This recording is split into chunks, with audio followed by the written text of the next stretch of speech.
is maintained in terms of life jackets and helmet restraints and things like that. Ballistic equipment, ballistic wear to make sure the drivers are kept as safe as possible. Craig, you mentioned this race being 85 mile an hour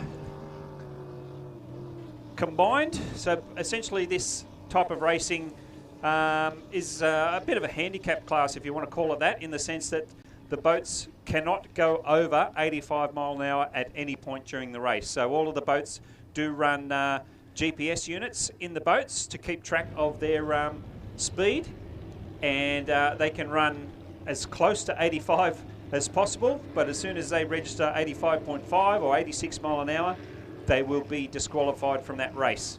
So like I said, it is a bit of a form of handicapping. It's not handicap racing in terms of handicap clock starts. They will be using the start boat and the flag starting process as per most powerboat races.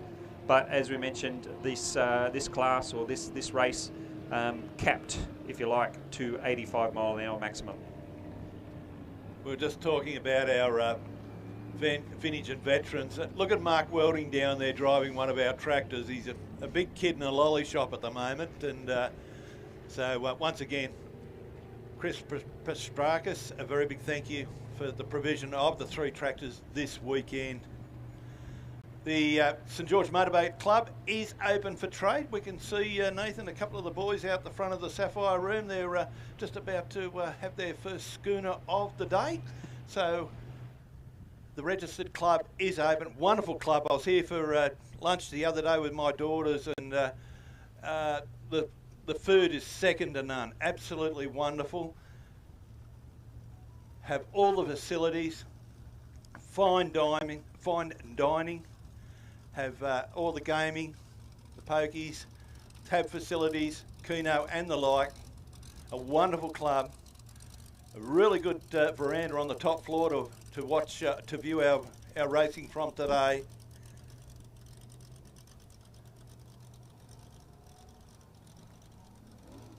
So we're just anticipating when our live streaming will commence. Where Nathan and I here in the Sapphire Room, we're going to call the races from the TV, but unfortunately there is a signal issue with that. So we're doing our very best to call the races for you. We can see our pole boat white flag being raised. That's an instruction for them to follow our start boat around the course and up into Gawley Bay.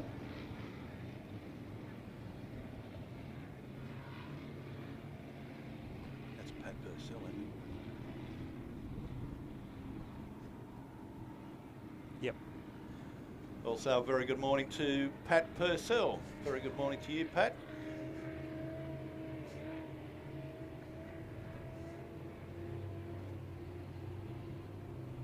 That mic is working, isn't it? I believe so. Yeah, I'll go inside. So as we see the boats head out for the start of this 85 mile an hour class, for our third competitive race here this weekend. So just back to 3 laps for this event. And then the next class on the water after this will be our F4 outboards. So as I mentioned, a fantastic mix of styles of powerboats this weekend. Obviously, if you're out in the pit area, please be aware of any moving tractors and trailers and boats and things like that. So it's obviously an active traffic zone. So please be careful as you're crossing the pit area or the car park, as it is every other day of the week. So please be very careful. If you've got any questions, keep an eye out for anyone in a high-vis vest. They should be able to point you in the right direction. But again, just beware of all of the moving traffic in the pit area. There are some requirements in the terms of no drinking or smoking in the pit area. So obviously, with this being a licensed club, there is some alcohol on offer. But if you are having a drink, please steer very clear from the pit area.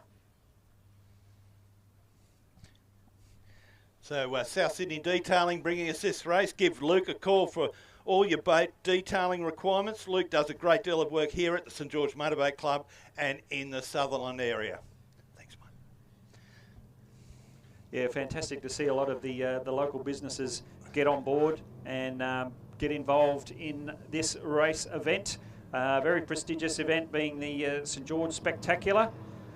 So 85 mile an hour, flag is down and away they go. As I mentioned, this is an open class, so we've got inboards and outboards all in together. Looks as though we have Endgame gets the early start on the outside. We've got Hollow Point, Timeout, Eliminator, Heart and Soul and Numbnuts all in the mix. As we mentioned, 85 mile an hour maximum. These boats carry GPS units in them, so with the maximum speed being capped, this race class is pretty much designed for close competitive racing. As you can see that going down the back straight for the first lap.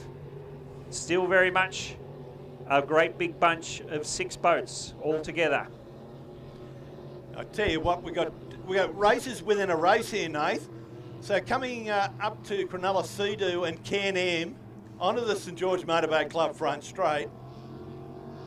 It was initially well, it's Heart and Soul, Todd Gallant, last year's series champion in club racing. We can see Darryl Woods in Endgame coming up on the outside. The ever-consistent Anthony Nibbs back in third. We can see now the, looks like Hollow Point's moved up onto the outside of Numbnuts. But boats coming out of South Sydney Detailing onto the Bankstown Helicopters back straight. Heart and Soul. Todd Gallant, the Tomarong Tornado as he's known. But we're going to have a little bit of a challenge here. Heart and Soul. We can see Endgame Darryl Woods tucking in behind. Anthony Nibbs in a clear third. Timeout Mick McIntosh from the Raymond Terrace Aquatic Club. And next along come our outboards, Hollow Point, Mitchie Perry and Numbnuts Racing, of course, Angelo Testa. We got a yellow flag though. Yes. Yep. So yellow flag being displayed to our competitors. Last lap. Has Darryl Woods got anything for the Tomarong Tornado? Todd Gallant. Halfway down the back straight. Endgame's moved to the outside. He's moved to the outside. Gallant's got that good real estate on the inside, so he's going to push Woods onto the outside. He's going to make him work for his dinner this afternoon, but it's the man himself, the 2022 club champion in this class, Mr. Todd Gallant, taking the win from Endgame, Darryl Woods.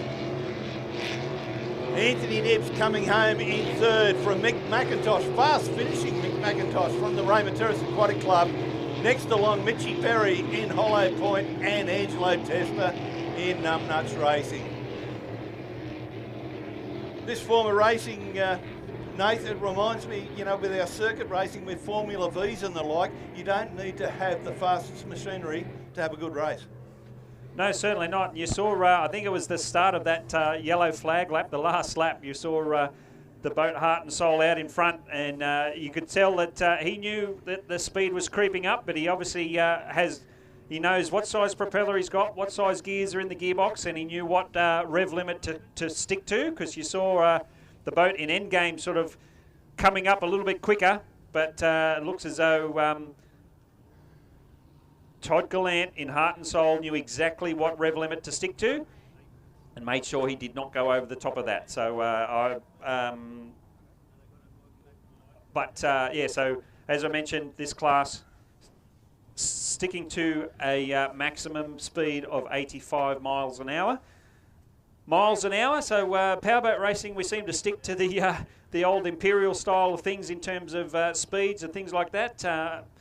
What's his name? It's quite a big deal in powerboat racing to be able to go over 100 miles an hour, over the ton as they call it.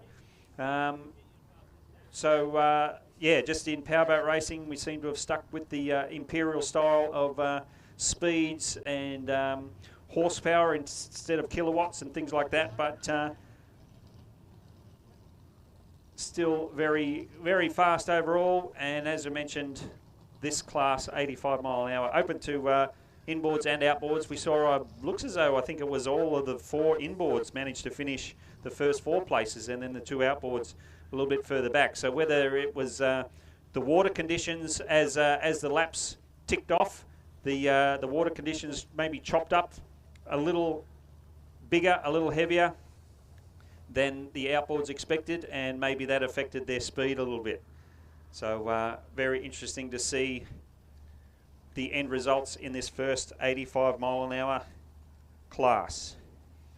Next race on the water, we will have the F4 outboards.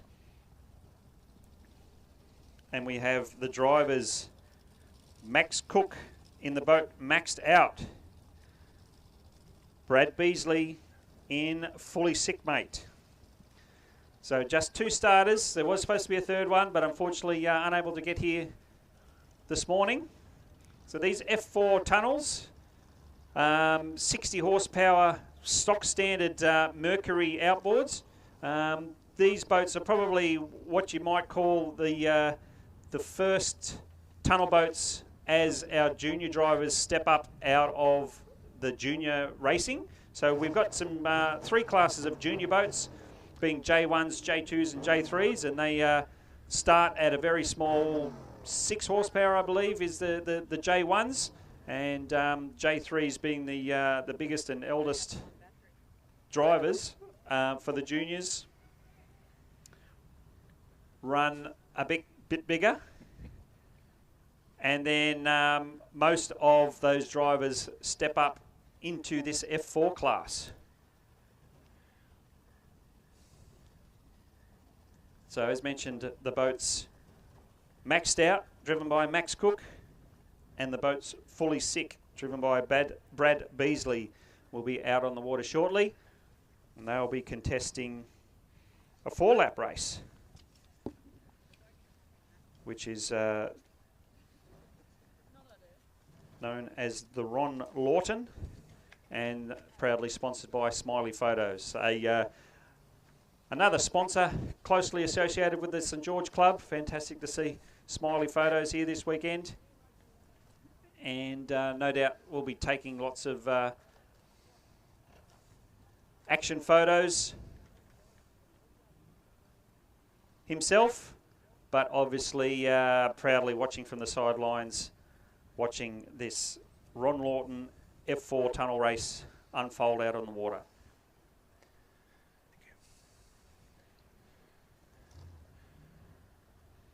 We just saw an episode there, ladies and gentlemen, just in front of us, Nath. We need to be vigilant in the pit area. We unfortunately saw one of the trailers unhooked from the tractor, so be very vigilant, be very, very careful, because we do have moving vehicles within the pits, and they can't always see you, so please be vigilant. So the F4 is coming up very shortly. These 2 boats Nathan's been talking about, these were 2 of the first to arrive on our shores in Australia.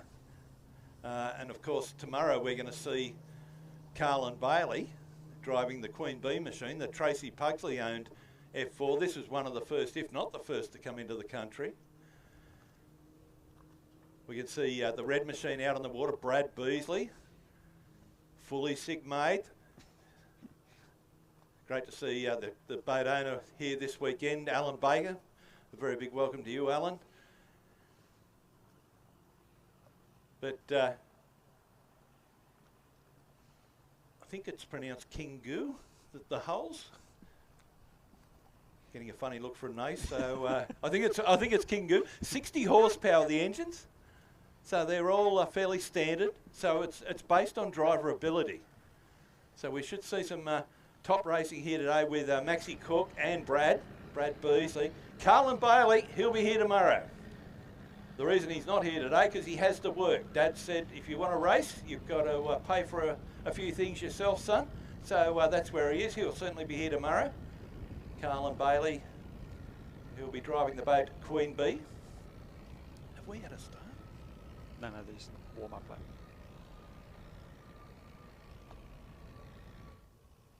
So we should see our start boat, the boat with the white flag aloft. We should see that take our competitors up to Gourley Bay.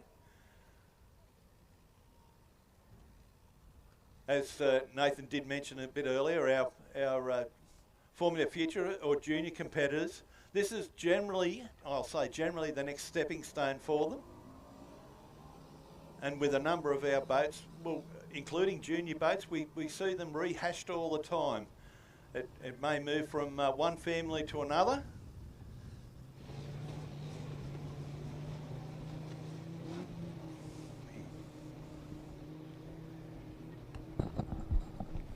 Yeah, so yeah, great to see this this F4 class. Craig mentioned about the first one into the country, and we mentioned that because this form of racing, this class, only about 10 years old. Only about 10 years running in the Australian APBA. These boats were brought in by a handful of parents and families looking for a class to step up out of the junior boats into their first sort of senior boats, if you want to call it that, first senior racing. As we mentioned, these boats, pretty much a controlled hull and certainly a controlled engine. I do believe that the hull rules were freed up a little bit a few years ago, looking for a handful of additional entries. But it's mostly these imported boats. King Ju, as we suspect might be pronounced correctly, and provided some fantastic racing and very close racing. As mentioned, being a controlled engine, very similar speeds, and a lot of the times it basically comes down to the random order of the pole positions as to the end race results. So as mentioned, very close, very competitive racing, and sure enough, these drivers might be on the younger side, but don't let that fool you. They're just as competitive and keen to go as fast as they can as the older senior drivers. So a fantastic class for our younger drivers, as we mentioned, as they step up out of the junior classes. So fairly safe boats, being a reinforced cockpit and the outboard style, but obviously all the officials keep a keen eye on all of these drivers and teams to make sure that everyone does everything as they should. Nice and safe, but again, nice and fast. So as we mentioned, just the two starters for racing here on the Saturday. Craig mentioned we are expecting a third entrant to be here tomorrow, but Max Cook in the boat Maxed Out just recently ran up at Moby at the Australian Formula Powerboat Grand Prix event. I'm pretty sure it was literally just last weekend. So all the way up in the northern part of New South Wales, back down here at St George to back up for another round of racing.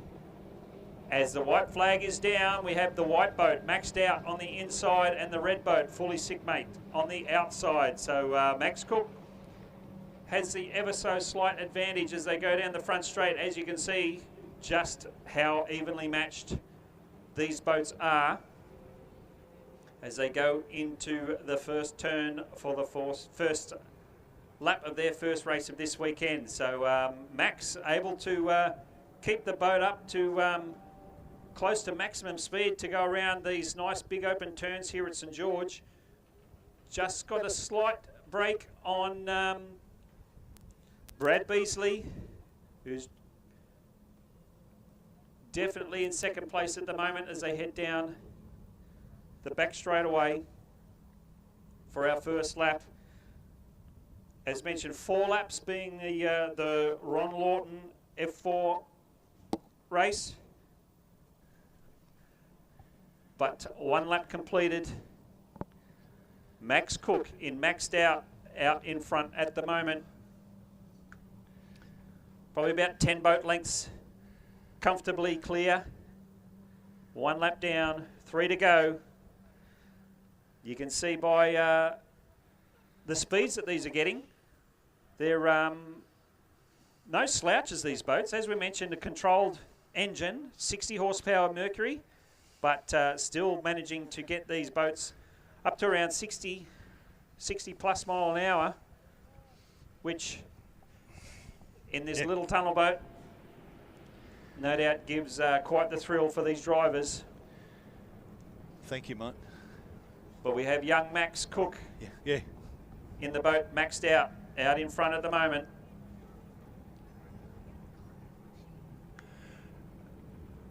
Rounding out the second lap. Brad Beasley still comfortably second place. Hasn't dropped back too much further over that last lap.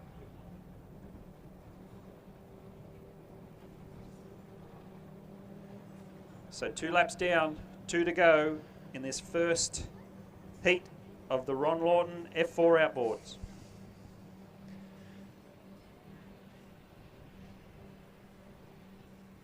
So boats heading towards the South Sydney detailing. Cars Park end of the course, the northern end of the course.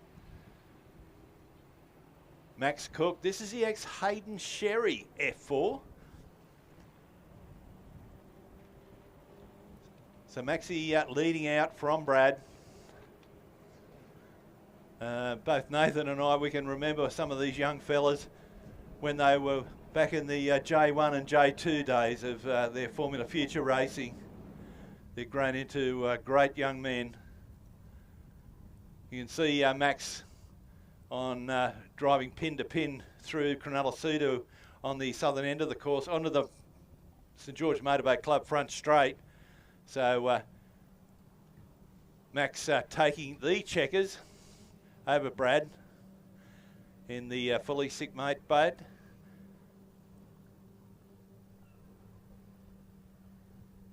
So that completes race 4 of the day, running for smiley photos, of course, the Ron Lawton. Ron Lawton is the trophy our Formula 4 competitors are running for over the 2 days. Well, Nath, we look like we've had some luck with Blendline. There was a switcher or some issue in the area.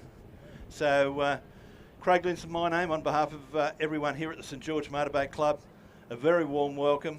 Sorry about the problems that we didn't foresee, but joined by Vice President of the New South Wales Hydroplane Club, Nathan Mills. And Nath, it's been tremendous racing so far today, and a big welcome to all our viewers at home and overseas.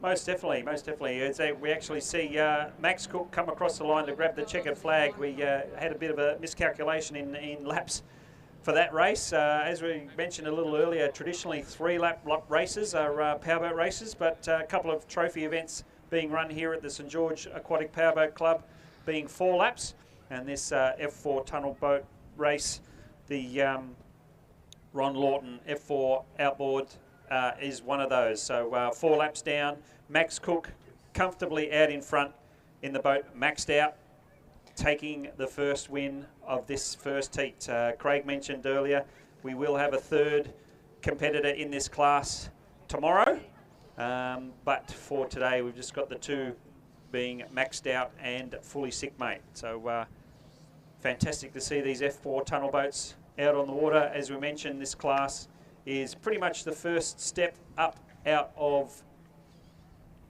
junior boat racing into the senior boat racing ranks. Controlled 60 horsepower Mercury outboards and very close and competitive racing by all entrants. So the next race on the water, as we wait for the F4 boats to head back into the ramp area, the next race will be Heat 2 of the Waggart Memorial. So our 5.2 litre open boats will be back out on the water. First race successfully run and won by Brian Kilpatrick in Melody. Second place was Blake Sherry. We saw Blake, he was down the back of the pack the first half of the race, and then, as we mentioned, we're not exactly sure what happened, but something kicked in, and young Blake managed to get up the pointy end, and even though it was 4 laps, just ran out of racing time to challenge for the lead, but no doubt the Wrapped Racing team will be looking towards going that one step further in the second heat. We've got 6 starters coming out for Heat 2 in the 5.2 litre open Ken Waggart Memorial. Speaking of the Ken Waggart Memorial, the trophy was donated by members of the Waggott family in memory of Ken Waggart from Waggott Engineering and Waggott Speed Equipment, and driver of the Major Anne Flea, who tragically drowned at the age of 48 on the evening of 11 June 1972 during the Queen's Birthday Regatta weekend at the Royal Motor Yacht Club at Newcastle, Toronto. This 5.2 litre, originally 5 litre open inboard championship was originally a New South Wales district championship deeded to be conducted annually by the Newcastle Club during their annual Queen's Birthday Carnival in June. When the Royal Motor Yacht Club ceased the racing season, the trophy was, with the approval of the Waggott family, was transferred to the St George Motorboat Club for annual competition. This trophy is unique in that it is conducted over 4 heats of racing on one day and is one of the most keenly contested restricted class championships today. So that should have been 3 heats, not 4, but that information and a number of other trophies was provided to me a number of years ago by Mr. David Toyer. So I know David's watching. So thank you, David, for your assistance in the history of some of our races. And I tell you what, Brian Kilpatrick in Heat 2, Nath, where does he come out of? He comes out of pole 2. Thank you very much. So he's drawn some good cards this morning. 3, 2 and 3. Poor old Back in Black, 651. Cranky, 466. Dearie me. Where's his luck gone to? But I tell you what, Kilpatrick, he's the man to look for. Yeah, most certainly. As we mentioned, the Kilpatrick family, Brian, a 3rd generation powerboat racer. And no doubt doing the whole Kilpatrick family proud this weekend. A lot of prestige in this trophy, as Craig just mentioned, some of the history. A lot of boats, a lot of race teams have put a lot of effort and energy into getting their boats ready to run for this race specifically. And as we mentioned, 3 heats, 4 laps each. This race very much a race of reliability as well as outright pace. We've had lots of boats contest for this event here at St George over the last couple of decades, and as we mentioned, very hotly contested and high profile trophy event this weekend. And as we mentioned, first heat down, but we're getting ready for the second heat, and as Craig alluded to, I've got a bit of a soft spot for the Wrapped Racing, who managed to get 2nd place in the first heat, and we'll be looking for another great run. This boat, Wrapped Racing, this boat used to be called Impatient under its previous owner, Paul Vella, and then transferred to, funnily enough, a St George local, Andrew Petty, and then more recently the Wrapped Racing team and the Sherry family. 5 litre Holden, electronic fuel injected motor, running against some, all these boats running V8 engines. As we mentioned, they've got to be under 5.2 litre displacement capacity. So we've got injected motors, we've got carburetted motors, we've got hydroplanes and displacements. You mentioned there, Nath, Paul Vella in Impatient, a more aptly named boat. I tell you what, Paul hasn't got much patience when it comes to going fast. It was great to see him doing very well at the recent Dargle meeting, mixing it with all the young fellas. Yeah, Andrew Petty, geez, he used to drive that boat really well around this circuit years ago, and this boat's got a few years on its side, but it's still a very good and quick machine. We can see we need to get the popcorn out very shortly, Nath. We've actually got a really good screen here at the moment. We can see the Kilpatrick Melody 11, and on the outside, Blake Sherry in the hydroplane.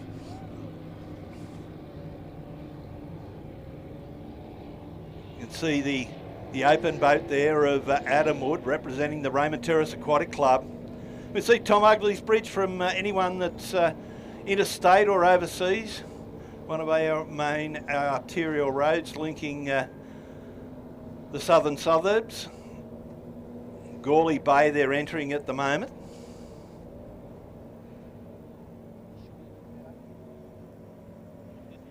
But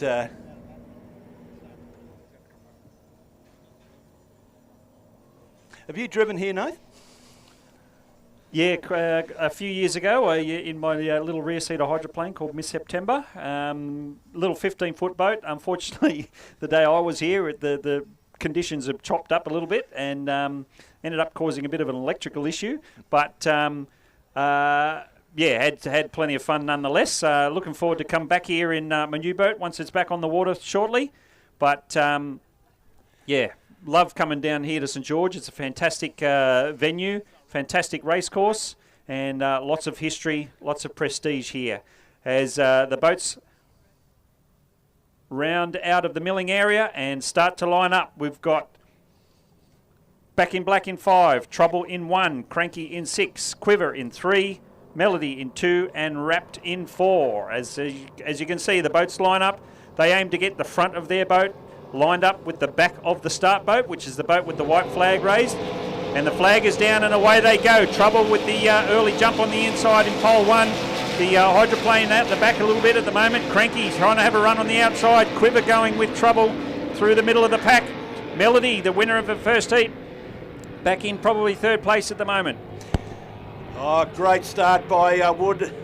Adam Wood has charged to an early lead. But I think that's Quiver on the outside, that beautiful new boat of Justin Frankham, beg your pardon. So it's in the centre of screen here, the leader, Adam Wood. The Wood family being in the sport for a long time. He's coming out of Cronulla Sea onto the St George Motorboat Club. Oh, bit of a dipsy doodle there from Adam Wood.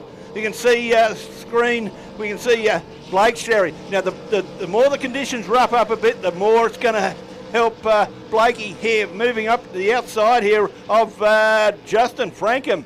So he's moved into third. Just coming around South Sydney detailing. Oh, big charge coming up here on Frankham from Sherry. The youngsters moved up on the outside and take second place on Bankstown Helicopters back straight.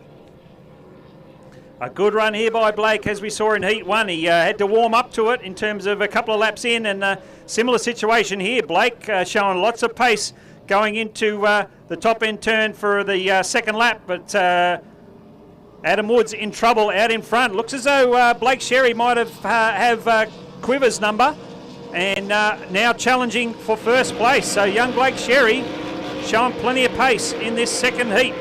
Melody, who won the first heat, is back in fourth place at the moment. Cranky in 5, and looks as though Back in Black has come to a stop on the back straight. So unfortunate DNF there, but Blake Sherry gets the nose out in front, coming out of the turn as they run down the back straight. But Trouble, here he comes. Adam Woods, not letting it go just yet.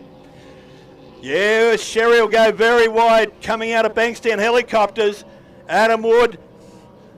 Well, Sherry not going out as far as I thought, and he holds the lead. Great drive, young fella. So the rep machine has charged into the lead, a clear lead with one to go.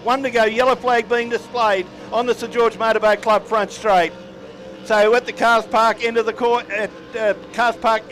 course, the South Sydney detailing turn boy, Blake Sherry. Look at that lovely rooster tail.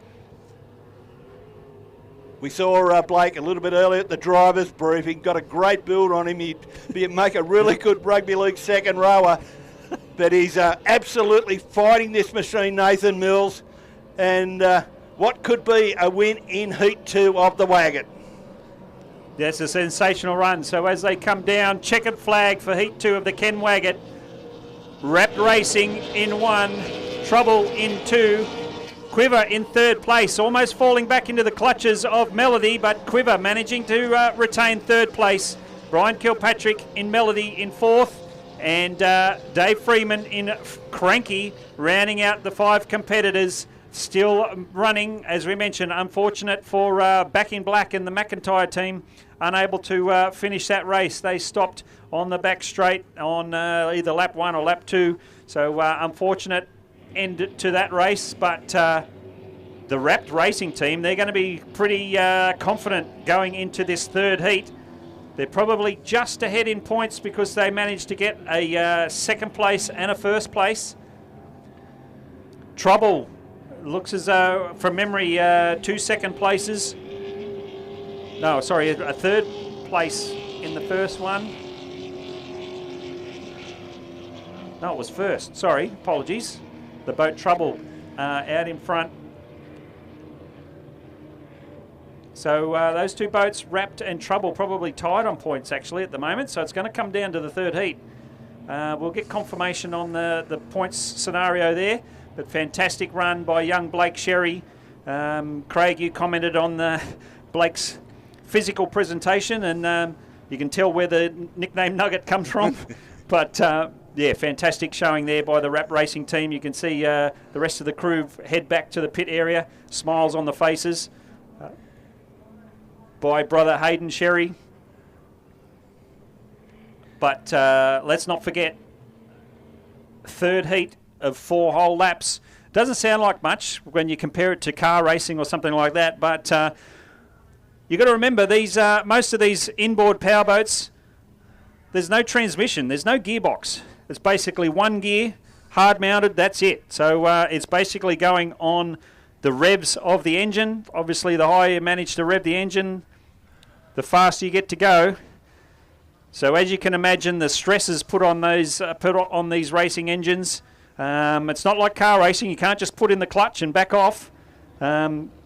These engines are stressed 100% of the time. Even when they do back off to go into a turn, they're still under pressure, they're still under power, they're still trying to push that boat through this water. And as you can imagine, the drag on these boats from the water, very different to a car, just like I said, putting in the clutch or drop it in neutral and coasting around the corner.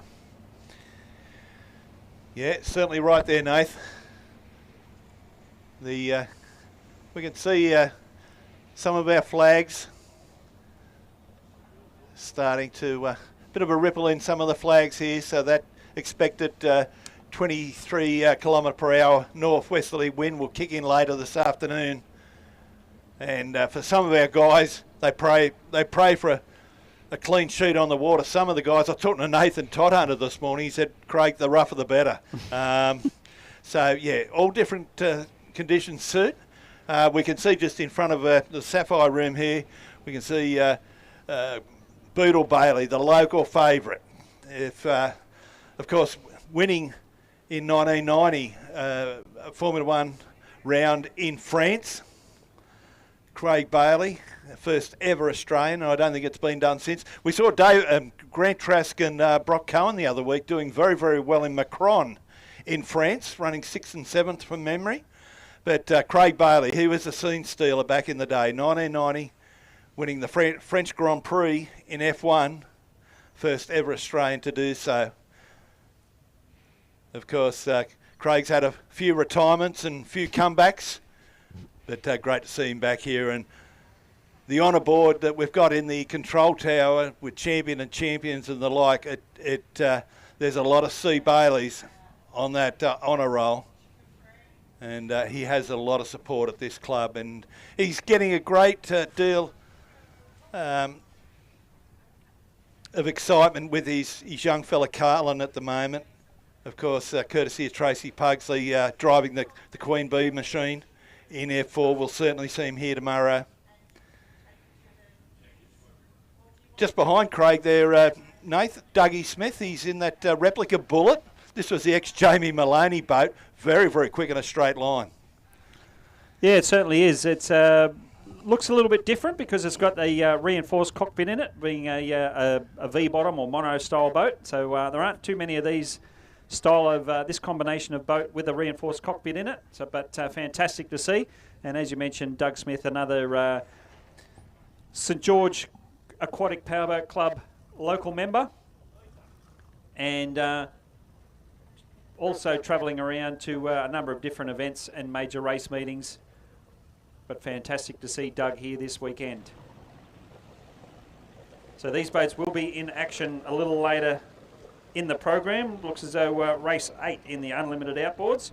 So next race on the cards is the Sports Mono Heat 2 of the APBA Blakes Marine Sports Mono and Mod VP outboards.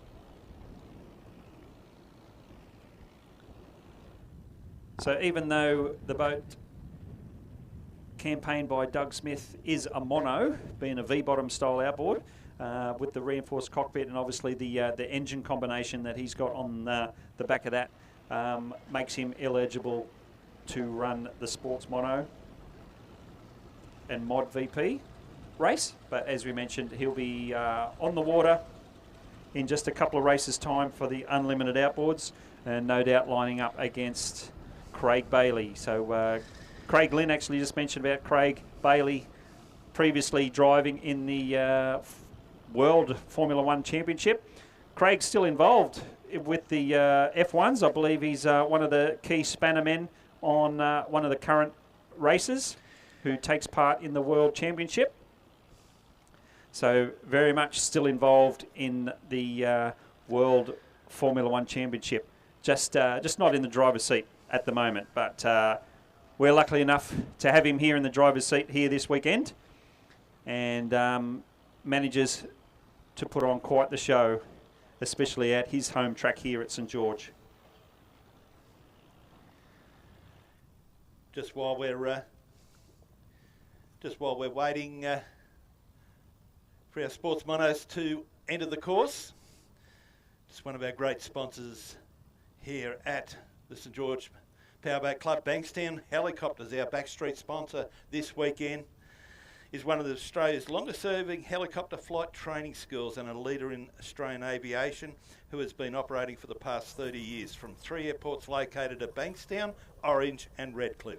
The company operates over 20 helicopters with a range of highly skilled pilots and instructors who have over 40,000 flight hours worth of experience. Alongside their helicopter operations, the company also owns a maintenance facility which services and refurbishes helicopters from around Australia to the highest standard possible.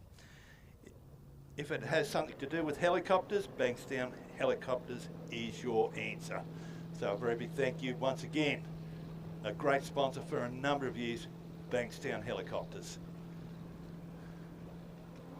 White flag aloft our start boat, ladies and gentlemen, boys and girls, and once again a warm welcome to everyone at home, within Australia and overseas, taking in the telecast. I'm quite sure we were just talking about Craig Bailey, our good friends, our Malaysian friends, the brothers Yanto and Boy Kadri from Malaysia will be cheering Craig on from home at Kuala Lumpur.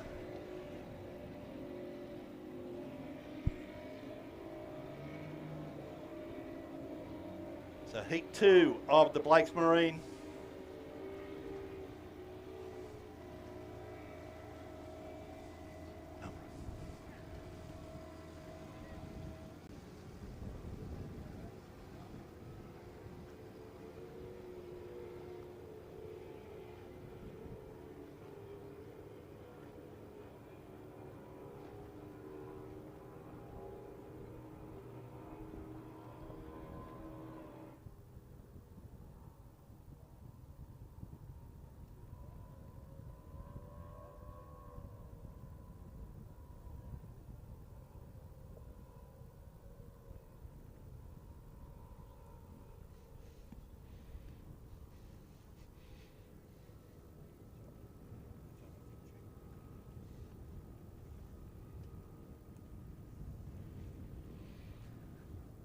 So the boats head down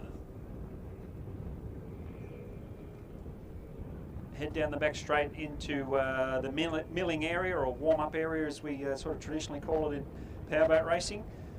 Here at St George is quite a unique scenario where as they head down into this area, it's actually out into open traffic, if you want to call it that. Luckily this time of year there's not so much pleasure boat traffic, but which is obviously one of the reasons why we run this spectacular event here at St George this time of year. But 6 boats back to contest Heat 2 of the Blakes Marine Sports Mono and Mod VP outboards.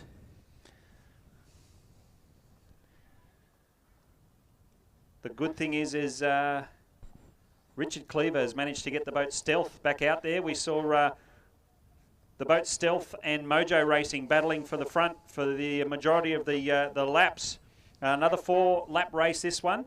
As mentioned, those 2 boats were out in front for at least 3.5, and then for whatever reason the boat Stealth had to ease off and not quite hand the win to Mojo Racing, but a successful run, no doubt, by Thomas Carl at the helm of Mojo Racing. So flag down, Evan Reuter in 1, Hollow Point 2, Numbnuts 3, Ransom 4, Stealth 5, and Mojo on the outside in 6. Side by side, all 6 boats go down to our first turn.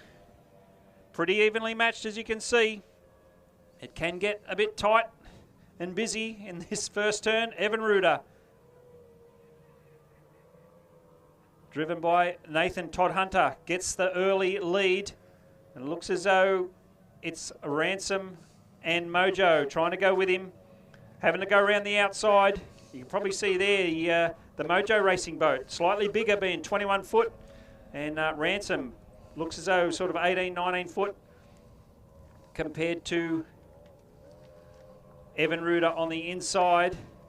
So Evan Reuter going slightly wide around that turn, forcing Ransom and Mojo to go with him, but pretty evenly matched, side by side, pretty much the first 3 boats.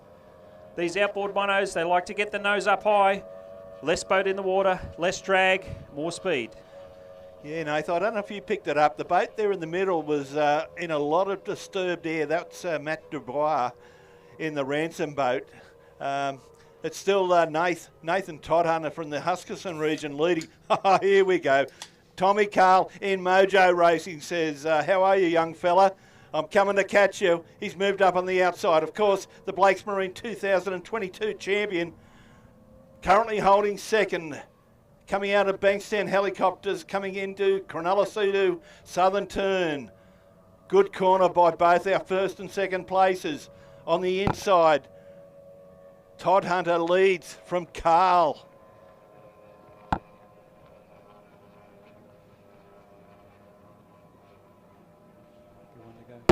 So we got 1 to go, 1 to go. I tell you what, Todd Hunter, he's driving a really good calculated race. He's holding position, driving pin to pin. He hits a maybe a roller there, but he became a little bit flighty, but on the Bankstown Helicopters back straight final time, it's still Todd Hunter. He's led. Is he going to lead from barrier to box? We're going to find out very shortly, Nathan Mills. Yes, final turn. Evan Reuter keeping it in nice and tight and making Thomas Carl go around the outside in Mojo Racing. Bit of a run on from Thomas Carl in this last turn. Might have the energy, the momentum, and looks as though he might have taken the checkered flag in Mojo Racing, just out in front of Evan Reuter. The race for third, just going to Hollow Point over the top of Ransom. Again, Ransom having to go around the outside of the boat Hollow Point. So Ransom was comfortably in third, but looks as though he fell back into the clutches of Hollow Point on that last lap or so. Numbnuts Racing crosses the line and looks as though the older style tunnel deck bullet of Stealth, not quite right compared to the pace earlier on in the first heat. In saying that, I think he had a less favourable pole position in this this race, this heat. But fantastic run out the front for Thomas Carl over the top of Evan Ruder.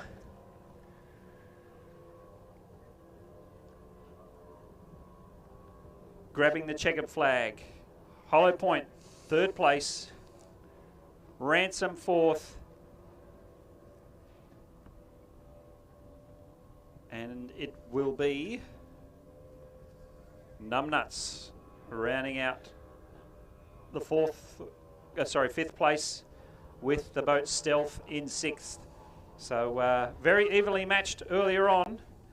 The boats spread out a little bit over the full 4 laps. But plenty of action right up front for those full 4 laps. So we get the 85 combines next. So this one here. From what we can tell, that there is only 2 heats. Yeah, 2. For this sports mono and mod VP race. So if that's the case, obviously unofficial result being Thomas Carl in Mojo Racing, having 2 very good runs over those 2 heats. No doubt we will get the call from the officials to make an official result, but as we mentioned, Thomas Carl in Mojo Racing appears to have taken the chocolates in the sports mono and mod VP class. So what you're trying to say, Nath, is that if the unofficial becomes official, the engraver just needs to change the year. So no, he's a wonderful competitor, Tommy Carl. He that force machine of his, I wasn't aware that he had another boat coming along, but that force machine's been a damn good boat for a number of years, and we've seen him race at places in Victoria like Lake Charm and the like, and some of their marathon races down there, and you know the more difficult the condition. Oh, we can see the arms up there from Tommy Carl. I think he heard us say it was unofficial. He said, Nathan and Craig, you're wrong. This is official. I've won it.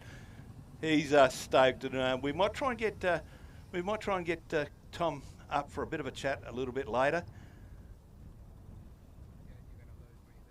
But of course, you know, there's boating in the genes there. Of course, he's the son-in-law of the legendary Johnny Duval, former Commodore for a number of years of the Upper Hawkesbury Powerboat Club.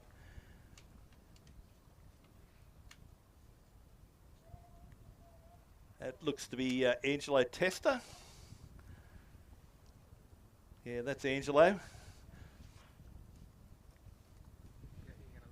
You probably remember, Nath, some of the flooding that's occurred around Milperra and Milperra Bridge and whatever, and you've seen the Tinny Brigade rescuing people on Milperra Road and the like.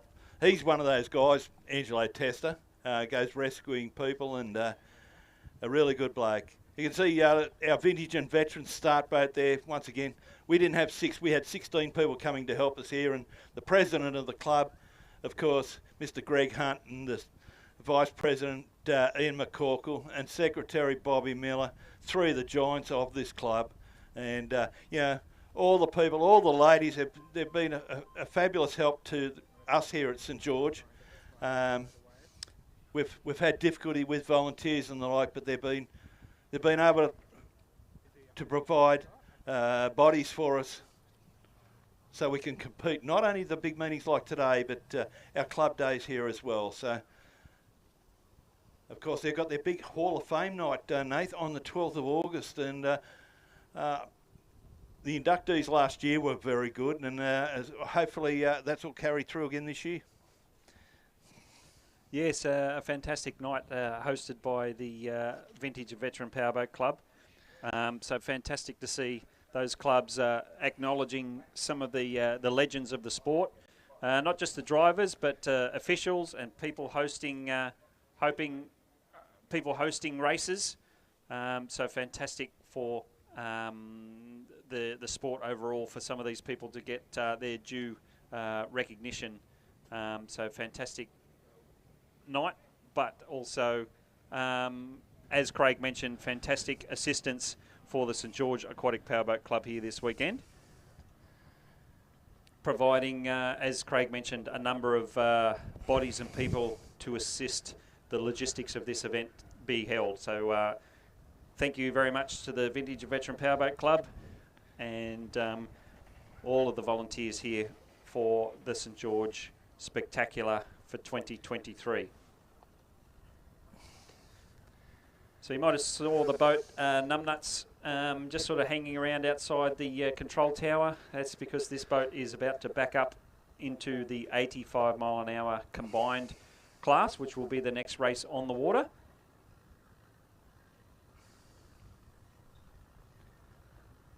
So combined again, as in different types of boats, inboards and outboards. The definition of this class being 85 mile an hour maximum. The boats run GPS units in the boats and only can run to a maximum of 85 mile an hour at any point. So that's not like an average speed over the whole race. It's a maximum speed at any point in the race. So as mentioned, they run GPS units in the boats, and at any point in time of the race, if they tick over 85 mile an hour, they get a bit of a slap on the wrist and are disqualified from that race. If they do it again, they're potentially on the trailer for the rest of the weekend. So no mucking about with the rules of this 85 mile an hour class. There's also some other speed capacity classes that are run in at club days and spectacular events. There's a 75 mile an hour class and a 105 mile an hour class. So it's a good potential entry class into powerboat racing. So the 75 mile an hour class, while it's still quick on water, don't get me wrong, 75 mile an hour is still quick. But it's a great class if you're if you've got like a dare I say a traditional ski boat or runabout and looking to join the racing action. One of these handicap classes will probably be the race for you to join in.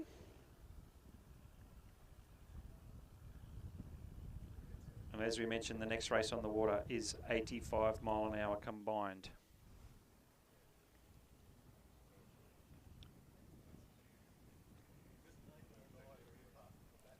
So these, the competitors being Heart and Soul, Eliminator, Timeout, Hollow Point, Numbnuts, who's that's one of the boats that's backing up from the previous race, so is Hollow Point, and the boat Endgame.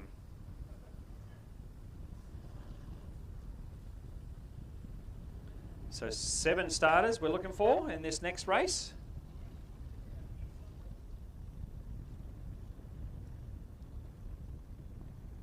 As we see the boat Mojo getting towed back into its allocated pit area. So again, congratulations to Thomas Carl for unofficially taking out the Sports Mono and Mod VP trophy. As we saw earlier, he was pretty pleased with himself, and rightly so. Punch in the air, so to speak. But as we mentioned, well deserved. 2 heats. 2 heat wins, maximum points, and congratulations to Thomas Carl.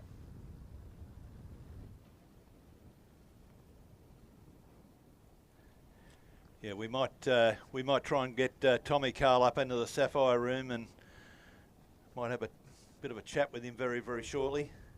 Let's see 2 of our competitors coming up for the 85 mile per hour combined.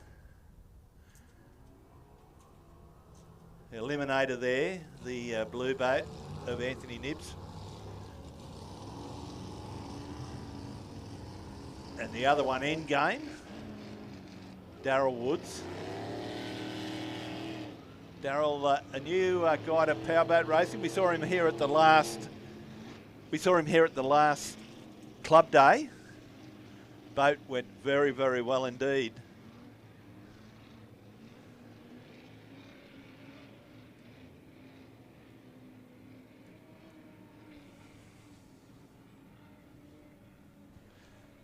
Our next race, Nath, we should see some of the big bangers of outboard racing.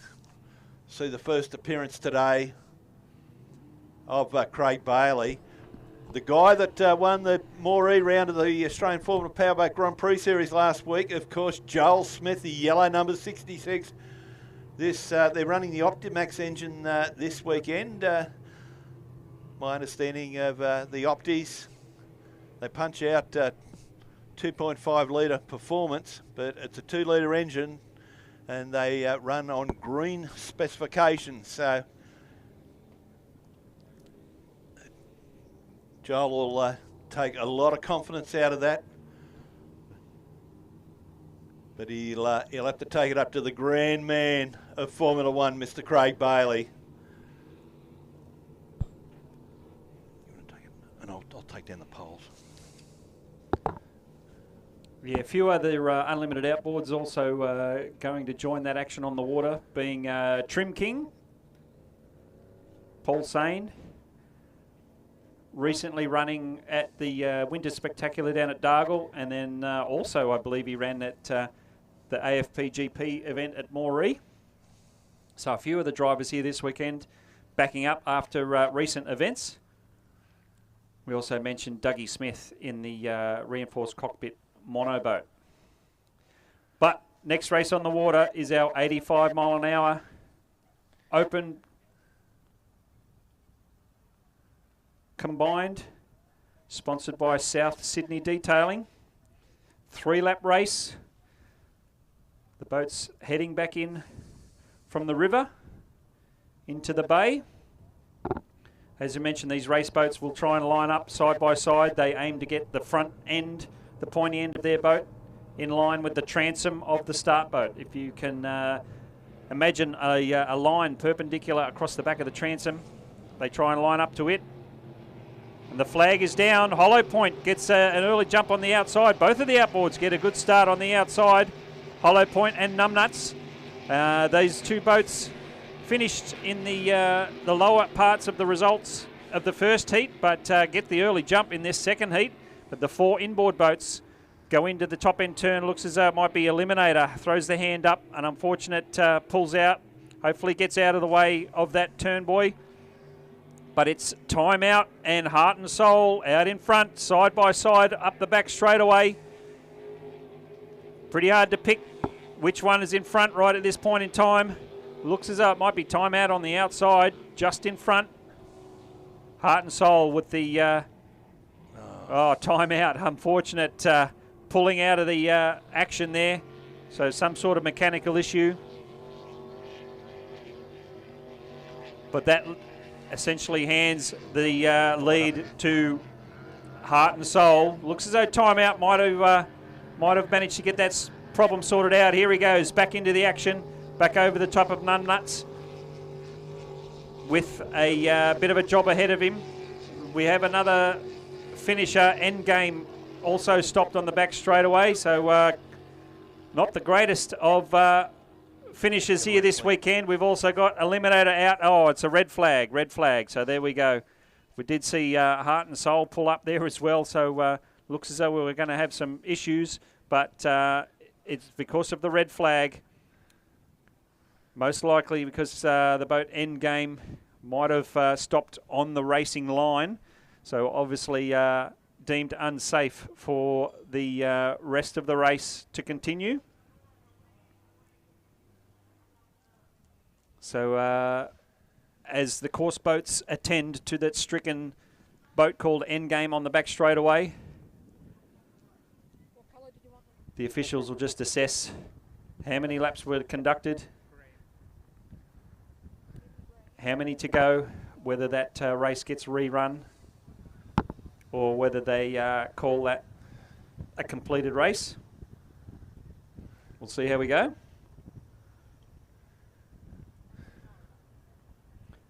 But unfortunate situation there where Unliminator stopped on the first lap, just on the outside of the first turn, and then the boat Endgame stopping halfway along the back straightaway.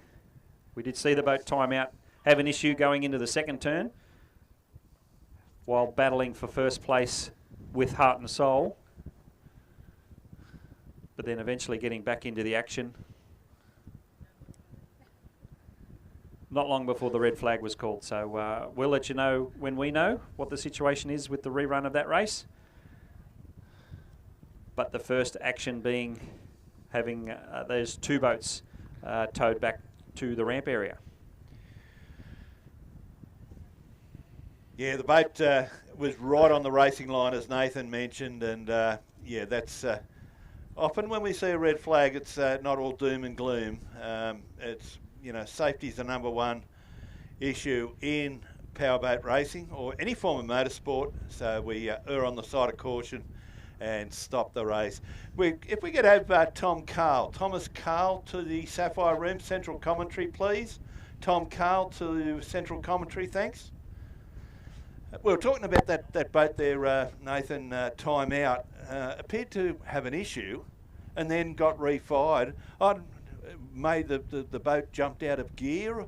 What may have happened there? Yeah, obviously a bit of speculation. We saw as the boat sort of prepared to go into the turn, just lost sort of peak speed and pulled off to the outside of the turn. Managing to then get back underway. So whether it's just something electrical or, as you mentioned, that potentially jumped out of gear and just lost drive, but then managed to get everything sorted back out again and back underway. But the good news is whatever happens with this race when it gets rerun, fingers crossed, the boat timeout will still be able to run, because we saw him running side by side with the boat heart and soul for the first 3/4 of that first lap. Very much side by side, so pretty much they were spread out of the course a little bit, but pretty much nose to nose, certainly along that back straightaway. But as we can see, the stricken eliminator there, driven by Anthony Nibbs. Craig Lynn mentioned just how often this guy, Anthony Nibbs, runs at club days and events all over New South Wales. He does a fantastic job of representing the Upper Hawkesbury Powerboat Club by contesting many, many events. Normally pretty reliable. Not always right up the pointy end of the field, but it's fantastic to see someone like Anthony Nibbs put the effort in and contest nearly every event on the New South Wales calendar. So fantastic effort there by Anthony Nibbs to get here this weekend. But fingers crossed, whatever the issue is that caused him to stop, they're able to, Anthony and the team are able to get that sorted out, and we'll see him back on the water a little later today. We're just talking about time out there, Nath. That is a former Bundaberg boat. I'm just having a seniors moment, just trying to think of the family that used to own it. But speaking of Bundaberg, 2 weeks' time, the big powerboat Classic up there, 2 days. I can't wait to get up there. A fantastic venue, a fantastic group of people. Well over 60 boats already entered. It's the weekend 28th, 29th of July. So in 2 weeks' time, Saturday and Sunday, on the beautiful Burnett River, the big Bundaberg Classic. It's a 2-day classic. All roads lead to Bundaberg. Be great to see everyone up there. Only get to see them once a year, and I'm quite sure after State of Origin, Nathan, they'll all be waiting for me at the airport with their maroon flag. So, yeah, so there's always a bit of banter at Bundaberg, and although we reclaimed something on Wednesday, they still beat us 2-1 in the series, and I'm quite sure all my good Queensland friends will remind me of the result. We can see all our next starters for the Unlimited Outboard. The Kerry Rogers coming up.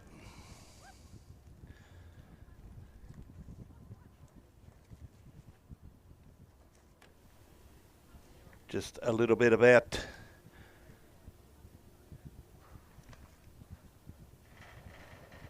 Kerry Rogers. The Kerry Rogers Memorial was a popular outboard racer with almost 18 years experience, the last 7 years being with Johnson Stinger and Mercury Twister. Two-powered unlimited outboard tunnels called Ring of Fire. Following the death of Kerry Rogers during a championship race on the long course in Cogra Bay in May 1976, Cyril Arnold, a good friend of Rogers, donated a trophy for an unlimited open class championship in memory of Kerry. There is another Kerry Rogers Memorial trophy in existence and is on display in the club trophy case.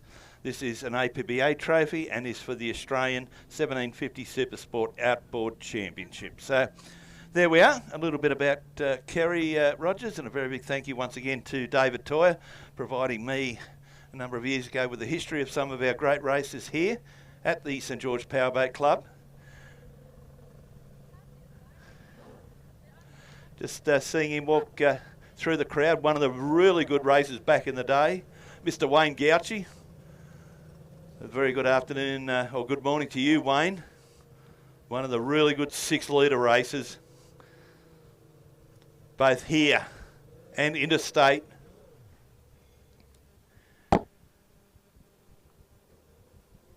Wayne owns a very successful automotive business in the Shire. So great to see you here once again, Mr. Gouchy. I might go to the toilet, mate.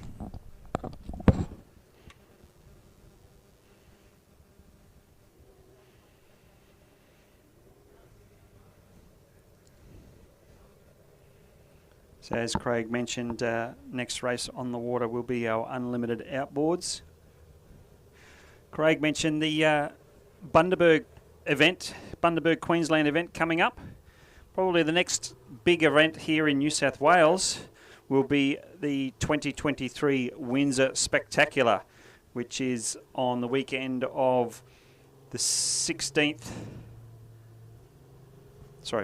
and 16 of September.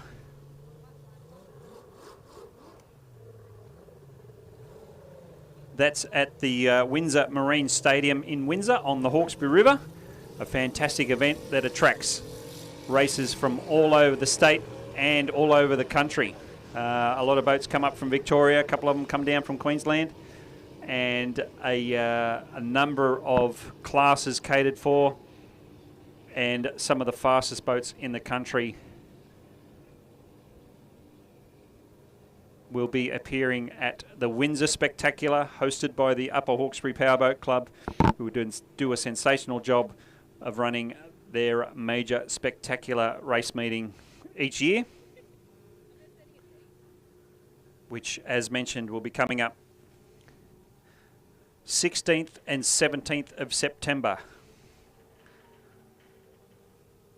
So if you're watching the powerboats for the first time here at St George and you like what you see, there's a number of events throughout the state and throughout the country throughout the year. And as we mentioned, a couple of the big events coming up being the Windsor Spectacular, and Craig mentioned another big event up in Bundaberg, Queensland. I believe the Bundaberg event is just a few weeks' time, whereas I mentioned the big event out at Windsor, the Windsor Spectacular, is the 16th and 17th of September. So our unlimited outboards out on the water at the moment. Some of these drivers doing one whole complete warm-up lap for their first event of the weekend. Once the boats have been out for their first race or their first event for the weekend, they just have the one sort of preparation lap, if you want to call it that, and then they head down into the milling area. The boat on screen at the moment, Trim King, driven by Paul Sain, which is the silver and black boat. Number 91. I mentioned it a little earlier. This boat competing up at Moree, northern New South Wales, just last week. And also competing in the Winter Spectacular down at Dargle on the June long weekend. So a lot of these drivers absolutely love the sport and get out and about to as many events as they can. And it's fantastic to see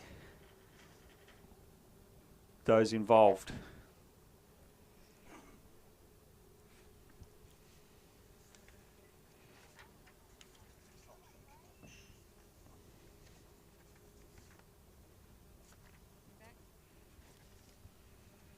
So the Kerry Rogers Unlimited Outboard race, next race on the water. Here comes Tom.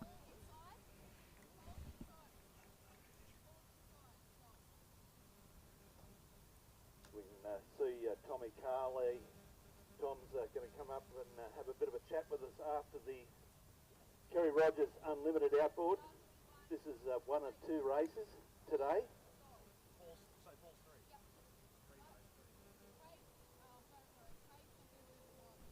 See our start boat coming onto the main course. Like Dougie Smith in the replica bullet on pole 1.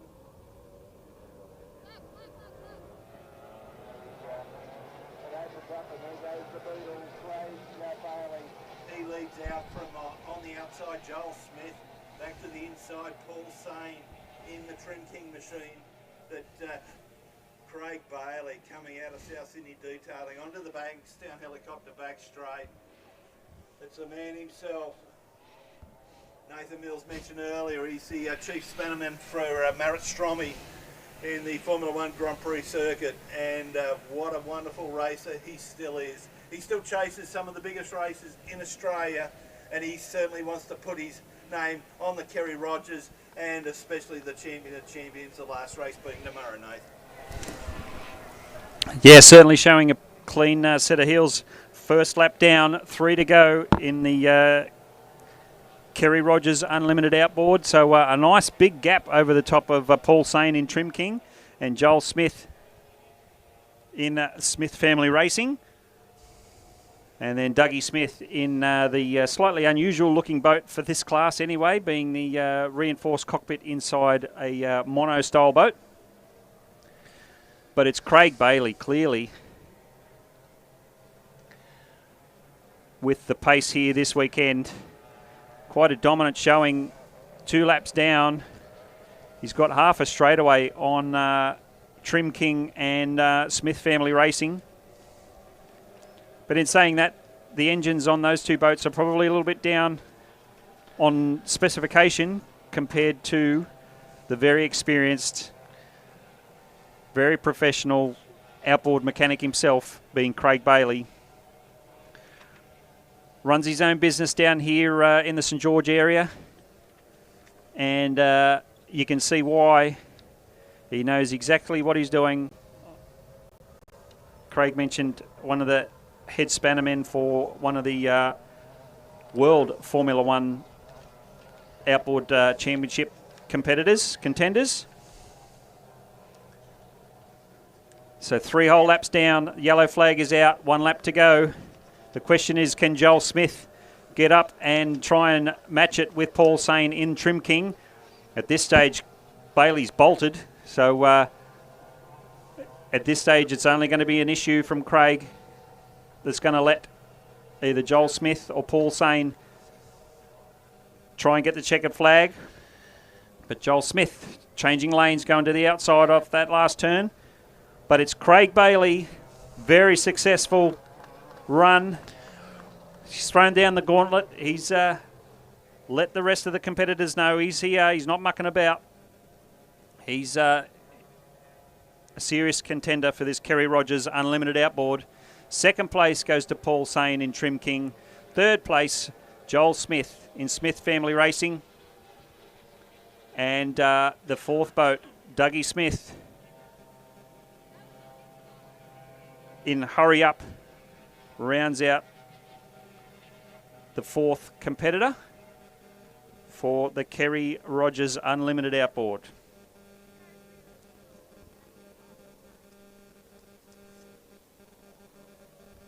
Well, there we go.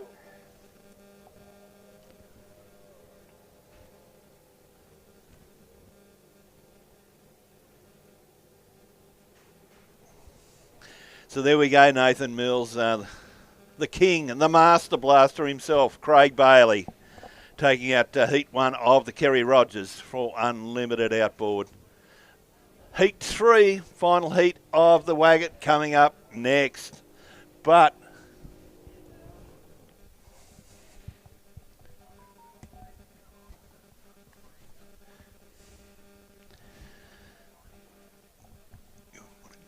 you want to interview?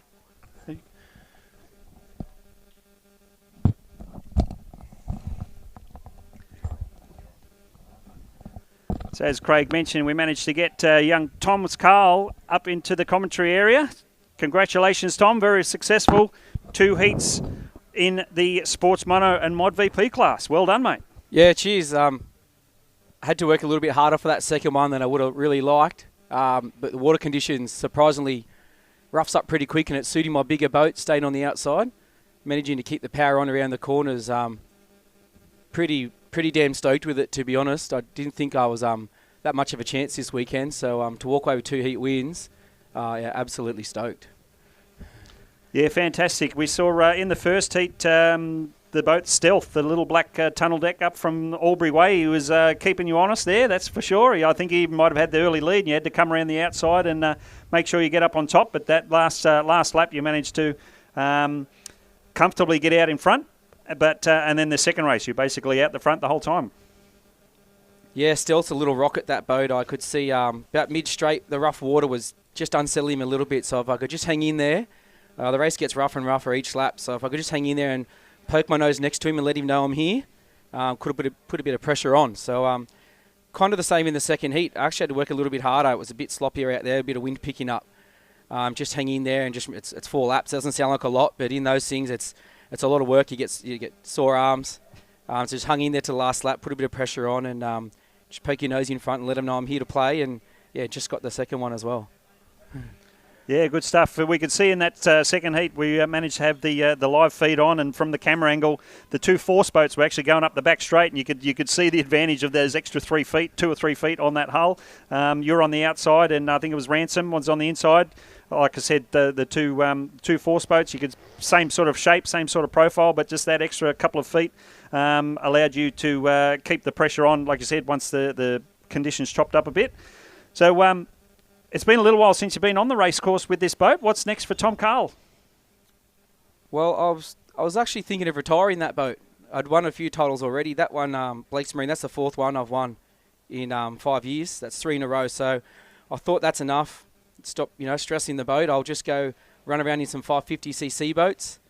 But when this great club of St George put the titles on here, I thought, maybe I'll give it one more go. So I suppose you never say never, but this should be the last time I do it. But about the force boats, some might disagree. They're the best outboards out there. They're a great boat that makes the driver look a lot better than what they are sometimes in those conditions. And just a massive thanks to my best mate Tiny. He's out here. He's getting wet in and out of the ramp. And Rowdy Burns here helping me out too. So it's good to have your mates helping you win. Yeah, just an awesome day. And another title tomorrow, which will be a bit tougher against Dougie Smith, as we just saw. He's lightning quick, so might have to settle for a lower step maybe. We'll see how you go. If, like we said, the performance you've shown so far this weekend is any indication, you're going to do well. So, yeah, congratulations again. Like you said, 4th win overall, but 3rd in a row. So fantastic performance there with this combination of driver and boat. So, again, hopefully, no doubt we'll see Thomas out on the course a little bit later today. Yep, back out for some other racing. So fantastic to see. And, yeah, well done again. Yeah, thank you very much. We'll see you this afternoon.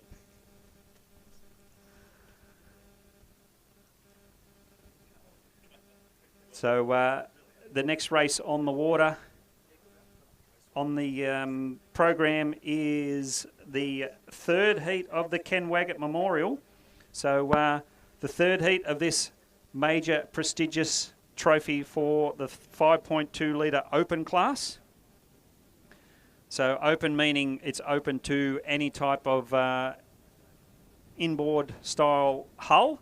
So displacements, which is your regular sort of ski boat style shape, and hydroplanes. So only one hydroplane here this weekend, but driven by young Blake Sherry, called Wrapped Racing, who's here to stick it to the displacement guys this weekend. So he's up against some stiff competition. We've had 2 heats already. 2 heats, 2 different winners. It's going to come down to this third heat for who's going to get the maximum points, and fingers crossed take the Waggart Memorial Trophy. So you might heard of that name, Waggott Engineering, a very clever performance engineering history with the name Waggott. You might have heard of the Waggott head Holden. Well, that came out of the Waggott engineering shed that is the base of the name for this memorial trophy. So as we mentioned, quite a famous name in motorsport in Australia.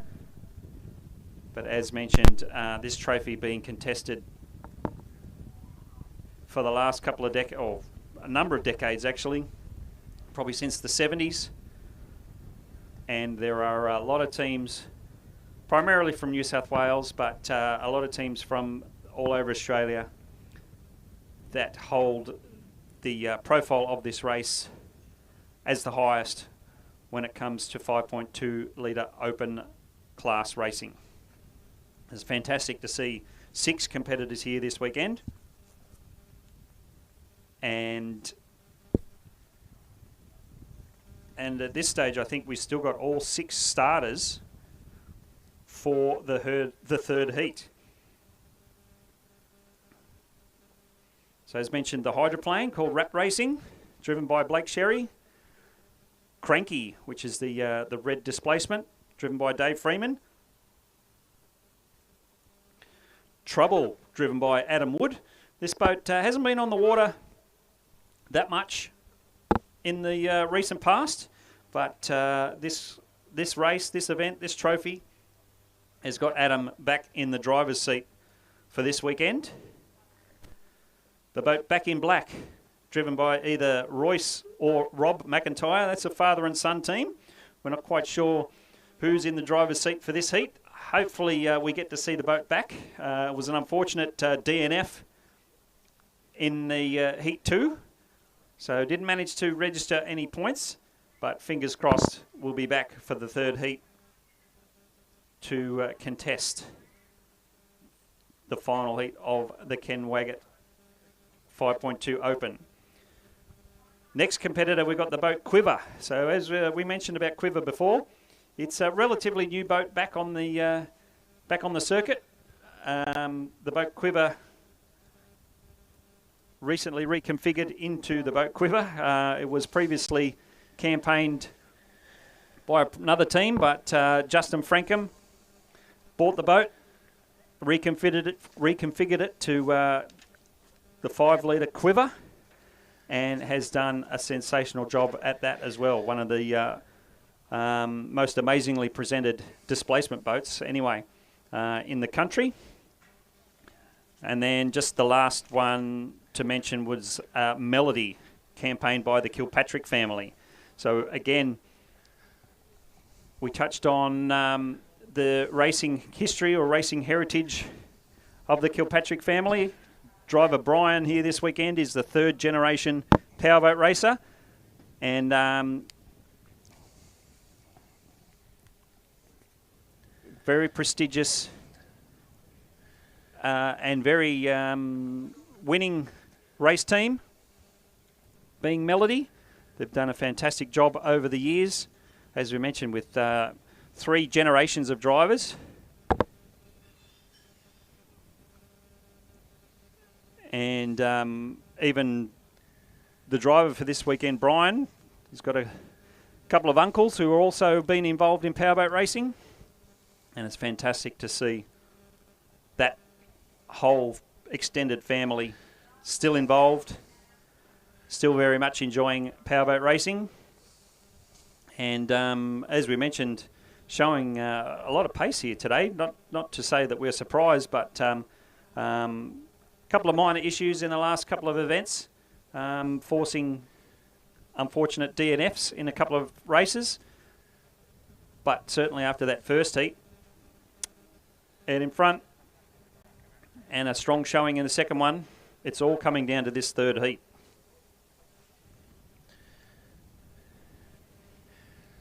We should have those boats on the coming out onto the racecourse very, very shortly. We're just talking to Tommy Carl there, Nathan. We can see the shot for our people at home and overseas.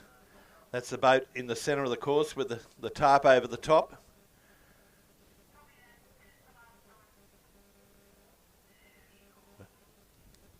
The provision of the tractors has been so beneficial this weekend. We've been able to get boats in and out of the water very, very quickly. Of course, our good friend Dick Patricus for all your mowers and tractors, sales, service and hire. Established in 1963 and based in Tennyson, New South Wales.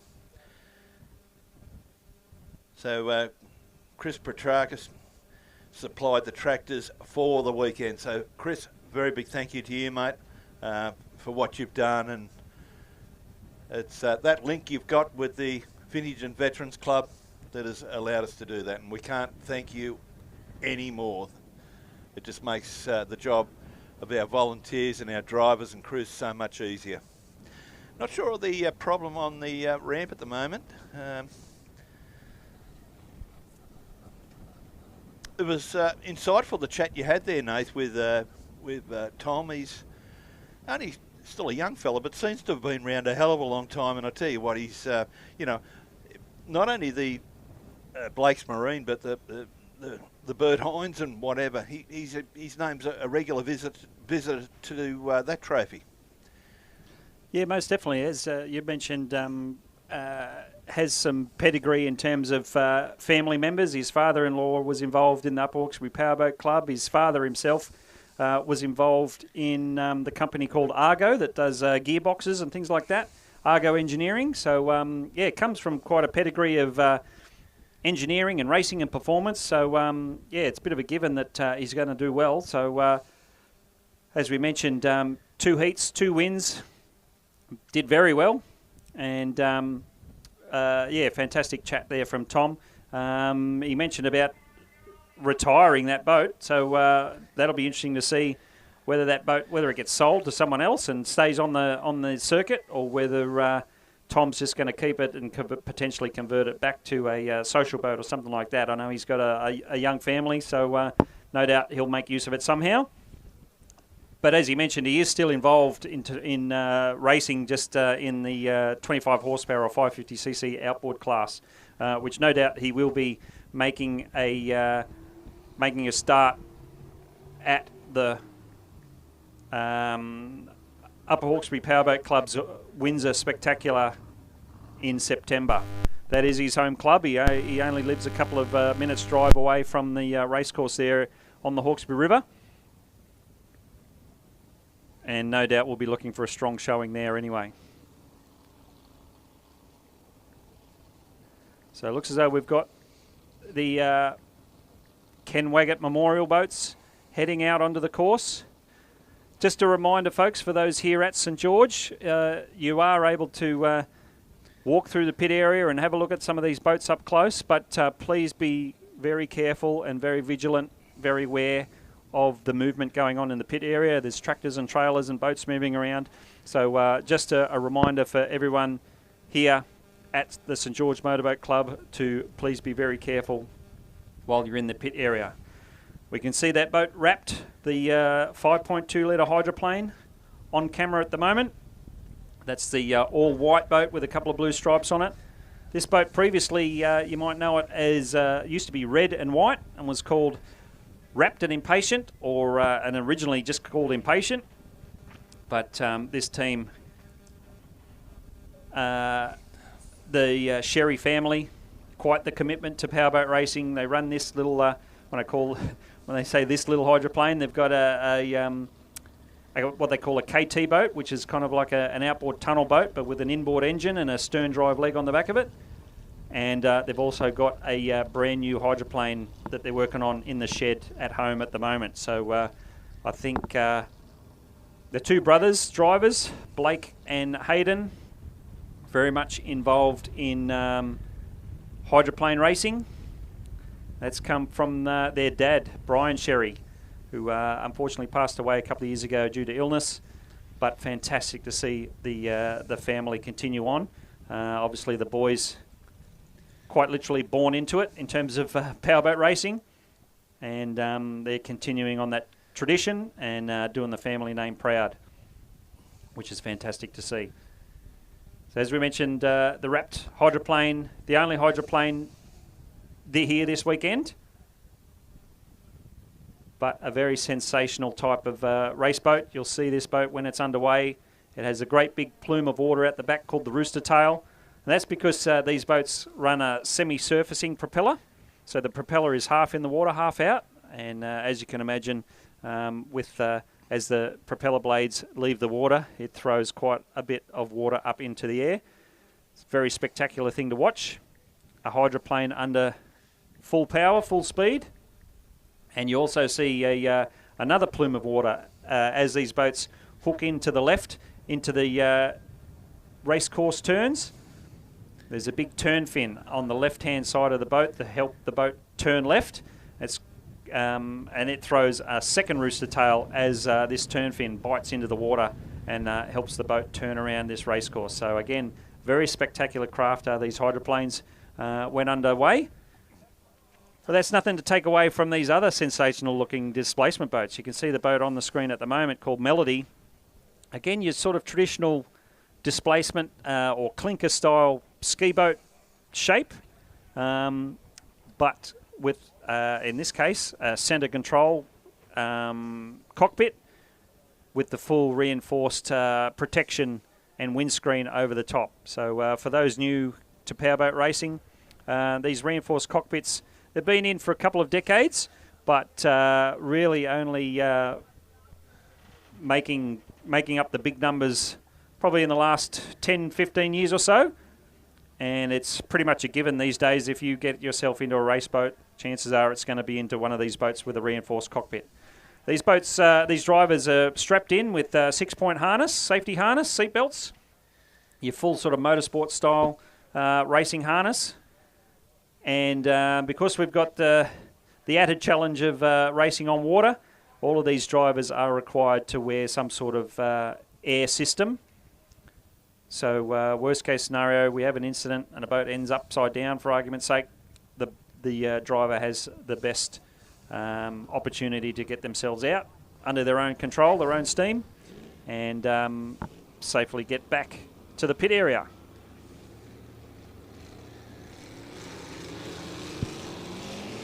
But here we go, folks, as we head off for the third heat of the Waggart Memorial 5.2 litre open. So these boats, you can run any kind of engine combination, normally aspirated, up to 5.2 displacement capacity. So traditionally been a sort of 5 litre Chev or 5 litre Holden V8, 5 litre sort of your 302 Ford class as well.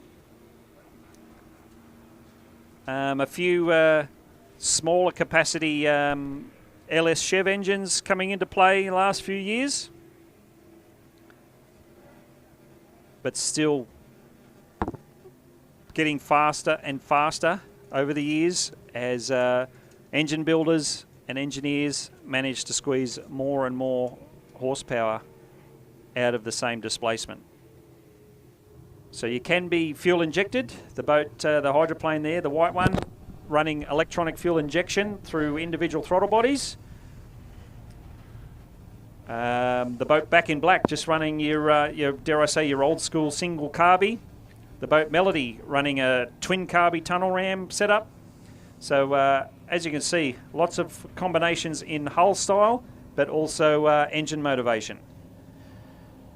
Just repeating those poles, back in black, Royce McIntyre out of 1, 2, Rap Blake Sherry out of 3, Melody Dave, beg your pardon, Brian Kilpatrick out of 4, Trouble Adam Wood, 5, Quiver Justin Frankham, and Cranky, he drew the outside marble again, of course, Mr. Dave Freeman from the Raymond Terrace Aquatic Club. So we're going to see a new winner for 2023.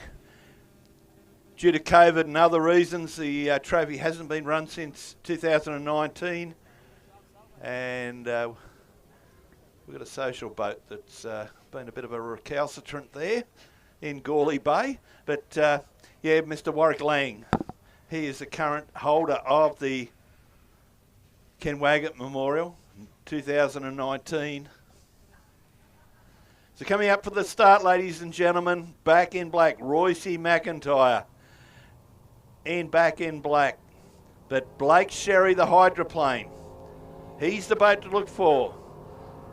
Nathan and I think that he's possibly the current leader out of pole 2. Good start. The boat's on the outside. I'll tell you what, Adam Wood, like a rat up a drain pipe, he charges to the early lead. But I think that's Kilpatrick on the outside. He's made a big charge there. So coming into South Sydney detailing, we saw, look at the ground Royce McIntyre's made up in back and black on the inside, but it's still trouble for Raymond Terrace Aquatic Club out leading from back in black. These pole positions here at St George are very important indeed. The boat on the outside is Quiver. That's the darker boat, the blue boat. Look at this battle between the Hydro and Brian Kilpatrick. I'll tell you what, 3 doesn't go into 1, and we're going to find out very shortly. And Kilpatrick, he holds that place coming onto the St George Motorboat Club front straight. Yes, the boat Trouble out in front at the moment. Wrapped had a little bit of a hose down, as Craig mentioned. 3 don't go into 1, so got a bit tight there, but all drivers behaved themselves very well. But it looks as though it's back in black, just dropped off the pace. I wouldn't say dropped off the pace, but the boat Trouble managed to get sort of cleanly out in front. Melody trying to go with him in 3rd place as they head down the Bankstown helicopters back straight. But the boat back in black, a DNF in Heat 2. He's trying to rectify that. Doing very well so far. Currently 2nd place in Heat 3. We've got 4 laps for this race, don't forget. So a little bit longer than your traditional powerboat sprint race. The boat Hydroplane Wrapped now comfortably in 4th place. Trying to get up 1 more position. Melody currently 3rd place. Trying to track down back in black. But it's the boat Trouble comfortably out in front at the moment with probably 1.5 laps to go. Craig mentioned that the pole positions really will really affect the race results. And you can see here the boat Wrapped. He was on the inside and he probably got caught up in the traffic in that first turn or so. And he's still down the back of the pack, unfortunately, for the Wrapped team. But the boat's Trouble and back in black, they won't be seeing it that way. Trouble out in front, 2nd place, back in black. Melody, currently 3rd place. I think they've still got 1 lap to go. The yellow flag out. And Brian Kilpatrick in Melody is chasing hard to get 2nd place. Cranky coming up with a few more kilometres an hour in this second half of this race. Hydroplane Wrapped seems to have eased off quite a bit and down the back of the pack. But half a lap to go. Trouble comfortably out in front. Back in black in 2nd and Melody in 3rd. So Trouble comes out of the final turn. Comes down the front straightaway to grab the checkered flag, back in black. crosses the line and eases off. So does Melody with Cranky. A hard charge late finish to that race to grab 4th place. The Hydroplane wrapped, easing out to the boat Quiver. So that was interesting to see. The boat Quiver not right up the pointy end, which he traditionally is. So as Craig mentioned, the pole position order for this race mixed things up quite a bit. So obviously the boat Trouble has shown plenty of pace in the first 2 heats and continuing on that, being out in front. But the other remaining positions, yeah, bit of a roll of the dice here this race, Craig. I'll tell you what, Nath, if you're a form student, you'd be throwing the form guide out the window right at this time. We've had a different winner and basically different placings in all 3 heats. So we thought, and we say we thought, Blake Sherry held all the plums there coming into heat 3, but I think he finished back in around about 5th place. So I tell you what, Jeff Javel and the referee, Ricky Howard, today, they'll have their calculators working overtime in the control tower. So we've been a great finish. I'll tell you what, Adam Wood, his starts have been absolutely perfect here today. Don't know what happened to Blake Sherry.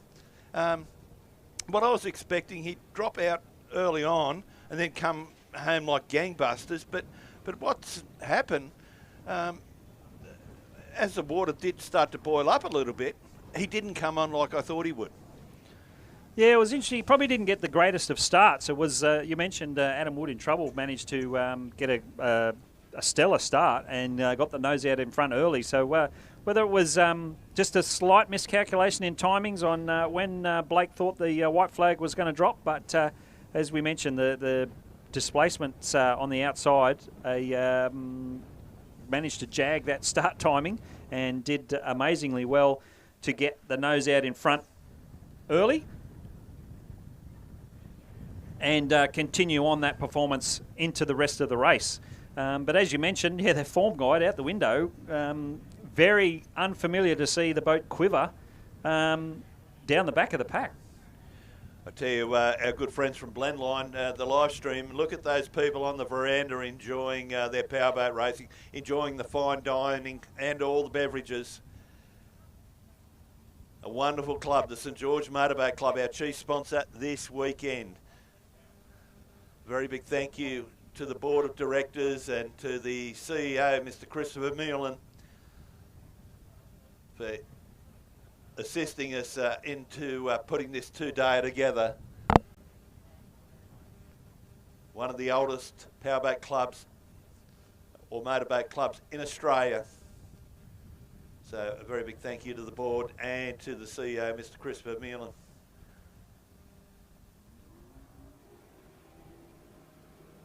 Beg your pardon, Adrian Vermeulen, not Christopher Mulan, Adrian Vermeulen, for your continued support. White flag up. Our Formula 4 is running for the Ron Lawton. The Ron Lawton trophy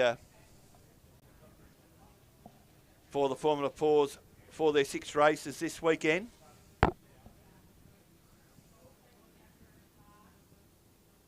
So boats are going towards the Cars Park end of the course. South Sydney detailing Northern Turnbuoy. Brad Beasley, Double B, will be certainly hoping for a better result this time around. Maxie Cook in Maxed Out, proudly sponsored by Cook's Fencing.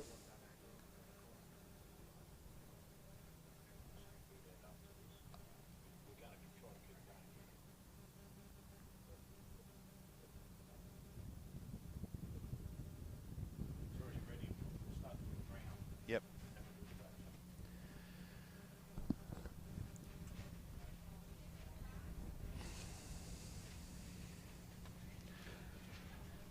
Sorry, mate. So, Craig, while we're waiting for these 2 little F4 tunnel outboards to head down to the start area, a bit of a shout out for some more of our sponsors here this weekend. So we've got Airmakers Air Conditioning Service, the Indy 800 kart track. If anyone's interested in go-karting, you'll know about this place based out in the Hawkesbury, Indy 800 kart track. We've got Breno's Concrete Pumping, Coldie's Tow Bars and Bull Bars, Daniel's Automotive Mechanical and Auto Electrical Repair, Borgia Cranes, Hawkesbury Forklifts, Smick Roofing, All Sydney Bathroom Renovations and Waterproofing, and Constable Brothers Concrete. So these two little F4 tunnel boats, the pole positions have switched around from the previous race. So Brad Beasley in the red boat in pole 1 on the inside, and Max Cook in the boat maxed out, the white one, on the outside. So we're waiting for the white flag to drop. The two boats lined up and away they go. You can see the two drivers trim these standard 60 horsepower Mercury outboards out to try and get the nose of the boat up and into the breeze a little bit. Obviously being a tunnel boat, these boats are air assisted, so as the boats travel along, a pocket of air travels down underneath the boat, which allows the boat to essentially ride on a cushion of air, which helps keep the boat up and out of the water and minimises the drag, which, as you can see, young Max Cook doing a very good job of this. Gets the boat out in front. These two drivers will be joined by a third one tomorrow, but just the two of them here on Saturday. But Max Cook, who ran the first race and won the first one, he's having to go around the outside, go the long way around. But young Beasley, Brad Beasley, doing well on the inside to stick with him. So as we mentioned, a standard motor, so very controlled class, this one. A lot of it comes down to the weight of the driver and the boat and the engine, so the combination. Obviously, the less weight, the less inertia or less mass that controlled engine has to push. So funny enough, the weight of the driver does really help.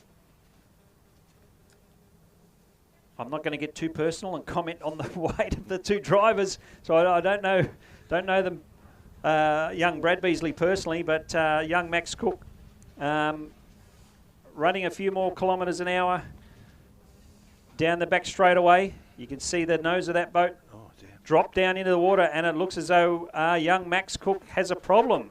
So the nose of the boat dropped down into the water and then has slowed up and come to a stop. So you'll see the little cockpit pop up just as an indication to the officials that the driver is A-OK. So in your open style boats, the driver normally waves to indicate that they're all good, and it's obviously just some kind of a mechanical issue as to why the boat stopped. But obviously when these drivers are in a cockpit, you obviously can't wave or can't see the wave, so you need to pop open the cockpit lid quickly and indicate to the officials. So maxed out, back up underway again now. So interesting scenario, no doubt.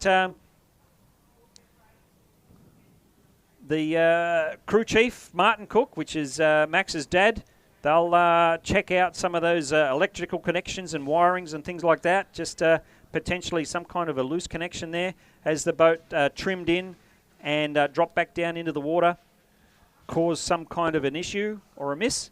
But great to see Max able to get that issue sorted out and back underway. So 2 and a bit laps down for Brad Beasley. Comes out onto the final straightaway to, as we suspect, grab the checkered flag.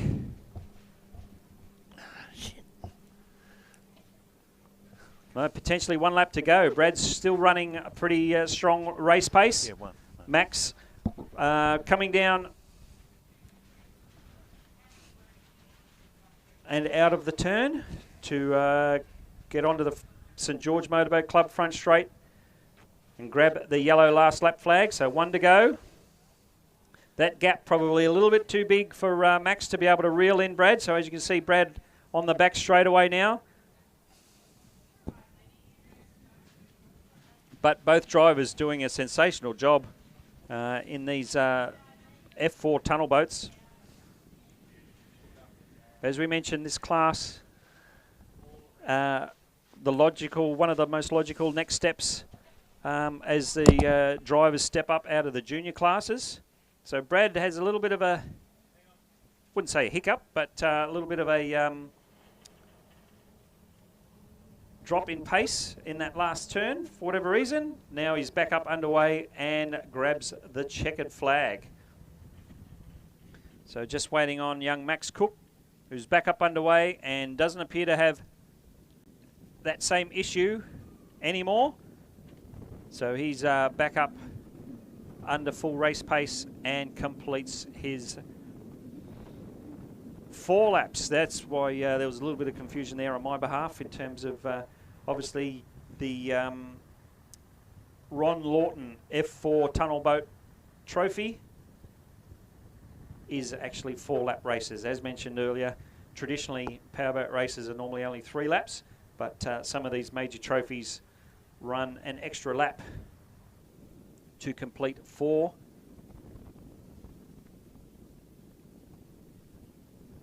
To run and contest some of these major trophies. So the F4 Tunnel Outboard Ron Lawton class Heat 2, run and 1. 2 races, 2 different race winners. So it's going to come down to the 3rd heat, which is later in the afternoon, to see who's going to take out the Ron Lawton. So very interesting, close and competitive racing for these F4 tunnel boat drivers. As we mentioned, there's going to be a 3rd competitor join these 2 tomorrow. But unfortunately, that driver, Carlin Bailey, unable to make it here this week. Oh, sorry, today. But he'll be back in the driver's seat tomorrow.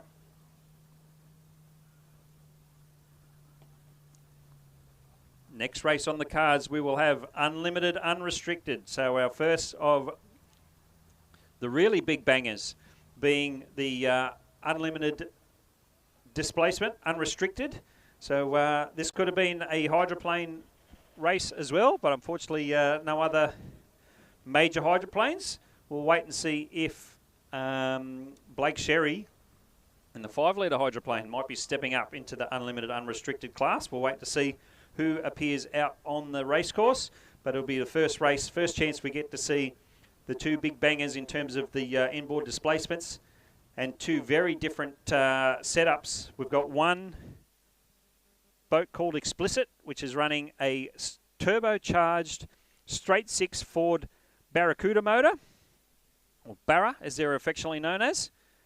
And this boat has been running this combination probably the last 2 years now, and they previously run the 6-litre class and stepped up into the Unlimiteds with this turbocharged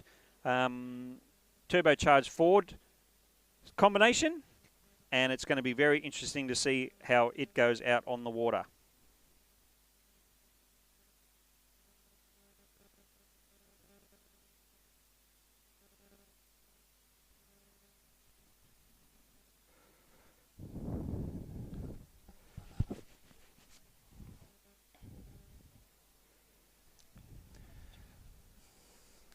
Okay, ladies and gentlemen, boys and girls, and for everyone watching on Blendline TV, just got a break for a moment. We're getting some of our volunteers fed and watered, just so there'll be just a bit of a delay. But we thought we'd have St George Powerboat Club royalty join us here on the Blendline coverage, Mr. Craig Bailey. Craig, great to see you here, mate. And this event, this course is so important to Craig Bailey. Yeah, I've been racing here since I was a kid, 12 years old or something, so it's been racing here for a long time. So, yeah, the day's turned it on. There's a beautiful day out there. The water's pretty good, to be honest, so we'll just check out the next Unlimited race. We're up against the big boys, so we'll see how we go. How was the boat in the earlier race this morning? Yeah, I only ran it in this morning, to be honest, because my parts were delayed coming back from Europe, and we got got the motor built this week, so we're looking forward to opening it up a little bit later in the day. See how we go. Your chief races? The Eric Chadwick's our main race today. Oh no, sorry, the H&G Troy, is the next race, which is one close to our hearts. We lost one of the Troys not long ago, so we're going to try our best. All right, of course, that was Graham Troy, and we were certainly hoping to see Simon here, but I think this is about the first time in 9 years we haven't seen Simon racing. Yeah, Simon's got commitments with Superbike Yamaha team today and Crew Halliday, so he's busy working up at the racetrack there. Okay, Craig, Nathan and I mentioned recently that I saw an ad for, frequent flyer points and whatever, and I thought of you straight away because you do spend a bit of time overseas. You're crew chief for Marit Strommey. Just let us know what is entailed in that. My contract is fly in, fly out. So what it is 7 days on the ground, basically my contract, but it might take me 2 days to get there and 2 days to get home. So it's pretty exhausting because the time differences when we're going to Europe's 9 hours and I'm only there for 7 days. So by the time my sleep patterns start to click in, I'm on the plane coming home again. So it's a really good team to work with. It's my 8th year of the contract. We're going a new direction now in Formula One. We've got a brand new boat that arrives in the beginning of August, and we're going to the 4-stroke program Mercury 360 APX. So look forward to that challenge to develop that boat and work with Marit and get it as fast as we can and hopefully be competitive. What's she like to work with and work for? She's really great, actually. Her and her husband Andrea had a close relationship with them the whole time. She understands what happens in racing. Anything can happen. So unfortunately at the last race we had an incident where we clipped the back of another boat and put us out of the race. So unfortunately we were probably up in about the top 8 at that stage, started from 13 I think. But yeah, it's a good team to work with. I really enjoy it. Speaking of overseas, Macron, where you've just come back from in France, the Aussie boys, Brock Cohen and Grant Trask, did very, very well. Yeah, they did actually. They both did very well. Brock was able to sneak up on a yellow flag and get past a couple of us included. And then Grant as well was right up our tail trying to give us a hard time before we had the incident. So yeah, they did very well. Are they, the people overseas, starting to take a bit of notice of the Aussies? I think they always know that the Aussies are battlers and we always go out and give it our best shot. Okay. Mate, you've got your own postcode down in there in the pits. Sean Slippery Hughes. I just saw Jason Chiswell. Your beautiful wife Janelle, Danny Dixon. You've got a crew of thousands. Yeah, I have. They've been with me for a long time, and it's really appreciated. I was saying a little bit earlier the honour roll on the board in the tower. Craig Bailey's name appears on Champions a few times. I suppose you want to see that for 2023 as well. Well, I'd like to put our best foot forward and do our best. The competition's pretty strong with the 2 turbo boats that are here, and I think there's some supercharged boats coming tomorrow, so it'll make it even more challenging. But hopefully, if the weather stays well, we'll be in the hunt for a win. Hopefully. I know that you do follow the big races all around Australia, and I know it's outboard and inboard. You love that stuff, don't you? Yeah, it's the David and Goliath old challenge, so we've got 400 horsepower and they've got 2,000. So our lightweight rig is my boat complete, even with me on it, is like 500 kilos. So, that's the weight of their engine pretty well. So power to weight ratio is in our advantage. Cornering speed's in our advantage, but they've definitely got the horsepower and the acceleration. Okay, just speaking about the Bailey boat, you experimented recently, with methanol and that kind of thing. Is it a fine-tooth comb, is it, Craig? Yeah, we've been running alcohol for a number of years, and I used to run it 30 years ago with Bendix fuel injection. Now we're all electronic. So it takes a bit to get your head around it all with the electronic side of thing and the ECUs that we use. So yeah, it's been a bit of a challenge years ago, but I think I'm on top of it now and everything's running well. Craig Bailey Marine, a great supporter of Craig Bailey. Who else would you like to thank? We've got to thank Trent and Smiley Photos and Sean Slippery Hughes with transport company that he runs. So Jason Chiswell, Extreme Marine from Queensland. We've all been mates for a long time and really enjoy it. Craig Bailey, best of luck for the rest of the day and the weekend. Thank you very much. There we go, ladies and gentlemen, boys and girls. Craig Bailey there. And Nath,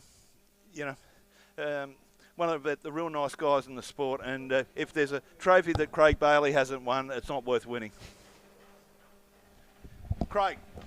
Yeah, certainly. Fantastic competitor is Craig Bailey. He's been doing it for years, and as you touched on, he's tried to retire or gone to retire or threatened to retire a number of times, and just as many comebacks as Johnny Farnham, you might say.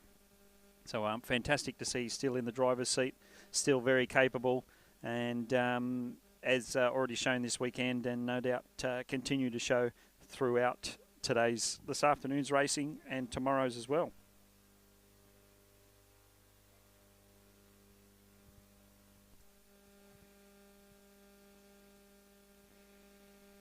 So as Craig mentioned a little earlier, we do have a slight break in the action as all our course crew and volunteers get fed and watered. They've obviously been walking around in the pits all day this morning. A lot of them, some of them were here yesterday setting up the logistics for the event here this weekend. So a lot of them have already put in a lot of hours and a lot of effort.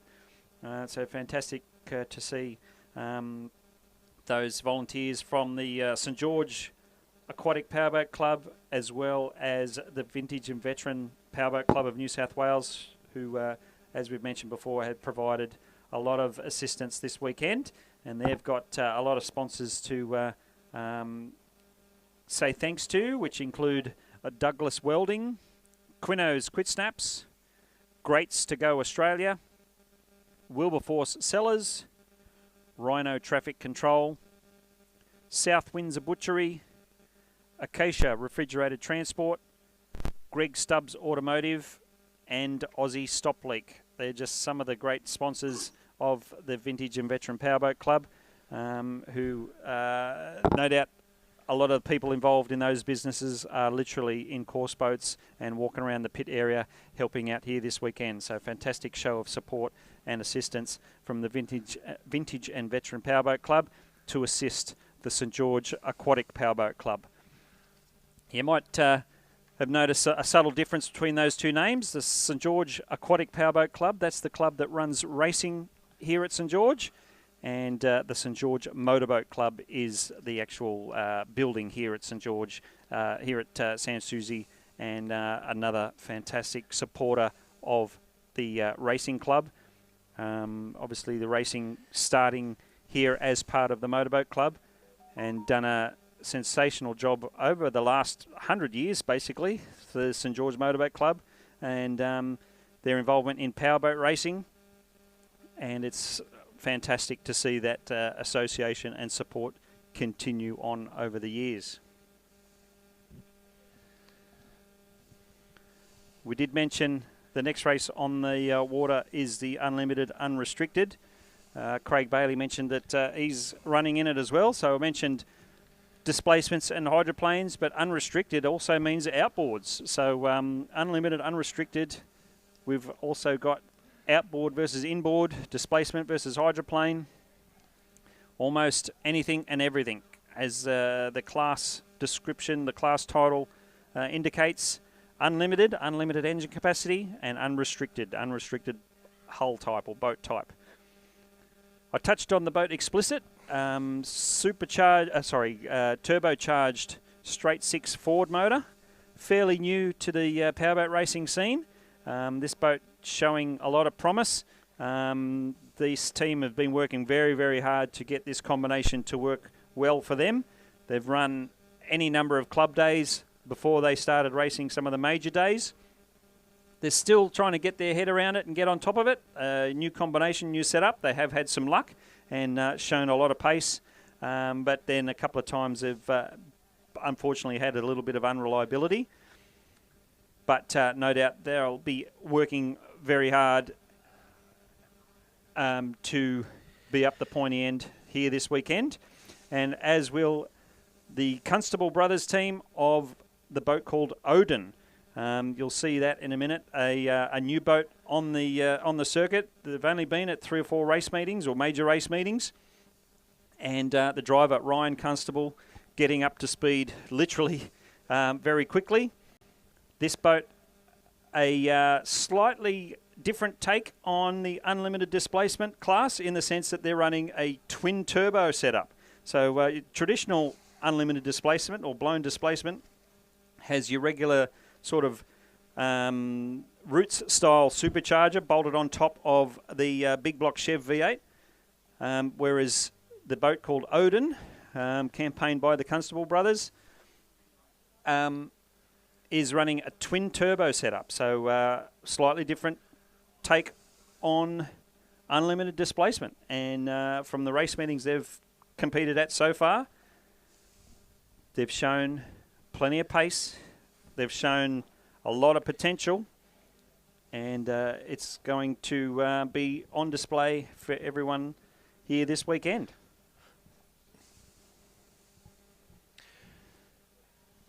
Yeah, we shouldn't be too much longer, ladies and gentlemen, boys and girls. Geez, it was good insight speaking with Craig Beadle Bailey. You know, he mentioned it was a fly-in, fly-out contract with Marit Stromme, and they've been going for 8 years now, and Craig's name very well known overseas, not only as a driver but crew chief. But we're certainly we'll be cheering on the Aussie boys as well, Brock Cohen and Grant Trask, for further rounds of the F1 World Championship. And just been handed. Oh. We've got a very, very spicy Harold Troy Unlimited Unrestricted race.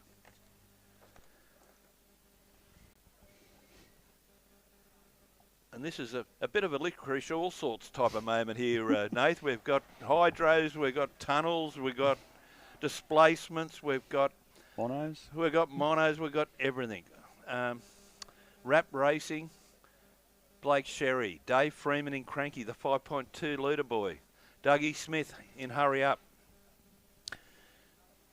Joel Smith in the beautiful yellow F1 powered by the Optimax, Craig Bailey, as we just mentioned, Chris Hearn, Explicit, Paul Sane, the first time we've, or not the first time, the second time we've seen Paul today in Trim King, Ryan Constable. This is a boat, I believe, was clocked at 146 mile per hour at Dargle. 146 mile per hour. And Brian Kilpatrick also throwing his hat into the ring in the beautiful Melody. So, we've got a very, very nice Harold Troy. Craig Bailey did mention the Troy name, very, very close indeed. So they certainly will be trying harder than anybody to put the Bailey name on the Troy.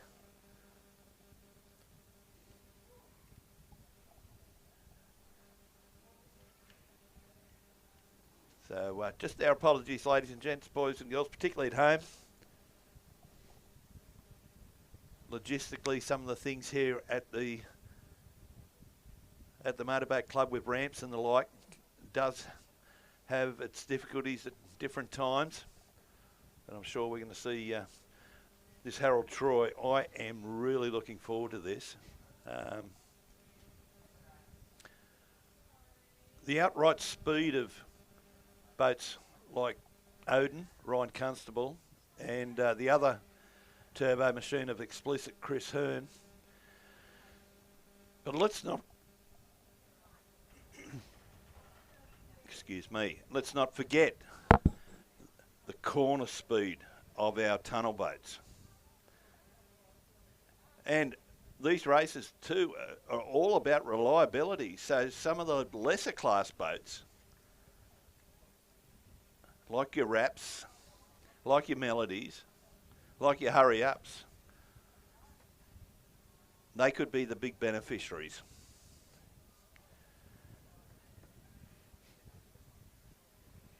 Just a reminder that I just saw Jason Chiswell down there in the Team Bailey. Jason, of course, one of the great sponsors there at Bundaberg, Extreme Marine. Their big meeting in 2 weeks' time. Can't wait for that. So, very, very hospitable club.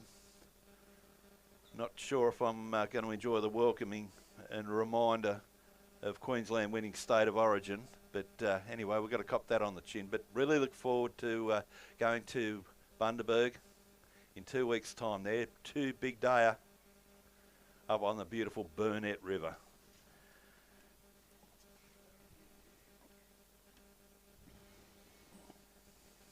So just recently, Nath, you're not only an all-star commentator, you vice president of the New South Wales Hydroplane Club, but you've been doing a lot of what we say head official, officer of the day recently at Dargle and a few other meetings. Yeah, it's certainly a sickness, you might call it, in terms of just how far I love this sport. So it's certainly interesting. The recent Winter Spectacular down at Dargle was probably the first major race meeting which I was in the not in the control tower of, but actually sort of head official or officer of the day, as we call it here in powerboat racing. But it certainly keeps you on your toes. The greatest result you can have is everyone going home in one piece at the end of the weekend, which we did have down at Dargle, which was fantastic. So, certainly great to be involved in the different types of events. But I've been lucky enough to able to assist most clubs in New South Wales in some way, shape or form, whether it's helping out on the ramp or in the tower. Try to do what I can to help out. But the big aim is to get myself back on the water in the driver's seat myself. So working to get a new boat completed or a new combination completed, and fingers crossed we'll be back on the water this coming summer. But it's certainly I really enjoy being able to help out when and where I can, and just try and help out, do what we can to help these events run as smooth as possible. Just quickly, I'm very interested, in your role as Officer of the Day. What does it involve? Obviously the safety and the like, but just give us a brief description of your duties for the day. Yeah, obviously, it's kind of like a general manager type of role. You're just sort of overseeing. There's obviously much larger race committee that helps run an event, but you've got people dedicated to running the pit area. You've got people dedicated to running the order of races and the pole positions and things like that. Then you've got people on the flags. You've got obviously people in course boats out on the race course, and you basically just try and oversee everything. You've got normally got at least 2 people helping out in the control tower, control the flags and keeping the lap count and everything up to date, and making sure that got to keep an eye on obviously all the competitors. Their competitive spirit can take over sometimes. You might have to, depending on any sort of minor infringements, you need to potentially give some drivers some warnings, congratulate those that do very well, and just make sure that everyone gets a fair crack of the whip, so to speak. Everyone gets a fair go at being able to competitively run their race. So, but you certainly can't do it on your own. Sure enough, you might have the title of Officer of the Day, but essentially that means you're just probably the one central coordinator of all the other people that are doing a lot of physical work and a lot of effort and energy being put in to make the event happen. And most clubs, most events have a fantastic race committee, and they all do a fantastic job. But as I mentioned, the best part of the job is when the checkered flag goes out on that last race of the day, and as mentioned, everyone's goes home in one piece. That's the best result you can have. Yeah, well, that's good, mate. It's and occasionally I'd imagine, that where a driver changes lanes or does something a little bit silly, and fortunately it doesn't happen very often. Invariably, what we call, it's similar to football, soccer, yellow and red cards and all that kind of thing. So it's not too dissimilar, but fortunately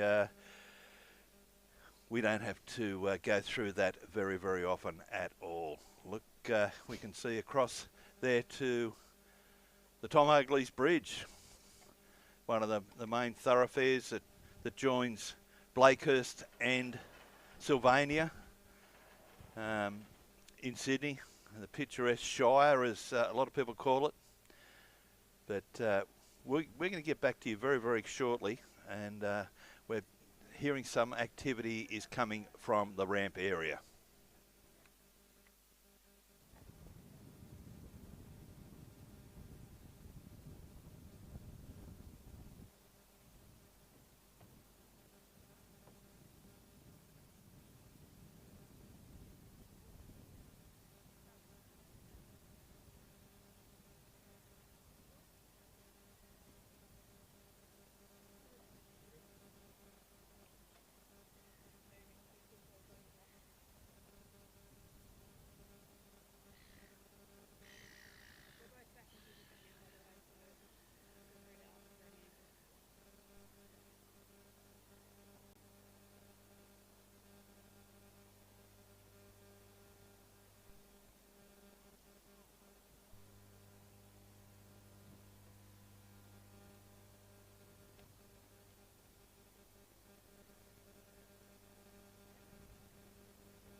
Just a reminder, folks, for those here at the St George Motorboat Club, you are walking around the pit area. Please be aware of your surroundings. As you can see, there's lots of action in terms of tractors and trailers and boats getting ferried around. So please be very careful and aware of your surroundings. Another quick reminder, no alcohol or smoking in the pit area. Obviously this is an active racing event with race fuels and things like that around. And it's obviously a condition of the racing rules and event rules as part of powerboat racing that there is no alcohol drinking or smoking in the pit area. We appreciate your assistance in that. Thank you very much.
So, folks,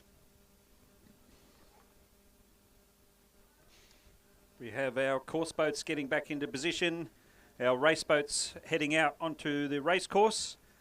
For those joining us via the live stream, the boat on camera at the moment is the boat called Odin.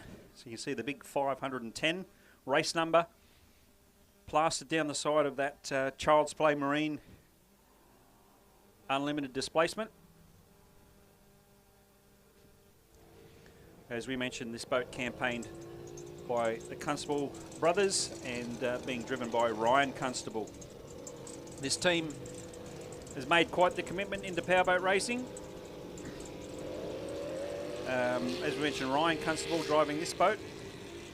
Ryan's brother, Peter, I believe it's Peter, campaigns a boat called Ragnar. So these boats are called Ragnar and Odin. I believe they're gods of war that they're named after. And as mentioned, this team certainly going to war with the unlimited displacement class of powerboat racing. So the other boat, Ragnar, is your slightly different shape, different configuration to this boat. This is your, dare I say, your more traditional Australian style clinker style boat. And the other boat, Ragnar, is based on a flat bottom American style of hull. So it'd be interesting to see when Ragnar gets back out on the water and how these two boats sort of go against each other and the different characteristics. But at the moment, it's Ryan at the wheel of Odin.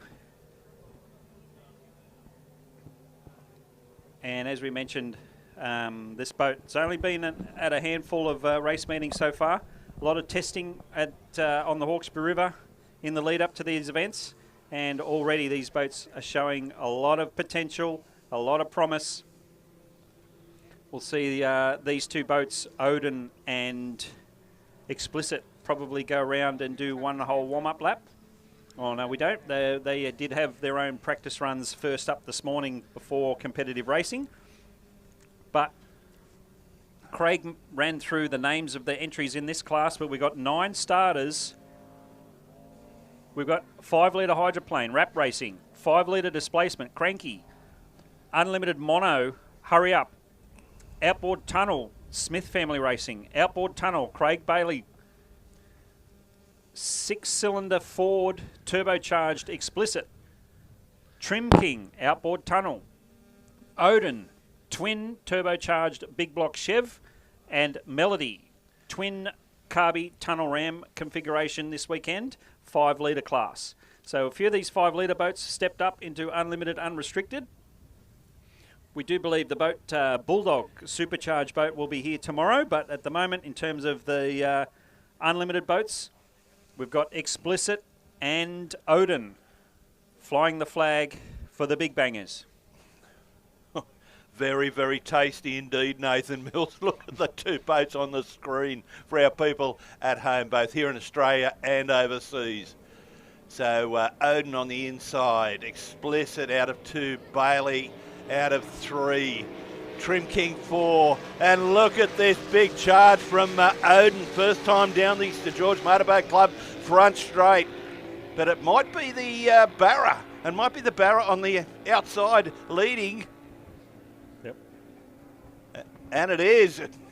We can see Bailey coming up on the outside, what appears to be the Odin boat, but we can see Chris Hearn leading out from Bailey. So Explicit leading from Craig Bailey in the tunnel. 3rd. Oh, look at Bailey's come right round the outside. Great corner speed from Craig Bailey, the local boy, onto the St George Motorboat Club front straight. First time. Here we go, ladies and gentlemen, showing all his experience. He doesn't, well, you don't normally see that from a tunnel boat right round the outside here at St George, but he's done it. The Master Blaster himself. Nath, great pass.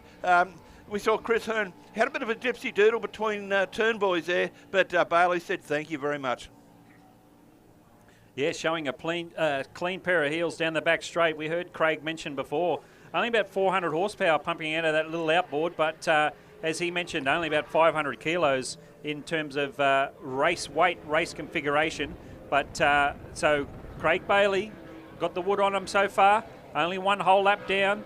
We've got Explicit in second, or those, yep, still currently in second, and the boat Odin currently in third place. And the battle for the tunnel boats and the 5 litres. I think it's Trim King just in front of Melody. Then it's Smith Family Racing. And the rest. But it's Craig Bailey in the Harold Troy Unlimited Unrestricted at the moment. Only 3 laps, so about half race distance so far. But as we know from previous record, the Unlimited's normally pretty reliable. So Craig Bailey still cleanly out in front. Grabs the yellow last lap flag. Chris Cern driving Explicit, as we mentioned. 6-cylinder Ford turbocharged boat. You can hear, for those that can hear the sound, a slightly different engine note from the turbocharged 6-cylinder. And the boat Odin, the twin turbo big block Chev, currently in third place. So on the final lap, we suspect Explicit, showing plenty of speed, as you can see from these pictures. But if you can just imagine that, and then a few more k's an hour from the little outboard tunnel boat being driven by Craig Bailey. So here he comes across the start-finish line, checkered flag, Craig Bailey, the Harold Troy Unlimited Unrestricted for 2023 at the St George Spectacular. Explicit, second place. And it looks as though Odin actually might have come to a stop at some point on the course. We have Paul Sane in Trim King coming through. So it looks as though the boat Odin might have had to pull up due to an issue. Smith Family Racing crosses the line. Joel Smith at the wheel. Unless this is Odin coming around the final turn at the moment. He's backed right off for whatever reason.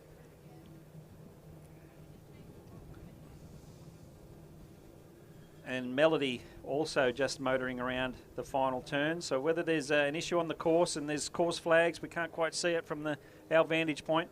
But whether there's a particular reason why these boats are pulling up as opposed to straight up mechanical issues. They were supposed to complete this lap. So it'll be interesting to see what happens there.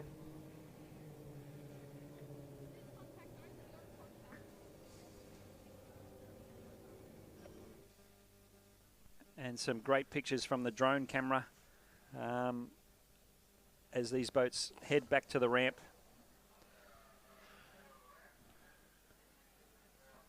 After the completion of the Unlimited Unrestricted Harold Troy, sponsored by Bankstown Helicopters. So it looks as though we've got a couple of boats stopped on the course that are going to need to be towed back to the ramp area. So unfortunately that might take a few minutes.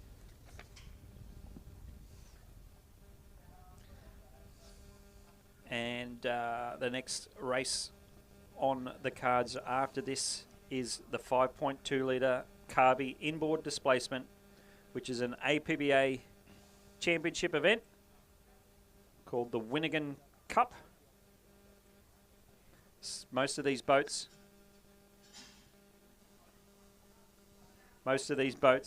have already been out on the water for the 5.2 Open race, which was the Waggart Memorial. So these 5.2 litre Carby boats backing up. The boat Melody was hoping to be running in that. Appears to have potentially had a bit of an issue at the end of that race. So we'll see what happens there, whether he can back it up. But unfortunate couple of non-finishers in this Unlimited Unrestricted Harold Troy Trophy for 2023. Yeah, Nath, just got some really bad news. Text message from Jamie McCutcheon. We thought we'd see him tomorrow, but I just got a message to say that there are problems. He's having problems with an inlet manifold issue, so unfortunately will not be with us. Terrible shame. I know both him and the brother-in-law, Matty Roach, have been working feverishly this week. A part or two hasn't arrived on time, and when it did, they've had this inlet manifold issue. So Bad luck, unfortunately, for Jamie and Team Bulldog. You know, his crew chief there, Matty Roach. But that's the way it is sometimes, and wish the boys and girls the best of luck. I tell you what, Bailey showed outstanding form on the water. There's a couple of boats there that I think we saw the white with the red diagonal stripe through it. So obviously a boat had stopped on the course somewhere. I think it might have been the Blake Sherry boat, might have stopped on the course, but was deemed to be in a safe position for the race to continue.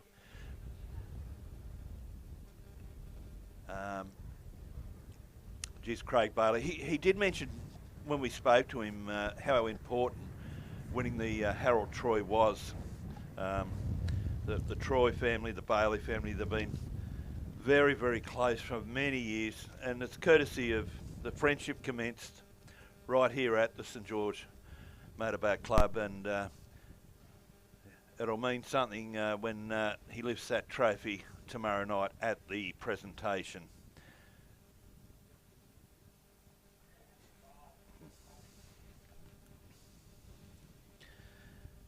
Just a little bit about the Troy Trophy, donated by Harold and Graham Troy in 1952 for the St George Motorboat Club Unlimited Unrestricted Club Championship.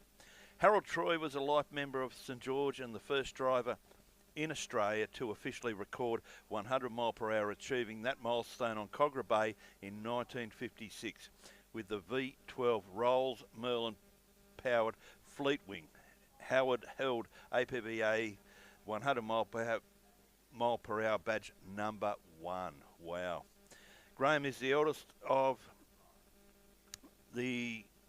Harold's siblings and unfortunately passed away recently, and after racing a skiff and hydroplane in the 1950s and 60s became renowned as a hydroplane builder, constructing such boats as Shamrock, Plus One, Ladybug, Cheap Trick, Spellbound, to name a few.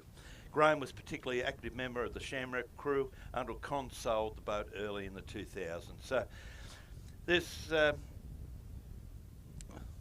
okay, commentators just ducked away for a moment, but I mentioned some names there, and I know Nathan would have been salivating hearing some of those names, Shamrocks and Plus Ones, and you know, Con Cunningham. When I first started to get involved in powerboat racing, that was one of the gun boats, and driven by his son Paul, and yeah, so that'll be very, very special for Craig Bailey to lift that trophy tomorrow night. And Nathan's just returned, and I'm quite sure, mate, I've mentioned some of the names there, and you know, a wonderful boat builder.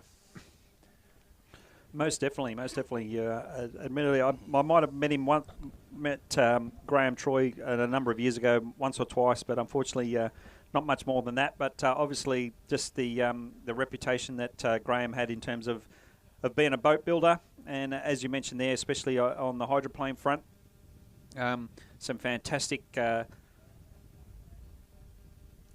race heritage and prestige in those boats that you mentioned. Yes, very, very special name in around this St George Aquatic Powerboat Club and St George Motorboat Club. As you mentioned, a connection to the family there, being the first person in Australia to register 100 miles an hour. So that you can't get more prestigious than that. Pretty amazing, and fantastic connection for the family with the sport of powerboat racing. And as you mentioned, it's going to be quite a special moment for that trophy to be raised up here this weekend, most likely by Craig Bailey. But as you mentioned, yeah, it'll quite a special moment for the Troy family. And as you mentioned, Craig Bailey and his team here. This whether the presentation happens this afternoon or whether everything happens tomorrow. But a fantastic result there by Craig Bailey, and again a fantastic contribution by both Harold and Graham Troy to the sport of powerboat racing.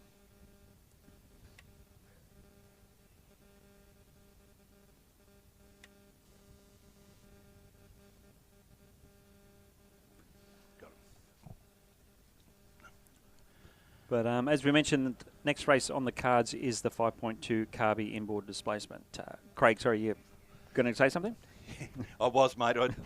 For people at home watching our coverage courtesy of Blendline, we can see the Dick Petricus yellow sign in the middle of the screen. He's, of course, been our provider of our tractors this weekend, and it's just made life so much simpler for drivers, crews, and the officials here. So very big thank you to Dick Petricus and his son Chris for the provision of the 3 tractors. It's certainly made our lives so much easier. The Waggott Cup, next race up, another Australian trophy.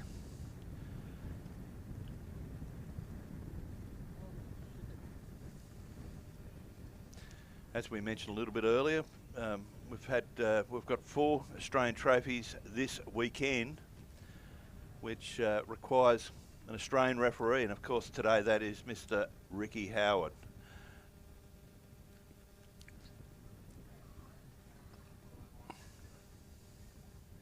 Another one of our great sponsors here this weekend, provides a lot of work behind the scenes.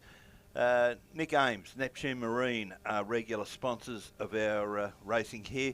Thank you to Nick and the boys at Neptune for providing technical and professional support throughout the weekend.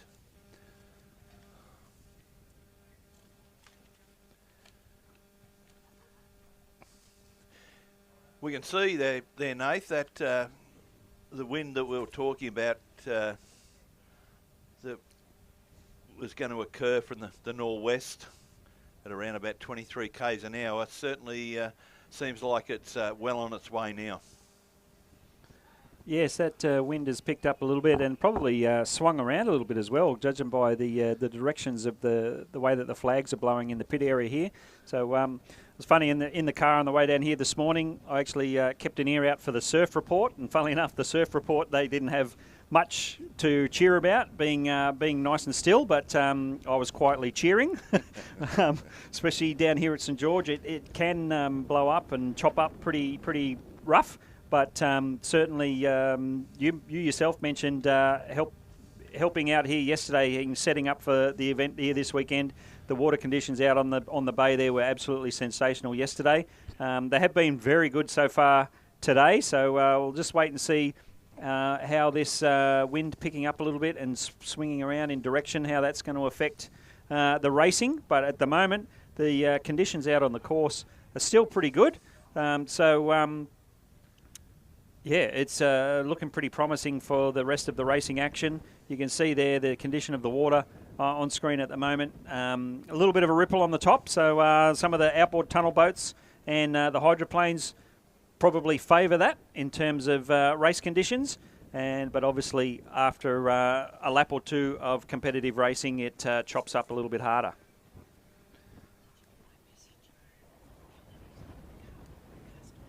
Oh, okay, cool. Thank you. No, we haven't got a radio.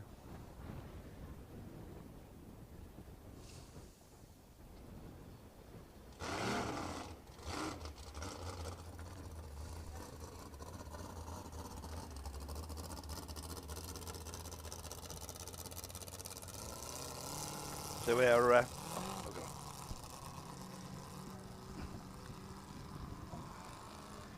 so the Waggott Cup for 5.2 litre carburetted cast iron inboard displacement. The last winner of this race, and we've got to always factor in COVID and that kind of thing now, Nathan, was Justin Frankham in 2018. And funny enough, Justin, well, he's only got one fellow competitor, and that's back in black, Royce McIntyre. So because Melody was entered but is not a cast iron inboard displacement, could not, or disqualifies Brian from competing.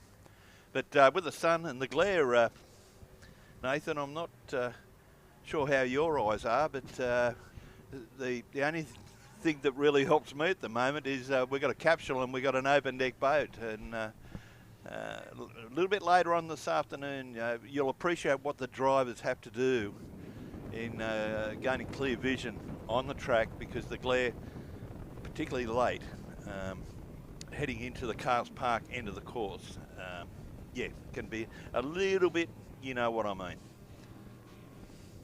Yeah, obviously this time of year the sun stays sort of shallower as it arcs its way across the sky, so causes a little bit more glare on the water, especially on one sort of specific angle. So we'll see how we go.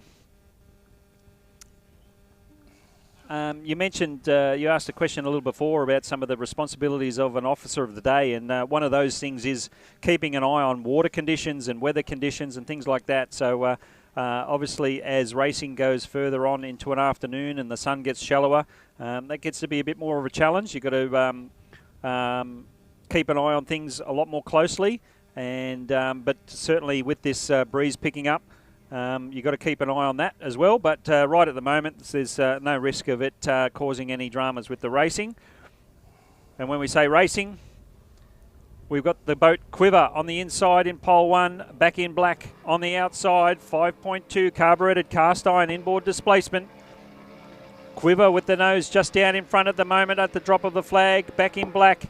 Not too sure whether it's young Royce or the old man Bob McIntyre at the wheel of this race, but it's Justin Frankham in the boat Quiver out in front at the moment. If you get a chance, go and have a look at this boat in the pit area. In terms of the level of presentation for this boat, it's absolutely sensational. So fantastic looking airbrush signage on the side of it, and as we mentioned, just the level of finish on everything to do with this boat is absolutely fantastic. So if you get the chance, have a look. And but Back in Black, no slouch either. Pretty sure this boat is Holden powered, 5 litre Holden. Obviously, one of the conditions of this class is being carburetted instead of fuel injection. And as we heard, the boat Melody unable to contest this race because it must have an aluminium block in it. It is running carburetors this weekend, but yeah, chances are it's not a cast iron block and therefore ineligible to enter this race. But it's Justin Frankham in Quiver out in front at the moment. You can just see the whitewash from the boat Quiver in front of Back in Black, so we're not too far in front. As you can see there, Justin's just cutting through the screen there from our footage. And Back in Black doing his best to stay within reach. Fantastic shot here from the drone of the boat Quiver heading into the top end turn. Obviously clearly out in front, able to go from pin to pin as they call it. Stay nice and tight. The shortest distance around the race course. As you can see, nice big open turns here at St George. A nice big curve, so the boats are able to keep up some pretty good race pace, some pretty good speed as they go around these corners. We suspect these guys are on their last lap.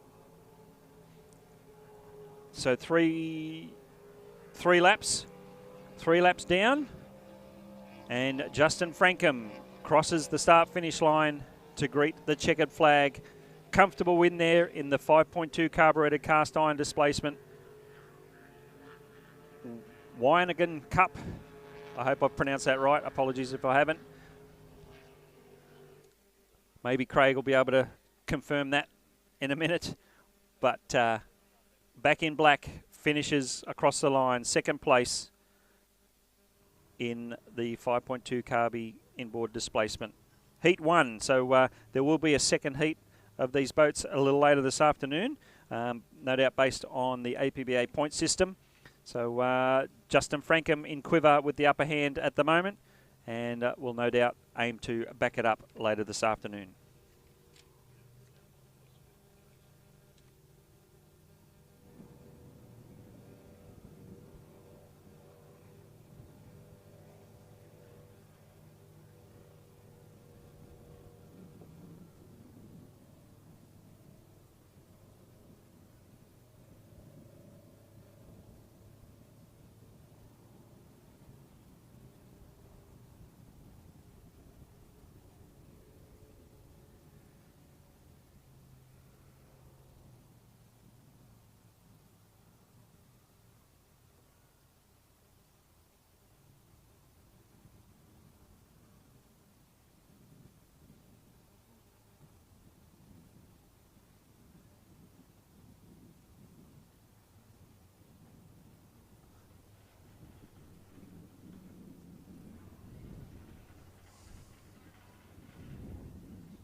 whilst we're waiting for our next race, 85 mile per hour combined, inboards and outboards. We've been talking a little bit about the big meeting at Bundaberg in a couple of weeks, and he's trying to tell me he's working hard for Craig Bailey this weekend. I don't know if it's a bit of R&R or what it is. Jason Chiswell, welcome back to St George, mate. Great to see you, and mate, you must be really looking forward to Bundy in a couple of weeks.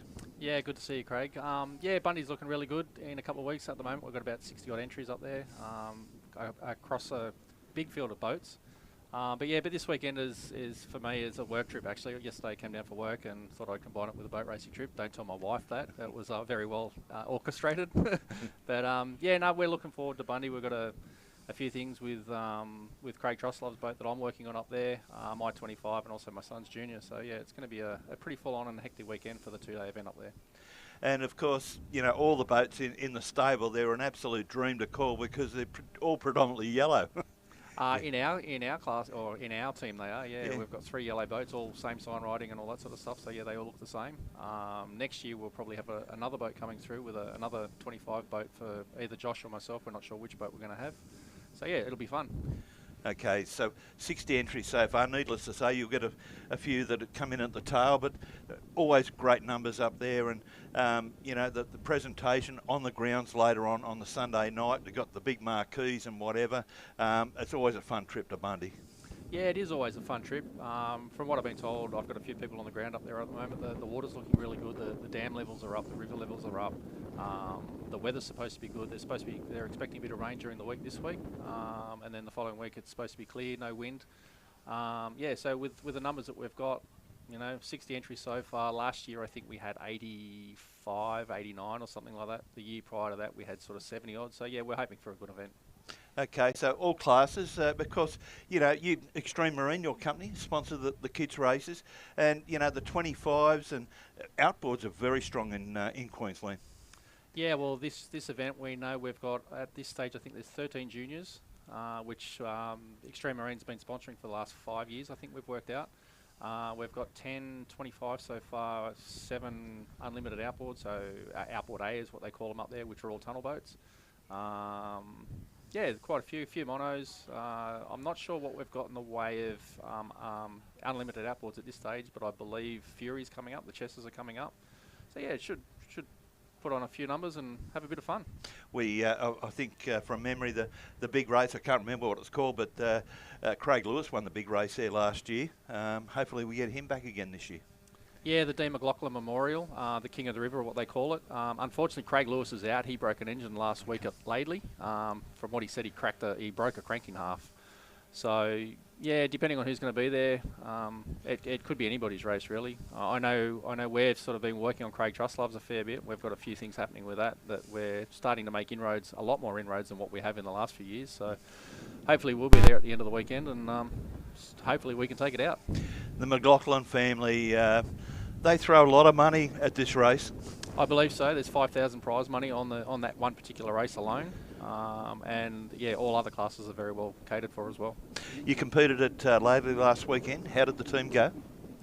I didn't really have a good run. I'm a bit of an experimental person when it comes to the 25 or 550 in the APBA class that we're running. I didn't have the best of runs. I had a couple of issues with fuel and timing, things that I was just trying to sort out. But Hayden had a really good run with a second overall in the junior boat. So yeah, he's running really well, getting more and more at peace with the boat and really enjoying it. There's plenty of flights that go in and out of Bundaberg. So whether you want to, be a competitor or just merely go up to spectate, there's plenty of room along the banks there. Oh, absolutely. There, like you said, there's flights into Bundaberg. The airport's 5 minutes from the track. We've got camping on site for competitors and all associated with the teams and all that sort of stuff.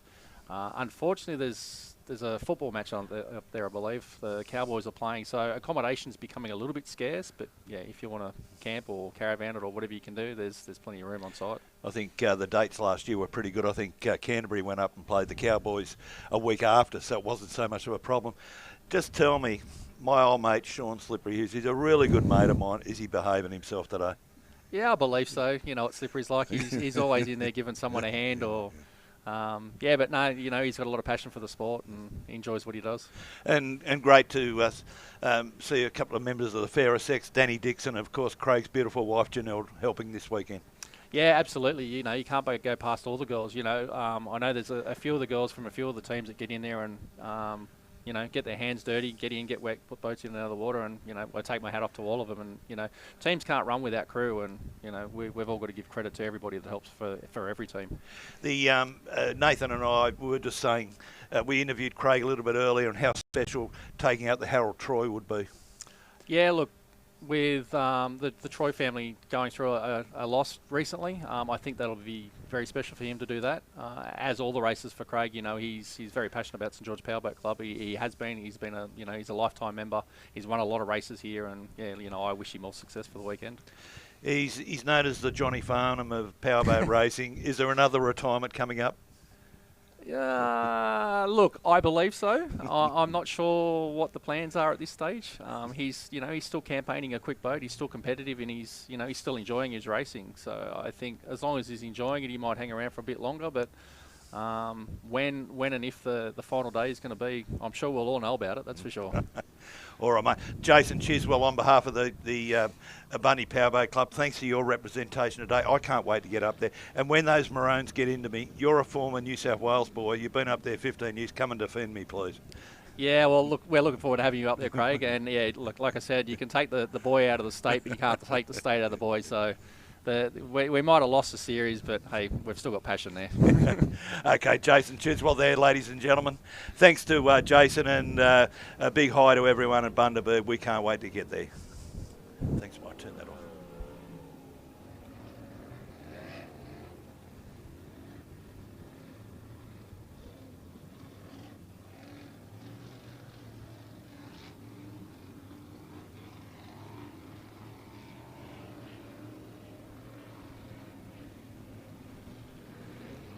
Okay, thanks for that, Craig. As the boats head out for the next heat of the Sam Brown 85 mile an hour combined class, sponsored by South Sydney Detailing. So 4 or 5 starters. 5 starters by the looks of it. Was supposed to be a 6th. Unfortunate, we assume that's probably Eliminator, who had to get towed back to the ramp a bit earlier today. But we will confirm that as we see which boats remain out on the water. So the 2 outboard monos still in there. And no doubt Heart and Soul also still in there.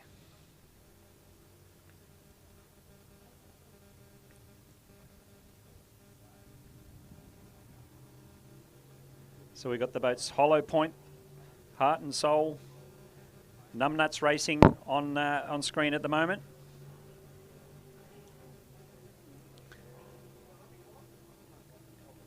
And oh no, we do have Eliminator. Eliminator's still in, so it might be end game, an unfortunate non-starter.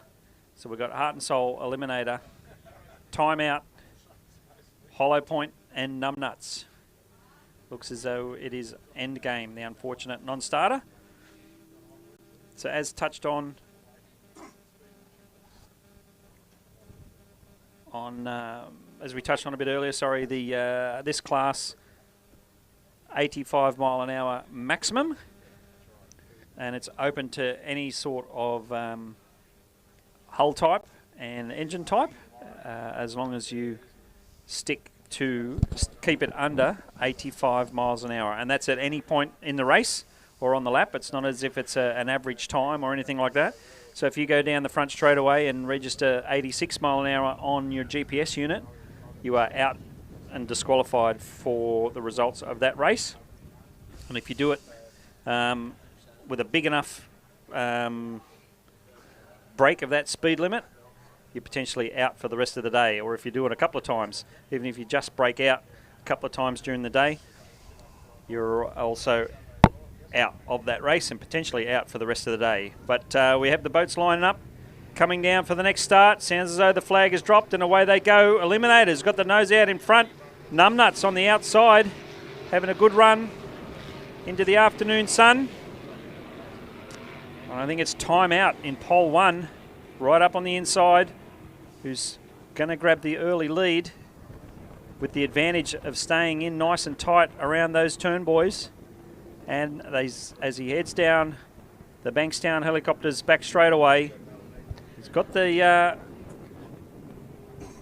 a bit of a gap on the rest of the field already. So he's managed to keep pretty close to that 85 mile an hour in that first turn, whereas all the others, they can't.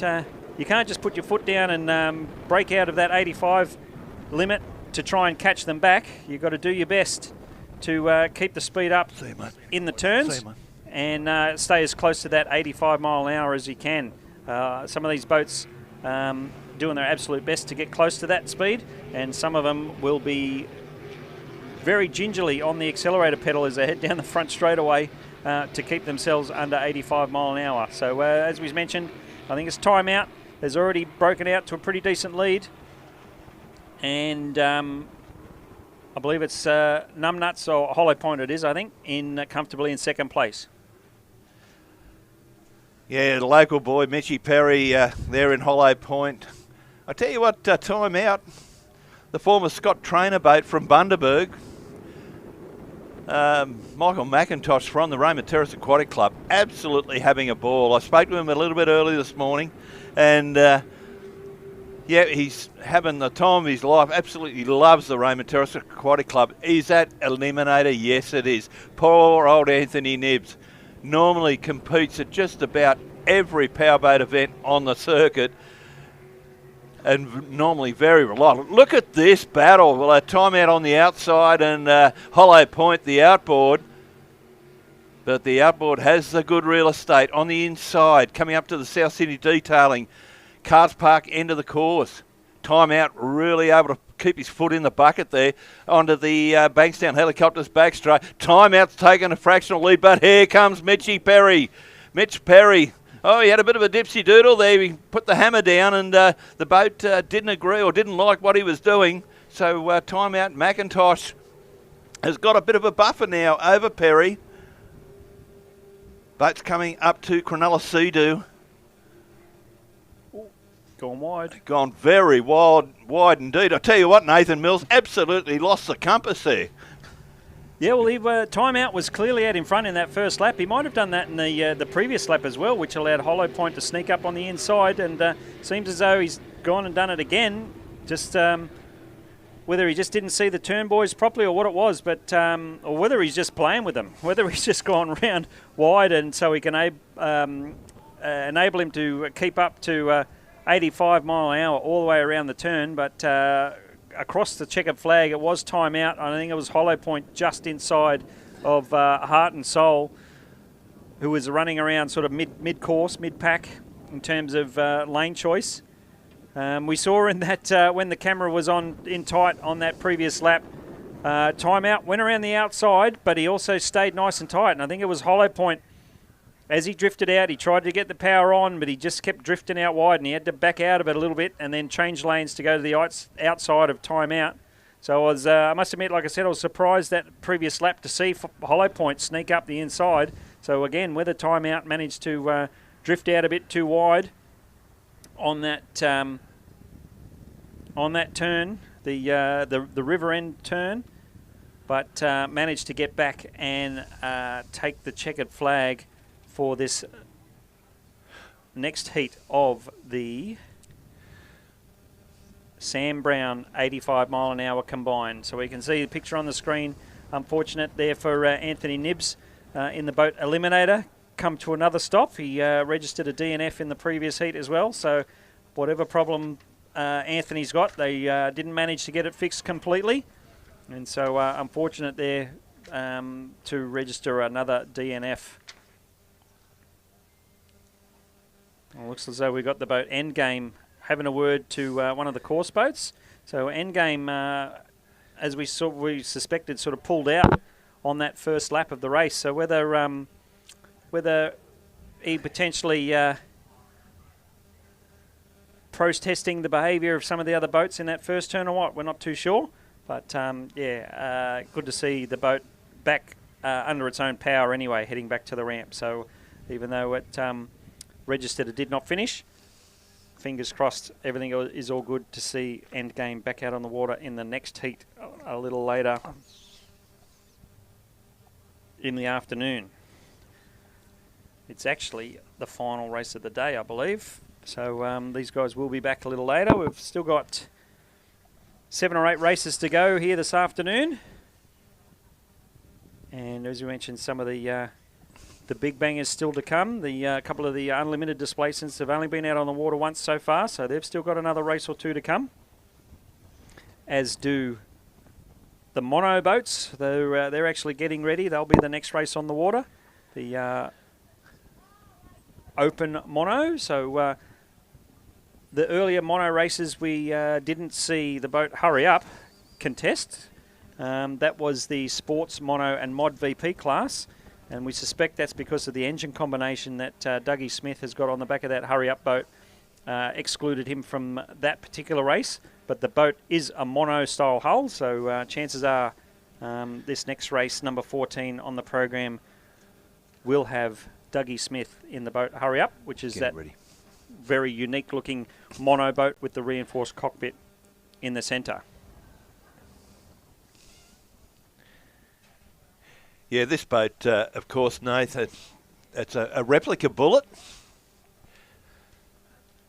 And I believe it was first campaigned by a man called, his name, Jamie Maloney. And he absolutely wrung the neck of that boat. But great to see Dougie Smith. He was one of the Wild Child Brigade down here, and himself and Dave Minton and a few of the boys in the monos, and the late Stevie Antuch. They on the club days there used to be always 4, 5 and 6 of those guys down here, but all the, unfortunately, as I said, Steve hasn't been with us for 9 or so years now, and they've all moved on and got young families and the like. We can see, Nathan, outside, not so much what we can see on the screen here, but we can see some of the canopies, the tents, the teams have set up for shade. They're coming down now. It's starting to get a little bit buffety out there, and that 23, 24 km/h winds we were expecting have certainly hit. Yeah, as you mentioned, not just the tents, but the flags and feather banners and stuff like that. You can tell that they're a little stiffer in the breeze. Obviously, that breeze has picked up. And as I mentioned, it's probably swung around again. It's back to the direction where it was running earlier today, but which is actually straight down the course. So as the boats head up the front straight, once the flag drops, they're into the breeze, into the wind. And obviously these drivers will be very conscious of these water conditions. We can see the pit area on the screen at the moment, and as we've mentioned a couple of times already, but a bit of a change in operations in the logistics of the pits here this weekend. The Vintage and Veteran Powerboat Club made the suggestion of getting a couple of tractors to help run the boats and trailers around the pit area. And we've mentioned before, these tractors are proudly supplied by Dick Patricus Mowers and Tractors. They've the sell, service and hire mowers, tractors, log splitters, chainsaws, any sort of rural power equipment. Based out just outside of Richmond in the Hawkesbury area. The actual suburb is called Tennyson, but very, very famous in the Hawkesbury area. Dick Patricus has been based out there for many years, and the younger Chris Patricus now running things. As we mentioned, proud supplier, proud provider of these mini tractors that are keeping the pits flowing nice and smooth and fast to get all of the boats into the water when they're needed. The other pit officials doing a great job in making sure that the drivers are ready when they need to be and heading towards the ramp when they're required. You can see on screen at the moment just how strong this breeze is blowing. You can see one flag blowing pretty stiffly and another one blowing around a little bit. So you can see it's a pretty good example of just how blustery and buffeting or buffering conditions they are with this breeze. So no doubt the officials will be keeping an eye on the water conditions. It does appear to be still pretty good racing conditions. Obviously we're looking from a bit of a distance. No doubt the drivers who have been out there, especially in the smaller boats, they might have a different opinion. But no doubt they're all still enjoying themselves. Next race on the water is the open monos. So a few of the boats backing up from the 85 mile an hour class.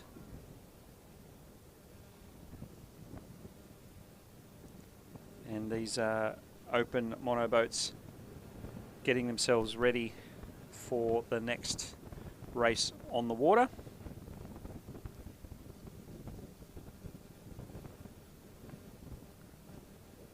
And it looks as though the boat Hurry Up, which Craig mentioned and we discussed a minute ago, reinforced cockpit inside of a mono boat. Pretty unique. There aren't too many around in Australia. I think there's only 2 or 3, if that.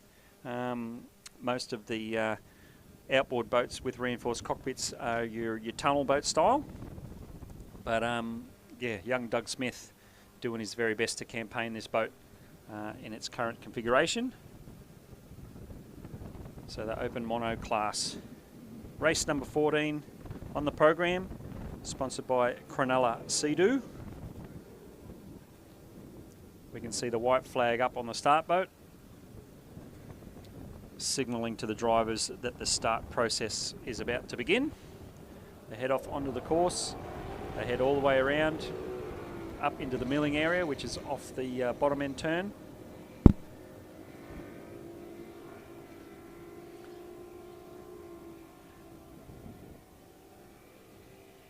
So for those unaware, the camera position for the live feed, courtesy of Blendline TV, is actually, they're propped up on top of the control tower. So basically the angle that you can see, this point of view, is the exact same as the officials in the control tower, quite literally under their feet.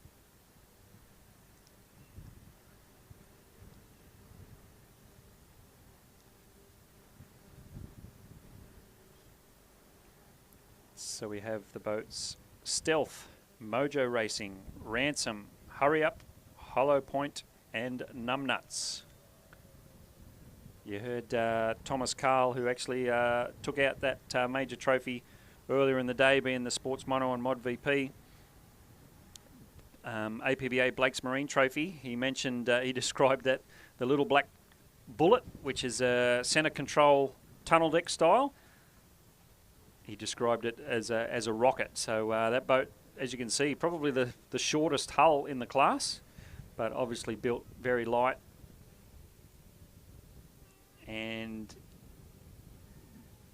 obviously built amazingly well too, because that's no doubt the oldest hull in the class. That style of boat running in powerboat racing and ski racing as well, very successfully for a number of decades. I must admit I'm not too sure on the exact history of this boat itself, the boat called Stealth, but it's fantastic to still see that boat running around and being campaigned pretty successfully by Richard Cleaver, who, as we mentioned, is up from the Albury region this weekend to partake in racing here at St George Aquatic Powerboat Club.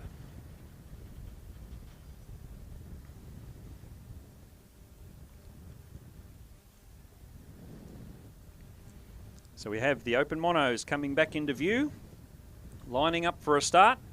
Stealth in 1, Mojo in 2.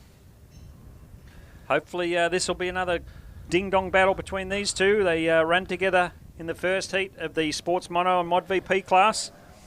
The boat Stealth had some sort of mechanical issue and eased up towards the end, but fingers crossed with pole 1. It's going to be another great contest, and it looks as though Mojo with an early lead as they go into the top end turn. Yeah, the big force certainly showing its wares at the moment, Nathan, as the conditions do boil up. The heavier the better for that boat. We see the Stealth boat of Richie Cleaver in second. Great to see Richard all the way from Albury mixing it up. Looks like Mitchy Perry in Hollow Point has moved to the outside, coming out of Bankstown Helicopters back straight. You can hear the boats, the engines taper off there. Tom Carl driving the fourth round like a sprint car at Eastern Creek.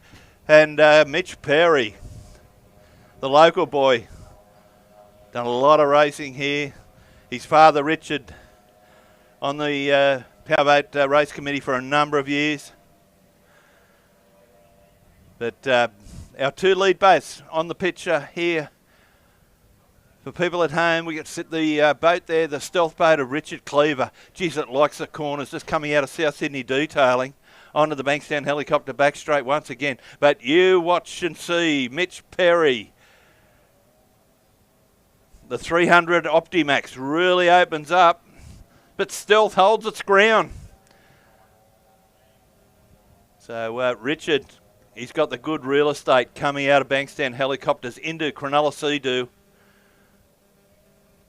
Richard been in the sport a long, long time. But Mitch Perry showing maturity far beyond his years.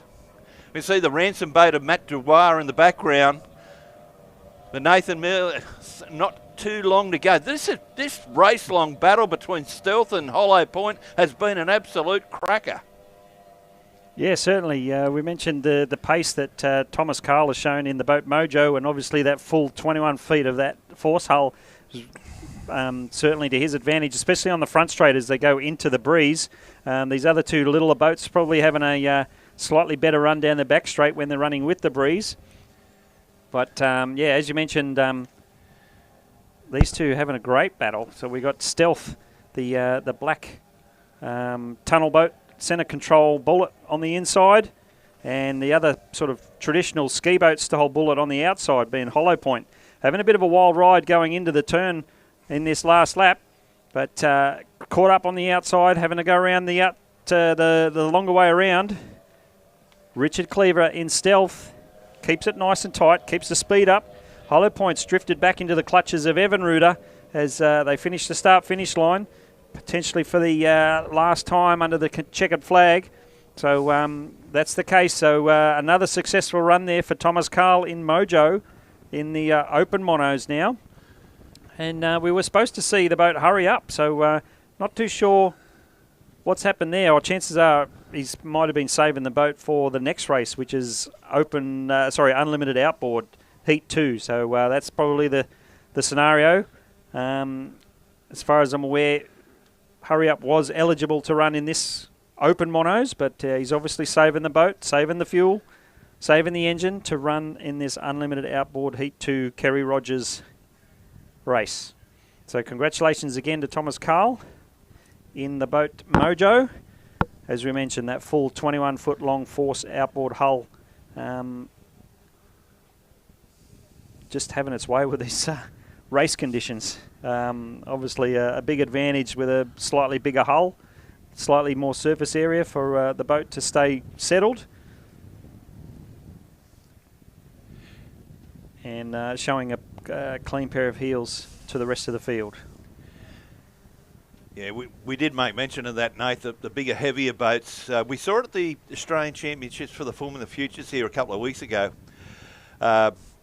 Similar conditions to this, and some of the newer, lighter boats didn't like these conditions whatsoever. So the older, heavier boats certainly couldn't get enough of this. Yeah, it certainly helps.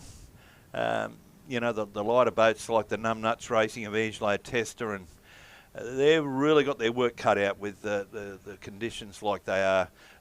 When we arrived here yesterday and we had the mill pond conditions, the guys in the lighter craft would love those, but Nathan Todhunter did say to me he's got another force himself, and he said they certainly do like the rougher conditions. He said the flat stuff's no good to them.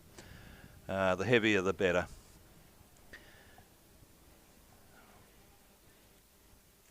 Brad Beasley to the Sapphire Room, please. Brad Beasley to the Sapphire Room, thank you.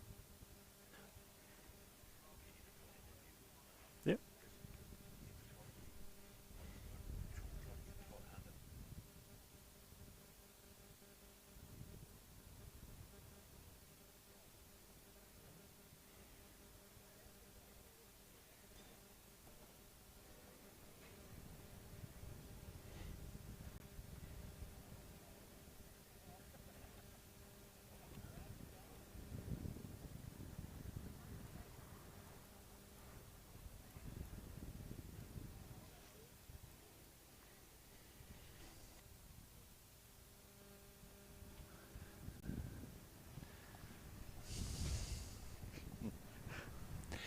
Great to see, Nath.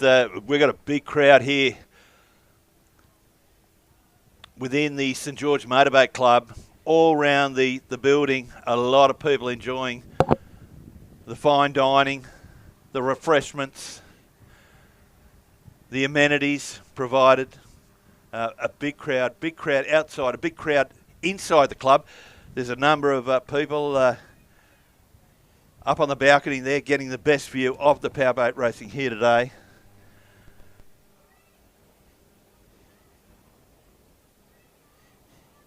But it was certainly a lot warmer this morning. There we were just talking about the people on the balcony enjoying all the conditions and the dining here at St George.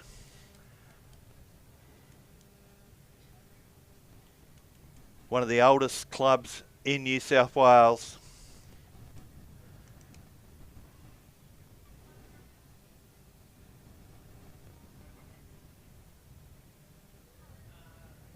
So we're certainly hoping to continue powerboat racing here for as long as we can.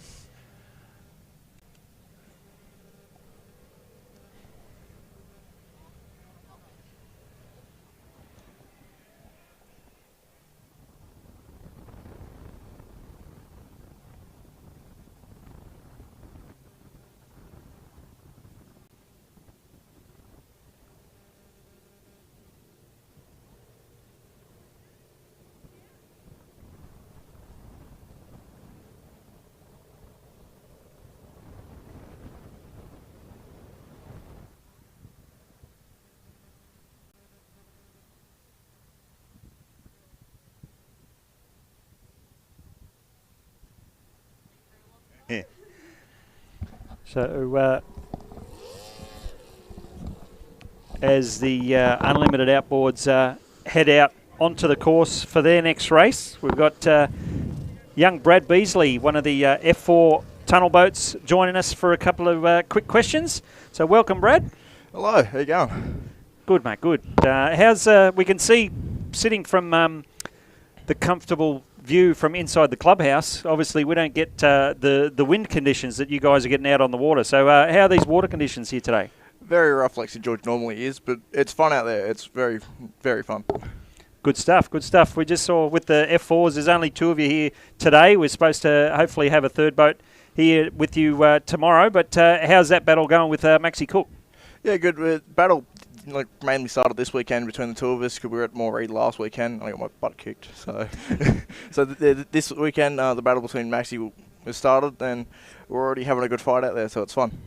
Yeah, it's good stuff. I think you've got one, and I think he's got one in the racing so far today in terms of first place. So, yeah, very evenly matched. And you've obviously got a bit of racing heritage yourself. The Beasley name, quite famous in powerboat racing and primarily outboard racing. Yeah, it would be. I got lucky enough for the weekend at Moree last weekend. The original tunnel that my grandfather and my uncle had built, 35-year-old tunnel for an the 1800cc class. Was lucky enough to able to drive that up at Marina and have a couple of laps in it. So if you go back 35 years ago when my grandfather and my uncle first built that boat, we're still going now. That's fantastic. How awesome is that? And especially for a family member of the same lineage to be able to pedal a boat like that around a track for a couple of laps is sensational. So, yeah, so obviously you're in the F4 tunnel at the moment. You've stepped up out of the juniors the last couple of years. So how long have you been in this F4 tunnel boat? I think it's 2 years now. It's been a bit. I think it was 2019 we stepped up, so 3 years. Good stuff. 4 years. I don't. Yep, cool. And so have you got a like a longer term plan? Sort of how much longer do you plan on being in the F4, and then what's the next step after that? So we plan for this year to run F4, next year to run F4, and then the year after that we'll step up to an F2 and run that for a couple of years, and then possibly go to F1. Good stuff. I guess the ultimate goal for any outboard tunnel driver is F1. And as I mentioned, with the family heritage you've got and the family history, you've certainly got a lot of expertise and passion around you to help facilitate that goal. Yeah, it's I've got a lot of knowledge within my family between my grandfather, my dad, and my uncle. Well, both uncles. There's a lot of knowledge there, so I'm lucky enough to have that within my family. Yeah, fantastic to see. Fantastic. Well, we might let you go now. No doubt you're going to have to get ready for the next race soon, and we got the unlimited outboards on the course at the moment. So thank you very much, Brad. Yeah. Thank you. We'll keep a special eye out for you a little bit later when you're on the course at the control of Fully Sick Mate. Thanks again, Brad. Thank you. As the flag is ready to drop on this unlimited outboard race, and away it goes. We got the three tunnel boats, and hurry up with Dougie Smith on the outside. Looks as though it's Craig Bailey with the advantage on the inside, taking full advantage of that pole one. As we know, these outboard tunnel boats love to turn. They're able to keep it in nice and tight with the outboard boats. It's obviously the propeller itself changes angle and is able to keep that boat in nice and tight and nice and fast. And Craig Bailey is doing just that as they head down the Bankstown helicopters back straight away.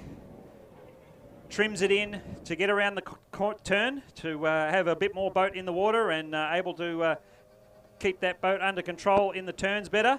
Side by side goes Trim King and Smith Family Racing. The battle for second. Trim King, the grey boat, on the outside. Blue and yellow, Smith Family Racing on the inside. Side by side as they go down the front straight away with one whole lap down.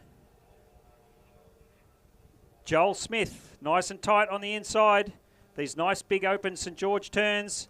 You can see Joel Smith electing to keep it nice and tight and turning sharply right on those right on the turn boys. So basically make it a three-angle turn, whereas Trim King elected to go the bigger, open, more smooth curve all the way around the outside, and trying to make inroads back up onto Craig Bailey, but he's cleanly out in front at the moment. Paul Sane in Trim King, probably with the advantage right this minute over Joel Smith. He's talking to Tyler Howard in the Joel Smith crew, and they mentioned that Joel's running this boat this weekend. Apparently this boat a little bit shorter than one of his other hulls, and very much feeling the water conditions here today at St George as the breeze picks up, and especially when he was running against the inboard boats in the unlimited unrestricted race a bit earlier. Those big heavy inboards chopping up the water a bit more. But we can see Paul Sane in Trim King leaving Joel Smith one racing lane, not giving him any more. He did stick around the outside, and Joel Smith having to drift outside and a bit of a change lane as they came out of that turn. So fingers crossed, still one lap to go. Fingers crossed for Craig Bailey in terms of staying out in front and nice and fast. We just see Dougie Smith in hurry up, heading down the front straight away for the final turn, final time, greeting the yellow last lap flag, and seeing what he can do to try and reel back in the competitors of this unlimited outboard. Heat 2 in the Kerry Rogers Trophy. Some great pictures from the drone placed out in the middle of the racecourse. But Craig Bailey crosses the line. Trim King, second place. Smith Family Racing, Joel Smith in third. And Hurry Up comes up onto the front straightaway for the final time in this Bullet replica mono boat. So punching above his weight, you might say, in running with the unlimited outboards, running with the tunnel boats. Obviously, outboard tunnel boats built expressly for racing and nothing else. It's not as if you can throw the kids in the back and go for a weekend cruise in these outboard tunnel boats. And that whole configuration of the boat, Hurry Up, sort of your more traditional style ski boat shape on the bottom. But this particular boat laid up, as they say, in the fiberglass trade to go racing, and with the reinforced cockpit in the centre control. So fourth place for Dougie Smith. But another successful run for from Craig Bailey in registering a first place after the 4 laps.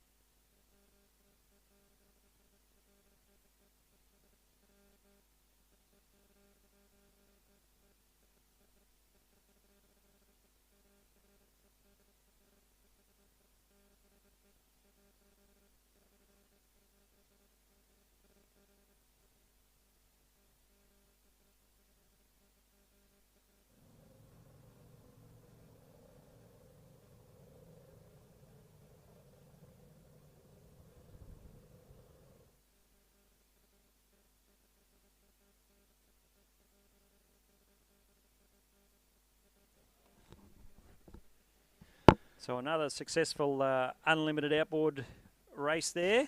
Race 15 on today's race program. Next race, we've got the 95 mile an hour inboard class. We've run to 85 mile an hour. Chances are it's all the same boats have stepped up to run in the 95 mile an hour inboard class. So again, 95 mile an hour maximum. So as we mentioned, it's not averaged out over the whole race time. It is a maximum speed at any one point in time. So all of these boats run a GPS unit, a GPS tracker, if you like, in the boats, and they get checked when they get back to the ramp. And if they register a race time speed, faster than, in this case, 95 mile an hour, they are disqualified from that race. Okay.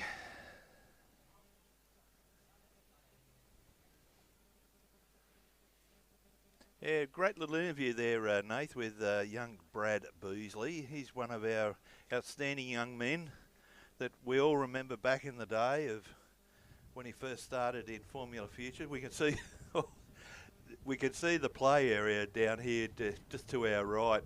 Our people at home with Blendline. I saw a number of drivers down there earlier with their kids, and this is how all the friendships form and the like. And some of those kids we can see on the play area at the moment, you never know when they're going to appear in one of the little Formula Future boats. But no, it was great listening to Brad. There's about 48 generations of Beasley that have been involved in this great sport, and by the sounds of Brad, he's not going to be anything different. It was great to just have a chat to the boat's owner, the daughter. The boat's owner, of course, Alan Baker. It was great to speak to Jean Baker, his daughter. She's part of the crew this weekend, and invariably, when Jean and I get together, we just talk about Speedway. So my apologies, Nath, I left you in the lurch there a little bit. But anyway, we can see our hard-working tractor drivers and whatever. It's just made it so much easier. I know I've mentioned it a few times. There's Dougie Smith climbing out of the 23, the replica Bullet. The boat in the foreground there, the 663 Maxed Out, sponsored by Cook's Fencing. That's, of course, Maxi Cook. That's the competitor that Brad Beasley was talking about. Of course, this is the ex-Hayden Sherry Formula 4.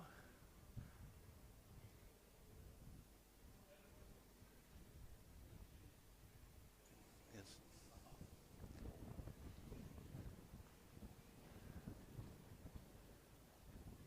So our 95's coming out onto the ramp. And that is the Barry Sharp. This is one of the most celebrated races here at the St George Powerboat Club. The Barry Sharp Memorial is a trophy donated by David Blythe in memory of his good friend Barry Sharp. Apart from being heavily involved with car racing, Barry raced a Jaguar-powered runabout called Jag, and this was the first inboard displacement hull to be fitted with a reinforced cockpit. Barry, in partnership with David Blythe, also ran a twin Ford Cleveland-powered displacement hull called Torino. So there's a little bit of the history behind this particular race, the Barry Sharp. A very big thank you to David Blythe and David Blythe Proprietary Limited, David's company, in sponsoring this race. We can see there, Nath, we can see Paul Sane in the 91 Trim King, just on the ramp area. Just waiting to be taken onto the trailer.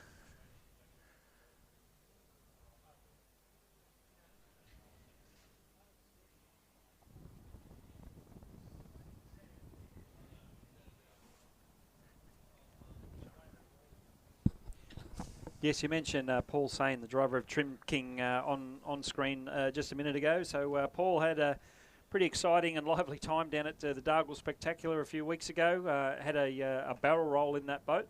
The boat ended up the right way up, and the driver, he was able to get himself out all okay, so everything was okay from that sense. And he's obviously pulled out all stops to get that boat ready, because I'm pretty sure he actually ran with the AFPGP event up at Moree last weekend as well. And so, yeah, no doubt the effort put in by Paul and the team to get ready to run up there and back it up this weekend to run down here. I do believe St George is the closest, one of the closest venues to his home track, if not his official home track. So it's fantastic to see Paul putting in the effort, putting in the commitment to be here this weekend as well. We can see one of the mono boats called Numbnuts on screen at the moment, sort of your traditional bullet style 1800 SO or S or whatever they're called, about 18 foot, 300 horsepower Mercury on the back of it, as you can see. Very versatile style of boat. Whether this boat's been laid up really lightweight or not, I'm not too sure, to be honest, but a lot of these boats still getting around the rivers and the bays of primarily Sydney, but no doubt all over Australia is the bullet mono style boats. So very versatile. A lot of these boats, potentially Numbnuts as well, backing up as a social ski boat every other weekend. But got the race face on here at St George this weekend for the driver of Numbnuts, being Angelo Testa. So you can see this boat, relatively standard engine, dare I say, or certainly from the factory. You can see that's why the boat's staying in the water in between races. Basically just a little bit of a top-up of race fuel in between races. But other than that, not too much maintenance, pretty maintenance-free in regards to comparison to some of these other race boats. A lot of the other boats pretty much have to get pulled out in between races, and a bit of maintenance and a lot of checking over in between. Now we can see on screen Evinrude, another bullet, but this time running a 300 horsepower Evinrude on the background, on the back of it, sorry. As we mentioned, relatively new to powerboat racing is the boat Evan Ruder. And again, another one of these drivers and teams that have shown a lot of commitment to run a number of events, one after the other, showing a lot of commitment to contest a lot of these race meetings.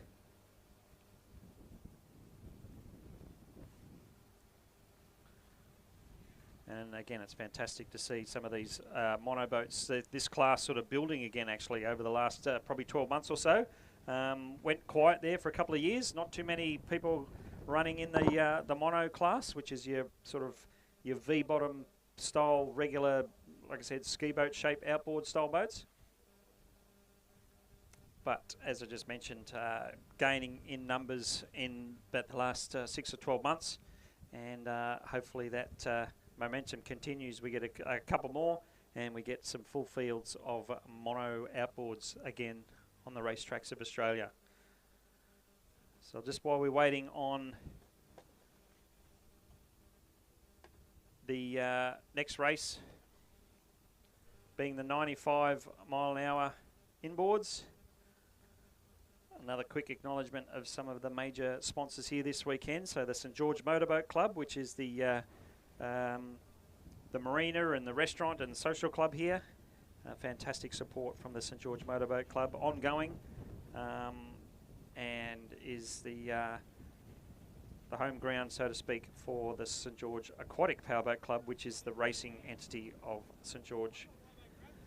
Cronulla, Sea-Doo and Can-Am for your jet skis and personal watercraft. We've got Bankstown Helicopters, who are another long-term sponsor of the powerboat racing here at St George. South Sydney Detailing, Neptune Marine, Smiley Photos, another long-term supporter of the St George Club, and will no doubt have a barrow load of photos of the action from on the water here this weekend. Another great supporter being David Blythe Proprietary Limited, as well as Coca-Cola. So again, an event like this cannot happen without the support of partners and sponsors, and it's fantastic to see that support continue for the St George Aquatic Powerboat Club and their St George Spectacular here for 2023.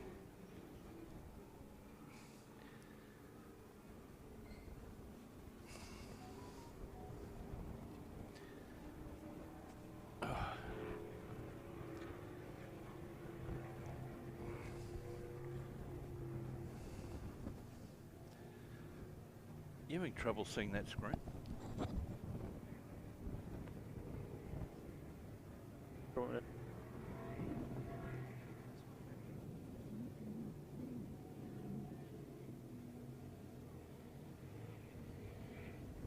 So the 95 mile an hour class head out onto the course.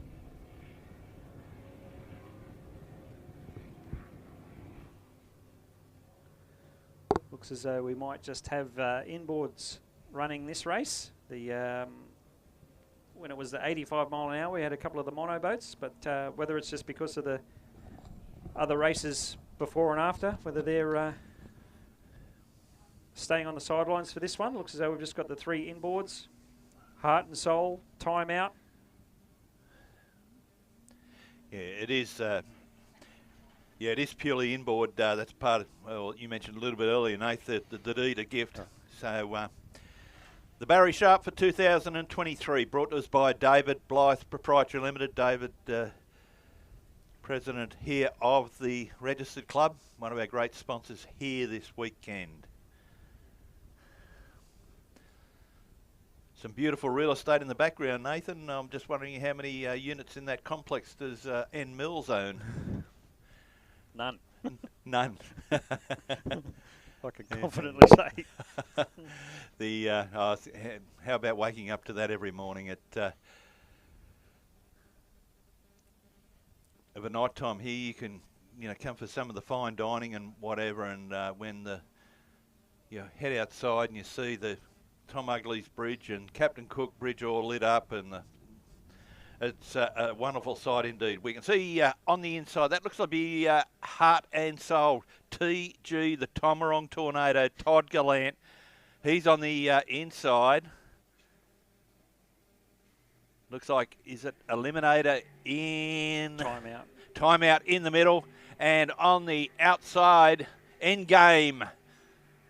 So we get some great drone footage there from above. Oh, timeout. Timeout is having timeout at the moment. Has virtually stopped to a whimper. So we might try. Yes, our lead boat and second boat. But timeout boat has refired. So maybe an electrical issue there. But Todd Gallant in Heart and Soul leads out from Endgame.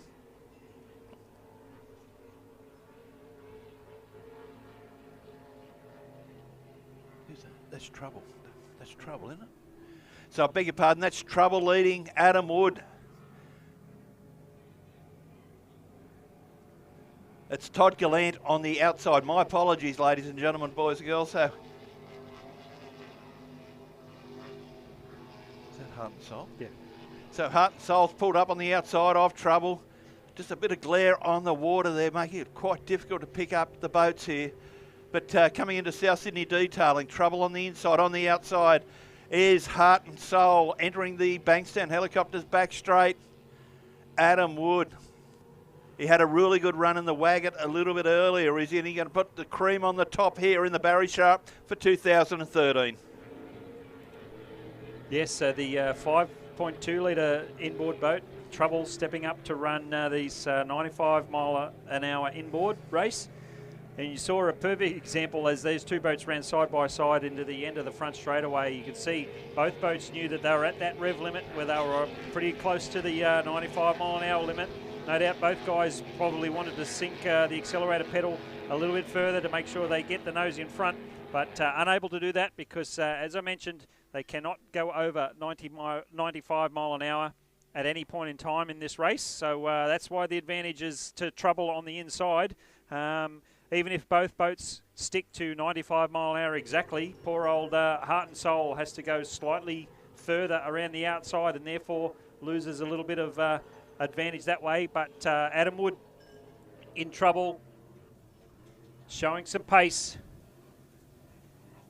Out in front, over the top of Heart and Soul. So Heart and Soul normally out in front of most races he goes in. So slightly new territory for Grant being in second place. So it's going to be interesting to see how he goes with that. But he earns first place a lot of the time.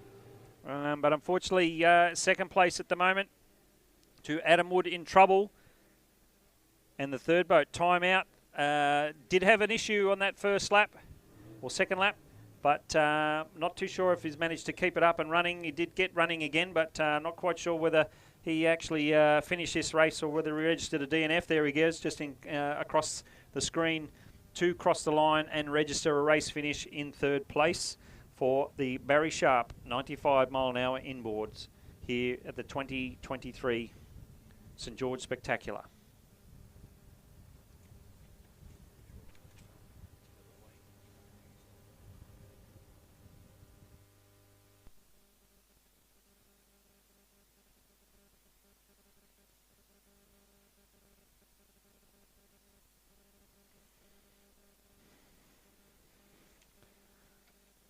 So it looks as though the wind is, I wouldn't say dropped, but it certainly hasn't got any stronger than it has been blowing for the last sort of half an hour or an hour.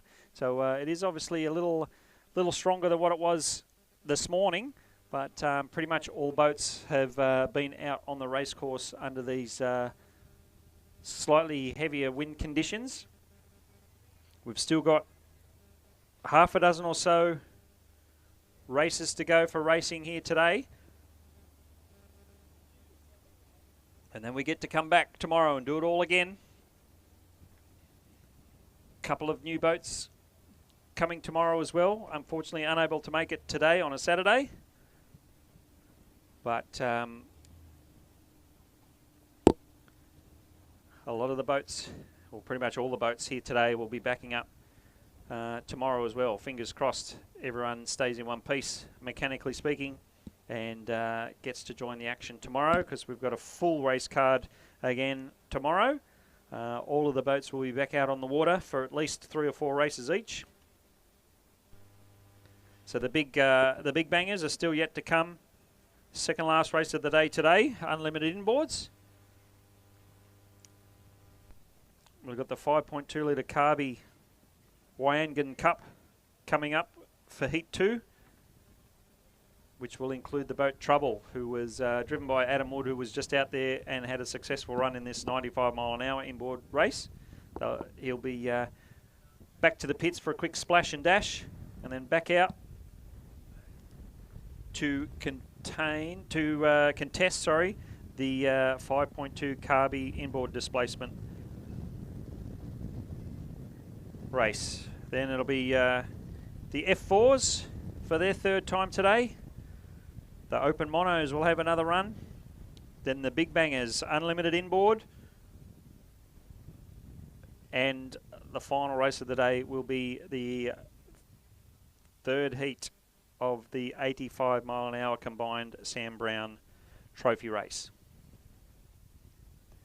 So still plenty of action to come, especially if you plan on coming back tomorrow.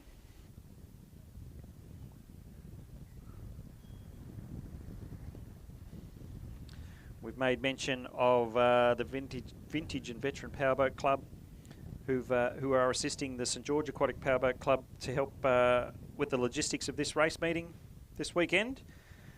And the Vintage and Veteran Club can't do their thing without the support of their sponsors, from Airmakers Air Conditioning Service, the Indy 800 kart track, that's the go-kart track based at Wilberforce, just outside of Windsor. One of the best kart racing facilities in Sydney. Breno's Concrete Pumping. They do all residential and commercial jobs, big and small, all over the Sydney metro area. Coldie's Tow Bars and Bull Bars, also based out in the Hawkesbury. It was the first official sponsor of the Vintage and Veteran Club, and it's a family-owned and run business, installing vehicle accessories and servicing Sydney for over 30 years. That's Coldie's Tow Bars and Bull Bars. Daniel's Automotive Mechanical and Auto Electrical Repair. Daniel's Automotive is a family-owned business with over 20 years of extensive experience in both mechanical and auto electrical services, and are an NRMA-approved workshop based down in Seven Hills in the northwest of Sydney. Borgia Cranes. Their service extends from local builders to some of Sydney's largest construction companies and major projects. They offer crane hiring service as well as supply of rigging equipment and accessories. Their extensive crane hire fleet uses some of the latest and greatest mobile cranes and can cater for lifting applications from 3 tonne to a massive 750 tonne. How about that? Borgia Cranes.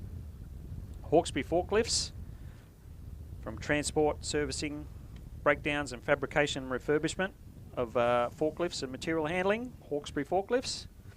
Smick Roofing, specialise in all your roofing needs, from re-roofs, residential, commercial, tiles and metal roofs and repairs. All Sydney bathroom renovations and waterproofing. For all your waterproofing and bathroom renovation needs, please give John Williams a call. I believe John Williams is here watching the action from the St George Motorboat Club. That's all Sydney bathroom renovations and waterproofing. Constable Brothers Concrete, not only a supporter of the Vintage Veteran Club, but the main driving force behind the boat called Odin, which will be back out on the water a little later today. So Constable Brothers Concrete is a family-owned ready-mix concrete company supplying all of northwestern Sydney. Their depot's based in Windsor, but as we mentioned, supply all of northwestern Sydney. And Werns Rural, they do slashing and spraying and pasture improvement, all sorts of activities in the rural space. They also do tractor and loader work and also semi-trailer and float trailer also available for hire and for transportation needs. So again, thanks to the Vintage and Veteran Powerboat Club for supporting the St George Aquatic Club this weekend.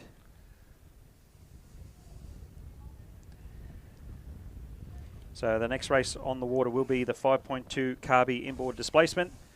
We mentioned one of the boats trouble, probably backing up from the previous race. So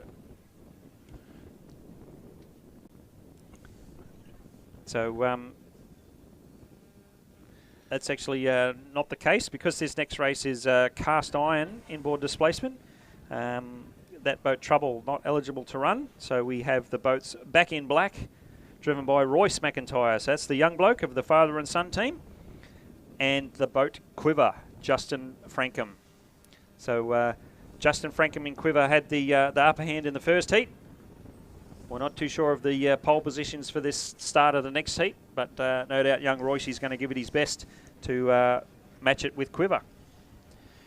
You were mentioning a little bit earlier there, Nath, that some of the classes, they go through their highs and lows, and Royce McIntyre, geez, I remember as a young bloke there at the Deepwater Motorboat Club, he was the only junior, and we used to feel sorry for him and all that kind of thing. And then there was a big rush of kids come through, so it all has its cycles. And you mentioned a little bit earlier about, the mono, the mod VPs and that kind of thing. They're making a bit of a presence felt again now, so it's good to see. I know on our club days here at St George, we're seeing more and more of the Mitch Perrys and the Angelo Testers and Nathan Todd Hunter. Great to see Matt Dewar here today. So we're hoping for more and more. Joshy Heather, he's run here a couple of times. So we're trying to get more and more of these guys that run on what they call the Georges River Run. Come down here, have all the safety equipment, and come down here and race under race conditions in a safe environment. White flag aloft. Pretty easy to pick these boats despite the glare. The open deck boat of Royce McIntyre and Justin Frankham.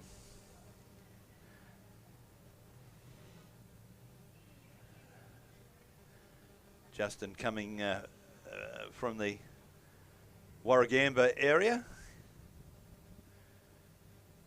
Young Royce, formerly of Camden, was known as the Camden Cowboy for some years. I remember I think it was a 16-year-old, him attaining the 100-mile-per-hour badge at the Raymond Terrace Aquatic Club from memory. I can see Nath nodding his head, so I was right.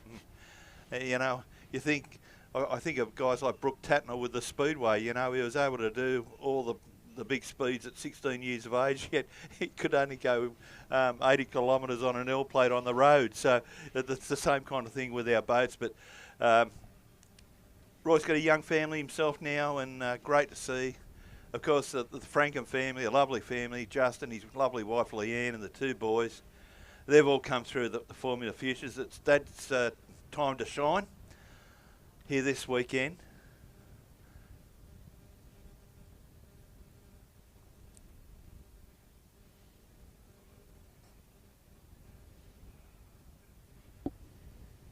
One of the big reasons why we did move the Spectacular from February to its present month is all the social traffic which we're just coming out of there, and the southerly winds that we often encountered and saw the meetings council. So we've got Royce on the inside, Justin on the outside.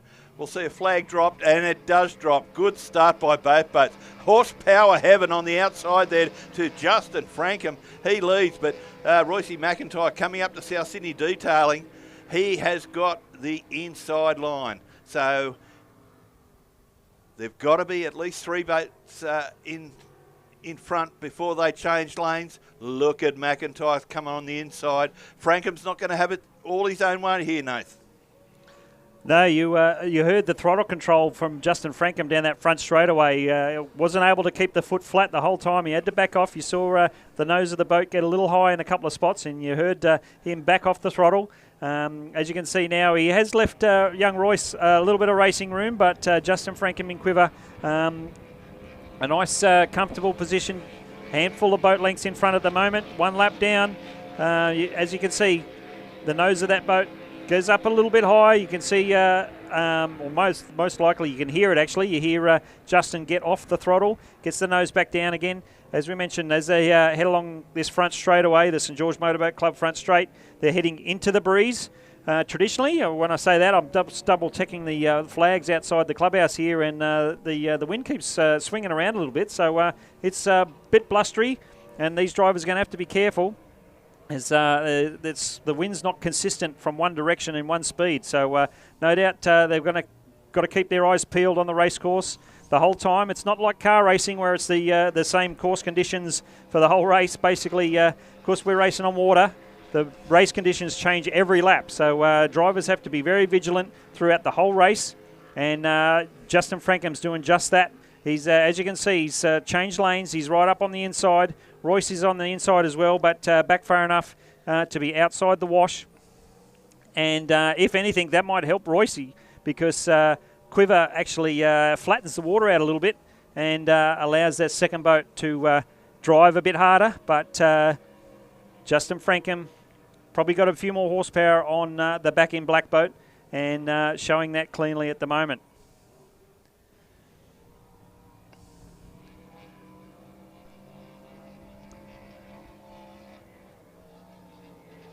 Yeah, so that should be 2 out of 2, I'd say there, Nath, for Justin in the Wangan 5.2 litre carburetted cast iron inboard displacement. The boat, of course, competed in the Waggott a little bit earlier. Not too sure whether Justin is up far enough up the pointy end of the points there, but great to see Justy back behind the wheel. He a lot of time travelling with the kids, with the Formula Future Racing, and now it's a bit of time for him to shine as such. The back in black boat, Nath, has been around the scene for some time. She's just been, as some of the drivers say, just a good old boat. Yeah, for sure. We just saw, I'm pretty sure it's young Royce driving back in black at the moment. You could tell a little the difference, probably because young Royce is a bit taller in stature than Dad Rob. So that's probably how you can tell the difference from the bank. But yeah, young Royce giving Justin the thumbs up on a great race. Funnily enough, we touched on the fact that young Royce Simmons, Royce McIntyre, is actually the youngest Australian to earn his 100-mile-an-hour badge. So you mentioned at the age of 16, I think it was quite literally his birthday or the day after his birthday. The McIntyre family teamed up with Damon Thurger and the boat called The Real Thing, and Royce drove that boat successfully to earn his 100-mile-an-hour badge when he was quite literally 16 years and 1 or 2 days old or something like that. And as mentioned, the youngest Australian to earn his 100-mile-an-hour badge. And funnily enough, I mentioned Damon Thurger. I actually just received a text message from him a little bit earlier. He's watching the live stream from home, so shout out to you, Damon. Unfortunately, he was planning on racing his boat Chevy Chase here this weekend, but had a bit of an incident up at Laidley last weekend and unable to make it here to St George, but certainly hope you're on the mend, Damon, and yeah, fingers crossed you're enjoying the show we've got going on down here at St George, so shout out to you. And as we mentioned, yeah, just Damon and I think even Bob Thurger was involved as well in the running of that 100-mile-an-hour badge for young Royce McIntyre.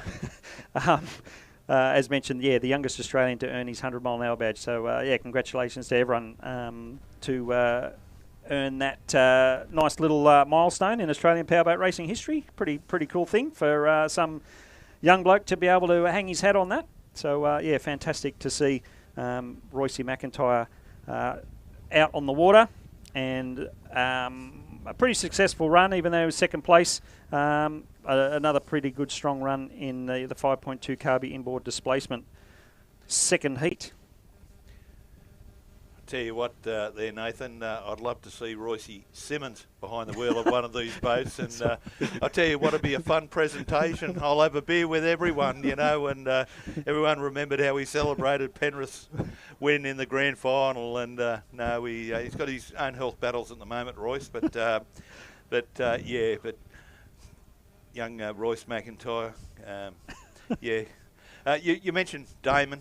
He had that dipsy doodle at Lady last week, and he took in a little bit of water and whatever. But Damon, on behalf of everyone, mate, I hope everything's coming along okay. You know, the safety precautions and that we've got in these big boats now are certainly helping things in as far as safety and whatever for our drivers. Bit of a shout out also. I just saw the yellow barge on the water. One of our committee members, Paul Wellington, looks after that. Previous guy, a good buddy of mine, Larry Short. He lives in Ballina now. Larry and I, we often get to Lismore Speedway and the like. And a big shout out to you, Larry. And Larry and Sharon up there in beautiful Ballina Heights they live. Larry was a member, or still is a member here, but he was a member of the powerboat racing for a long, long time. So big cheerio to Larry Short and his wife Sharon. Coming up to the start, our two F4s. We saw him sitting in this chair just not long ago, but the red boat of Brad Beasley. He's on the outside of Max Cook. And it's all about setup. We'll have a look at the rooster tails here. We can see there's a big rooster tail coming from Brad. So it's all about setup and whatever. We look back on the inside. It'll come back into focus in a moment. There's a rooster tail from Max, but nothing like what we've got coming from the Beasley machine. But coming up to the start, here we go, ladies and gents. The white boat on the inside. The Cook's fencing machine of Maxi Cook maxed out. On the outside, Brad Beasley. B-Rad Racing. He's on the outside coming up to South Sydney Detailing at the tail end of this St George Motorboat Club front straight. 60 horsepower. Kingu, the hull. These were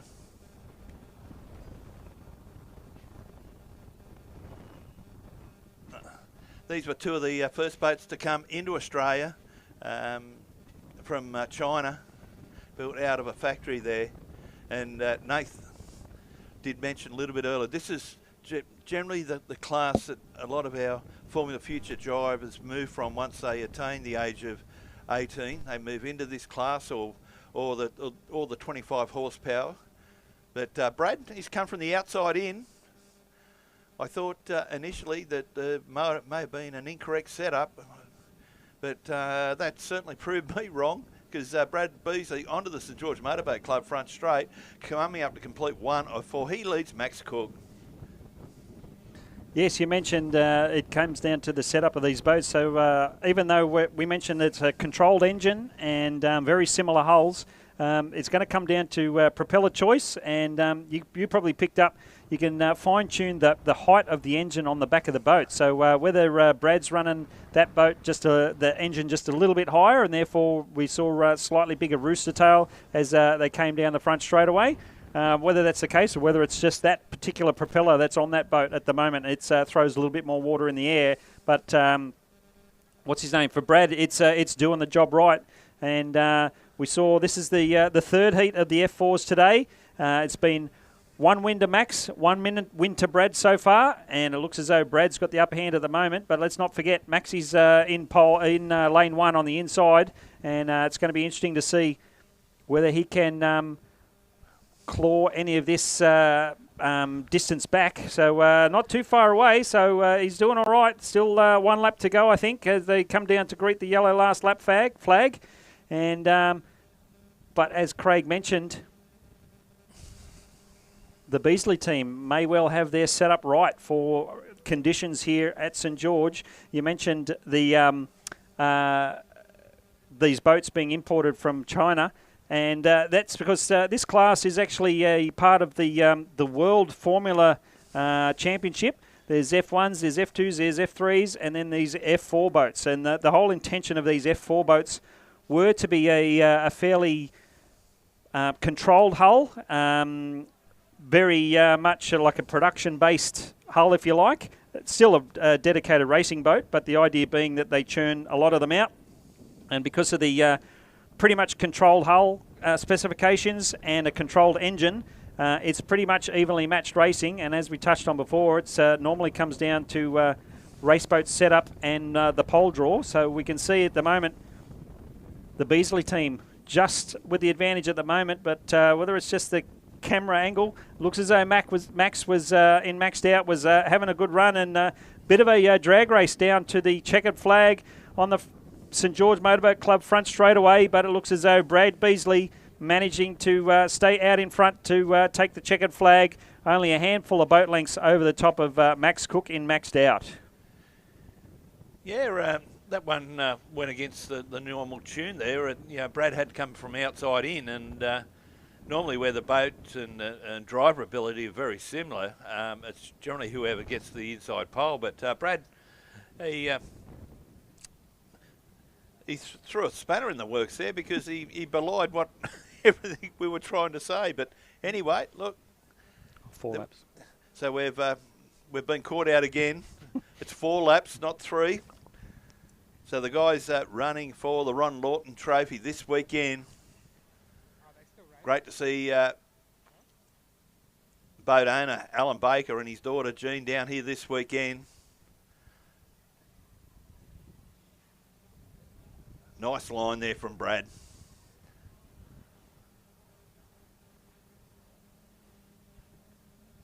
I'm sure Nathan will be able to elaborate, but when you're out in front, sometimes, you might have the rear visions and everything, but sometimes it's very hard. So you try and cut off all the options of the guys behind you, and Brad certainly did that coming onto the St George Motorboat Club front straight the last time.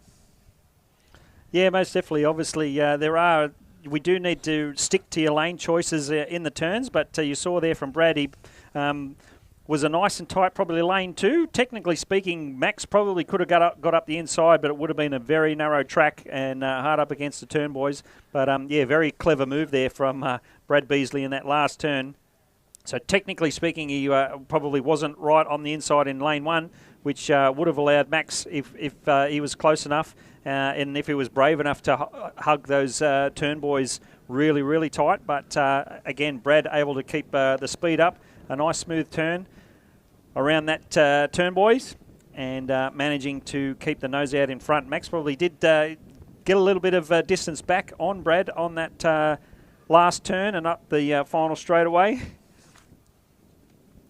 But Brad Beasley managing to take the win in Heat 3. So not too sure if the points for this this race or this trophy continue over tomorrow or not, but they do have just been told. So Brad doing his best to keep up the top of the point score. We mentioned a bit earlier we are expecting a third entrant in this class tomorrow, being Carlin Bailey, who's Craig Bailey's son, in the boat Queen Bee. So fingers crossed Carlin can get all his work responsibilities over and done with today, and earns that right to come and join the fun here with the racing tomorrow, and join the fun in the F4 class. He's obviously up against it in terms of points, because there's 3 races held today that he is unable to register any points for, but no doubt there'll be another trophy or 2 that the F4s will be running for tomorrow. So just 3 races to go on the program here today, folks. We've got the Open Monos next, then the Unlimited Inboards, and to round out the day we will have the 85 mile an hour combined class. And then we'll pack it all up for today and get everything ready to come back and do it again tomorrow. So all of the competitors here today will be backing up tomorrow, fingers crossed. Had minimal breakdowns today, which has been good. Touch wood from Craig Lynn. But unfortunately, Eliminator from the 85 mile an hour class, he's probably one of the unfortunate ones who's been towed back to the ramp twice. So we'll fingers crossed they managed to get that issue sorted out. And Anthony Nibbs, representing the Upper Hawkesbury Powerboat Club, will be back tomorrow as well. But the next race on the water, we will have our open monos back for their next heat. We touched on the fact that this class is enjoying a little bit of a resurgence over the last 12 months or so, and fingers crossed it continues on with more and more numbers. As we've sort of alluded to and touched on earlier, a fantastic configuration of boat. Like essentially these boats are pretty quick pleasure boats or ski boats, and you're able to strip the weight down as much as you can in terms of taking the back seat out and whatnot.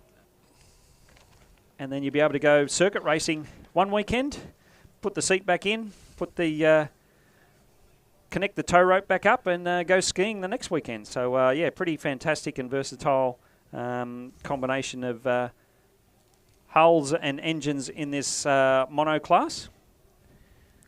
And it looks as though we've got a full field of 7 starters in this open mono class. Yeah, we do, Nath. Stealth, driven by, Nathan Cleaver this time around, son of Richard. He's in the boat Stealth. Mojo, here he is. Tommy Carl, Mojo Racing. He's back out there. Matt Dubois driving Ransom. Doug Smith, Hurry Up. Mitch Perry, Hollow Point. Numbnuts Racing, Angelo Tester. So, it'll be this one. Nathan's spoken about all day with pole positions. If we've got Tom out of pole 6 or so, it might make it really interesting here.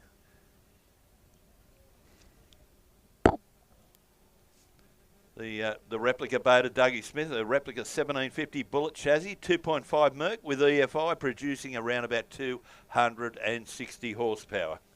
Doug Smith, one of the real nice guys in our sport.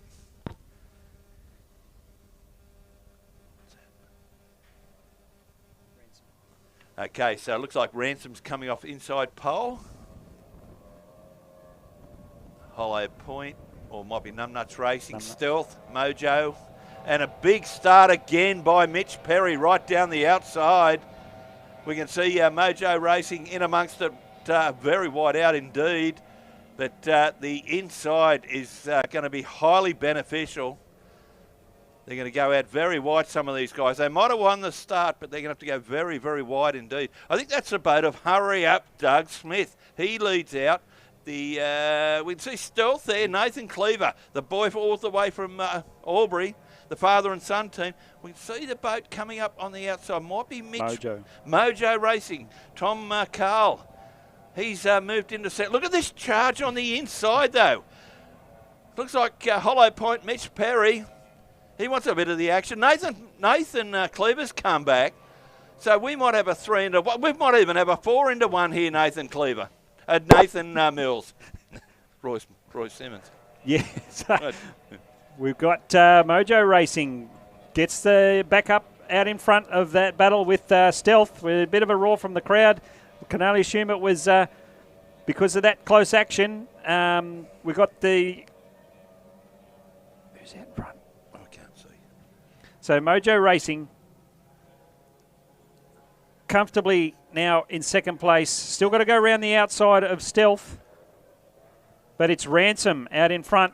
We saw him. He got the jump. Hurry Up's first. Hurry Up's up there. At the start. And so, sorry, excuse me, it's Hurry Up actually. The mono boat with the reinforced cockpit. So he's shown a clean set of heels. Clearly out in front at the moment. Thomas Carl's going to see what he can do, but he's half of a lap behind at the moment.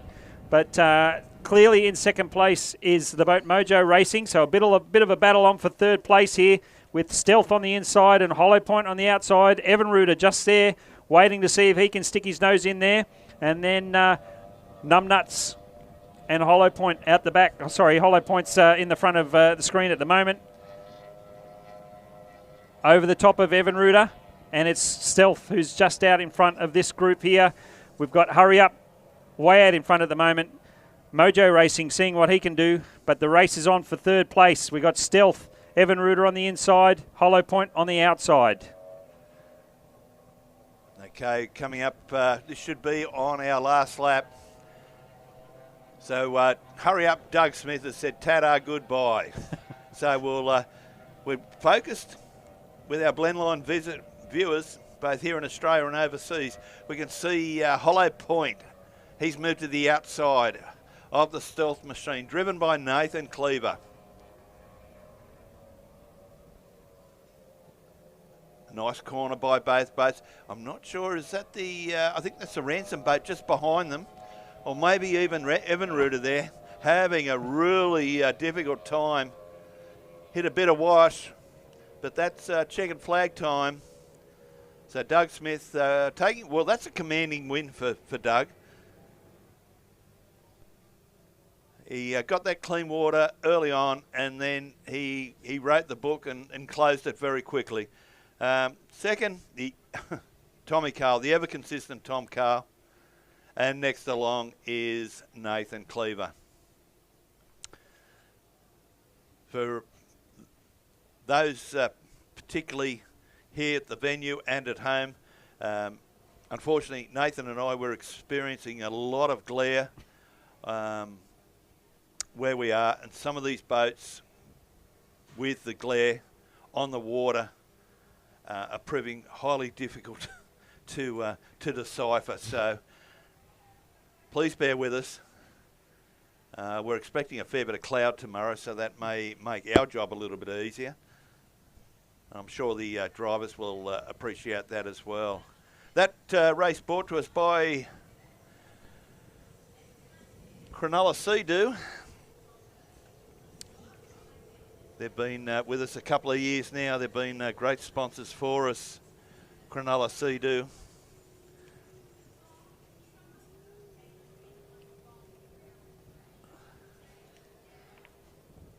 For all your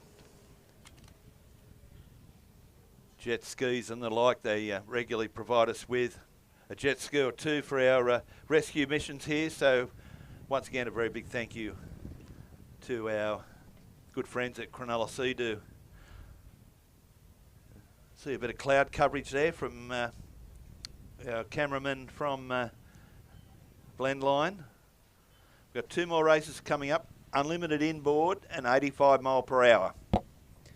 The next race, the guys are running for the Emil Lundberg,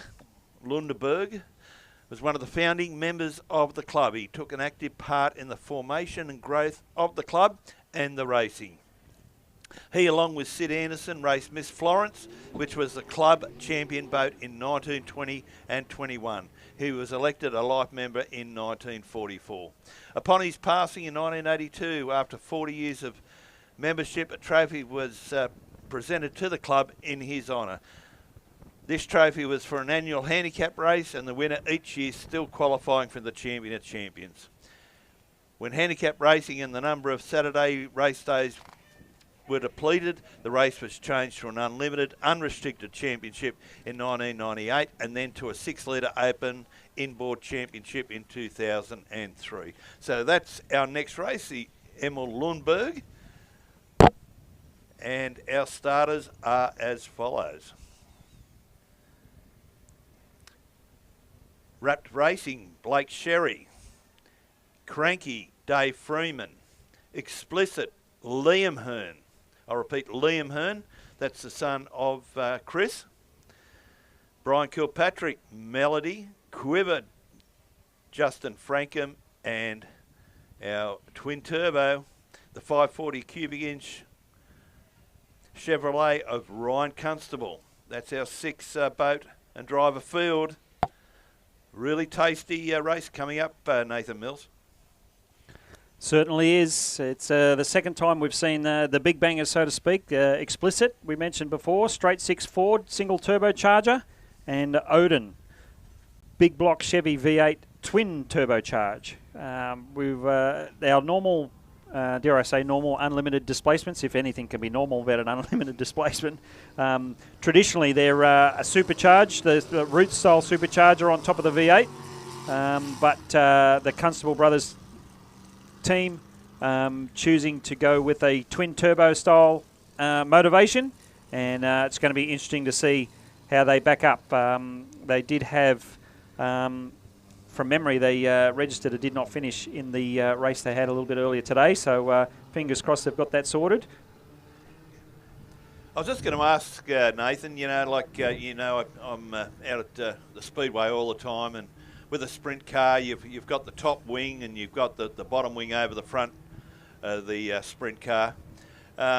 We know what those wings do for it, the downforce, and does this, it does a lot of good things for advertisers, cushions a rollover and whatever. What does a wing do for a powerboat?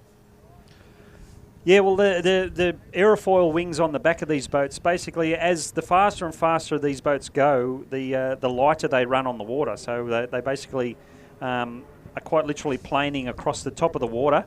And at some point, depending on the setup on the bottom of the boat, they can actually start to what's called blow out, which is basically the propeller lifts up out of the water a little bit, and essentially the boat loses contact with the water. Whereas some of these boats choose to run an aerofoil wing on the back. So you can see them, it's right at the back of the boat, and that basically helps the back of the boat stay settled and stay in contact with the water. These boats do run another wing of sorts that's called the cavitation plate on the back. So it's a little adjustable plate on the rear running face of the boat on the water, and that cavitation plate is connected to either the left pedal of the driver, or some of them actually use buttons on the steering wheel, either hydraulic or pneumatically controlled. And that cavitation plate can tilt up and down, and it basically acts as an adjustable wing as well. If they jump on the pedal, so to speak, that puts the cavitation plate down, which essentially helps bring the nose of the boat back down and puts the hull back down in the water. And most of the drivers do that as they prepare to enter a turn. It helps slow the boat up and gets a lot more control back to the driver, whereas when they get on the straightaway, they want to lift that cavitation plate up and let the boat sort of run free, as you like, if you like, on top of the water. As the white flag is up and the boats come down, Melody in 1, Rapt 2, Explicit 3. White flag is down, and it's Odin on the outside with a big advantage at the moment. The nose gets nice and high. We're going to have to make sure Ryan gets on that cavitation plate and keep the nose of that boat down into the water as they run into the breeze here at St George in the afternoon. But Rapt, the hydroplane, in 4th place at the moment. Melody in pole 1, trying to stick with the unlimited boats. It's Odin on the outside, and Explicit squeezing that power on with the turbo. Down the back straightaway, he's got the outright speed at the moment, and catching right back up with Odin. Odin probably got the pick of the starts out of all the boats and managed to get the nose out in front, where we got Explicit. Got the nice and tight run in that turn, but we're looking for the power of the big turbocharged big block Chevy. We can see those aerofoil wings, as Craig asked about, keeping those backs of the boats down in the water. And Explicit around the turn squeezes that power on. Whoa, big jump out of the water, and you can saw the driver with the cavitation plate to get control back. Well, the water sprayed out from both sides of the boat as it dug back down in the water, but as it straightened up, back on the power, back on the accelerator, and back underway. So we got the big Child's Play Marine, Odin, on the outside with an Evercraft made boat on the inside from Explicit. So we've got the 2 unlimited displacements clearly out in front, 2 laps down, 1 lap to go. What a battle we got here at the St George Powerboat Club, ladies and gentlemen. Who's it going to be? Liam Hearn on the inside, out of South Sydney Detailing, or Ryan Constable on the outside. We've got Evercraft v Child's Play, and the Child's Play has retaken the lead. But Liam Martin, here he comes along the Bankstown helicopters back straight. Who's it going to be? Odin has traditionally gone very wide here. Is Liam Hearn in Explicit? Yes, good corner. Much better corner from Odin. Oh, look at this coming up with the checkered flag. Who's it going to be? It's going to be Odin. Ryan Constable takes the win on the outside from Liam Hearn. Wowee, holy moly. That's second. Not sure who's third. That'll come into spec very, very shortly. What a battle. What a battle for 1 and 2.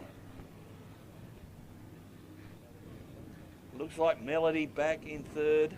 Blake Sherry back in fourth. Our apologies, that glare is just absolutely unbelievable on the water at the moment.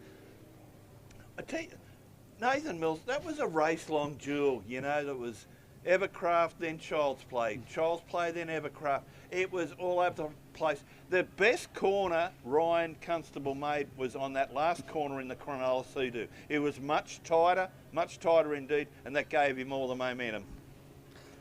Most definitely, and I guess the main point, it was smooth. He was able to keep it nice and smooth, wasn't jerky on the throttle or anything like that. He didn't manage to steer clear of any sort of major rollers or bumps in the water, and he was able to keep that power on. We probably saw Explicit sneak the nose in front sort of halfway through the turn, but as you mentioned, Odin able to keep the overall speed up throughout the whole turn and just was able to squeeze the power on a bit smoother than Explicit on that final drag race to the checkered flag, and congratulations to Ryan Constable in doing so. Did it very nicely. This team is going places, as we mentioned.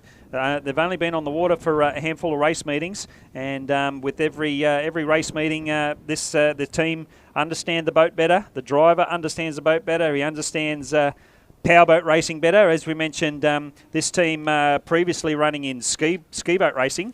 Water ski racing, so a bit of a change of boat configuration, if you like, coming circuit boat racing, but doing a very good job so far. They've made the commitment. They've travelled all over the place. They were up at Laidley in Queensland just last weekend. They're back down here in St George in Sydney, and they're making their presence felt in unlimited displacement racing here in Australia. Yeah. I don't know if they've sacrificed ski racing, but it's been circuit racing's gain. You've only got to look at the setup. They're in it for the long haul. They're not in it for the short haul, Nathan. I met the family this morning. Really nice family. Great setup. Wow. Holy moly. So, yeah, we've been busting for a couple of new boats to come onto the scene, and we're starting to get them in dribs and drabs. But, no, great win. And initially I thought, young Liam Holland's going to run away with this, but congratulations. Ryan never gave up. Might have been, the odd issue with both Liam and Ryan, but they never gave up. We saw it was a race-long duel, and the Emma Lundberg for 2023 will be long remembered. 1 to go, Nathan Mills. 1 to go, 85 mile per hour for South Sydney Detailing. Of course, Sam Brown, the Sam Brown Trophy, and geez, today's gone quickly. We've had some tremendous racing. What's been your highlight so far?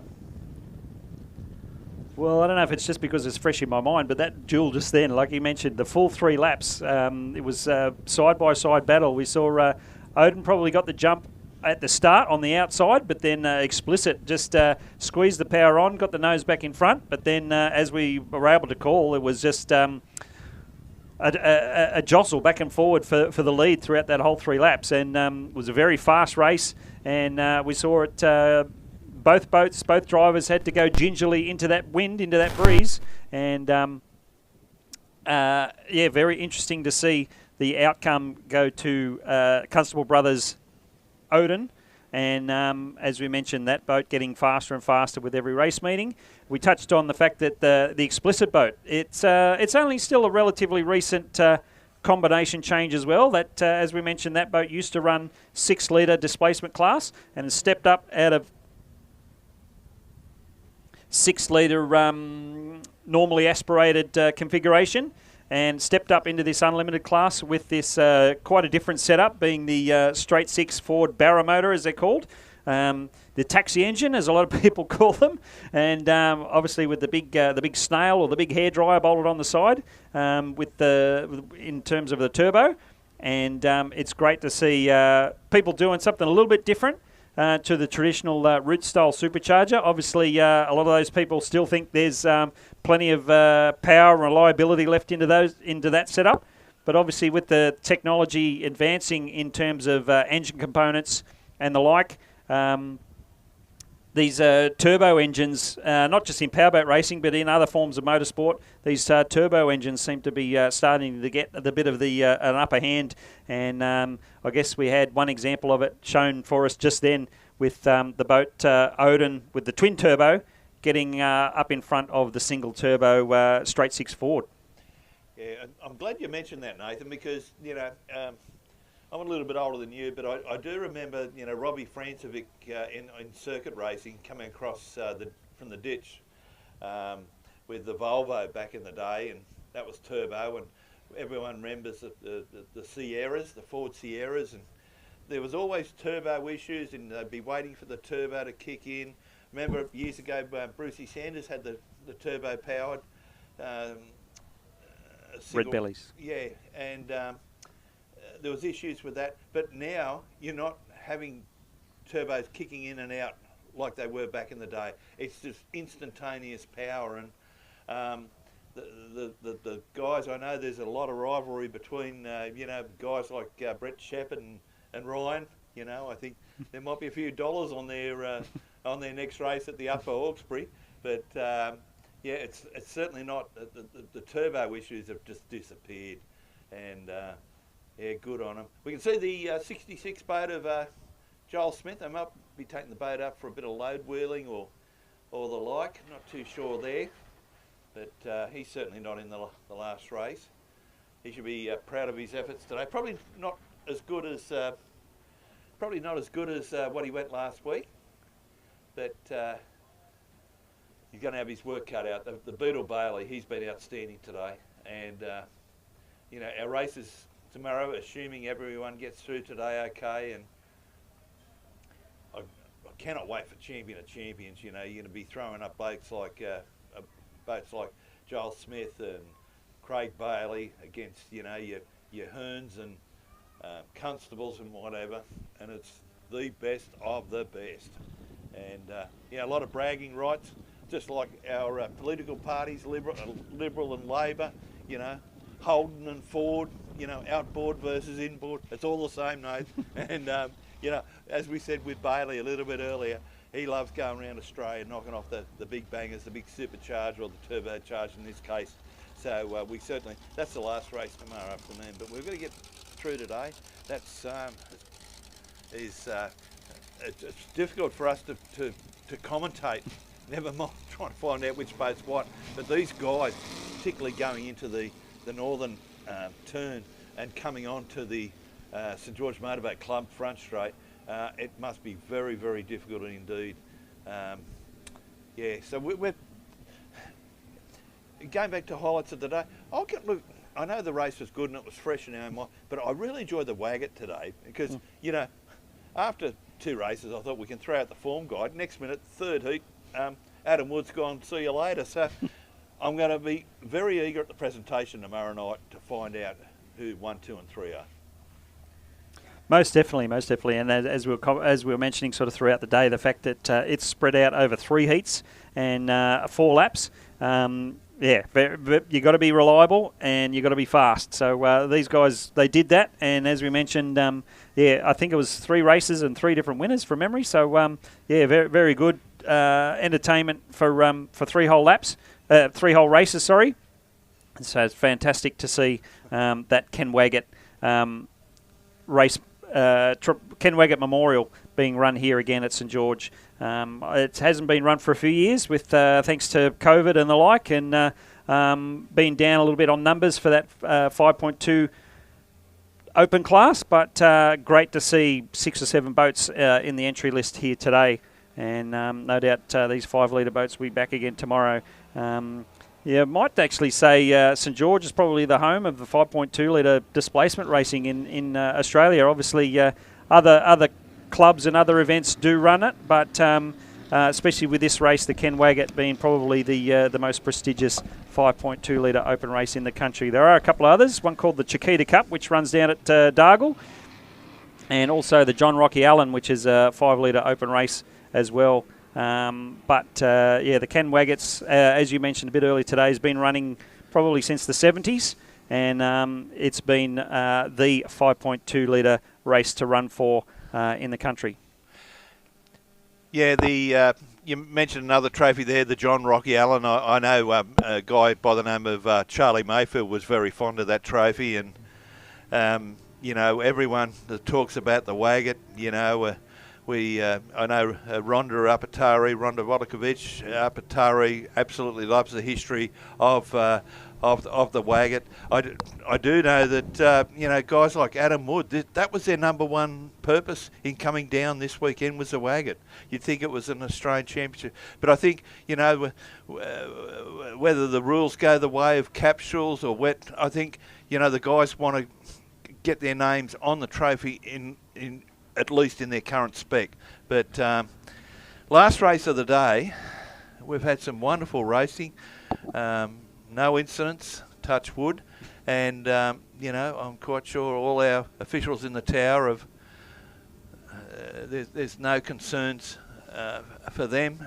All our guys have driven beautifully as per the rules. So the boat's going deep into Gawley Bay.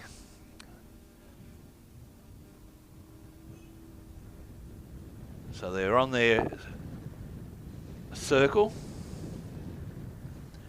So Heart and Soul eliminator. Time out and our three monos. Hollow Point, Numbnuts Racing. Oh, sorry, there's a fourth inboard Endgame. Darryl was a little bit late getting here this morning, hence his name being at the bottom of the sheet. And that's Endgame on the inside. Darryl Woods on the inside.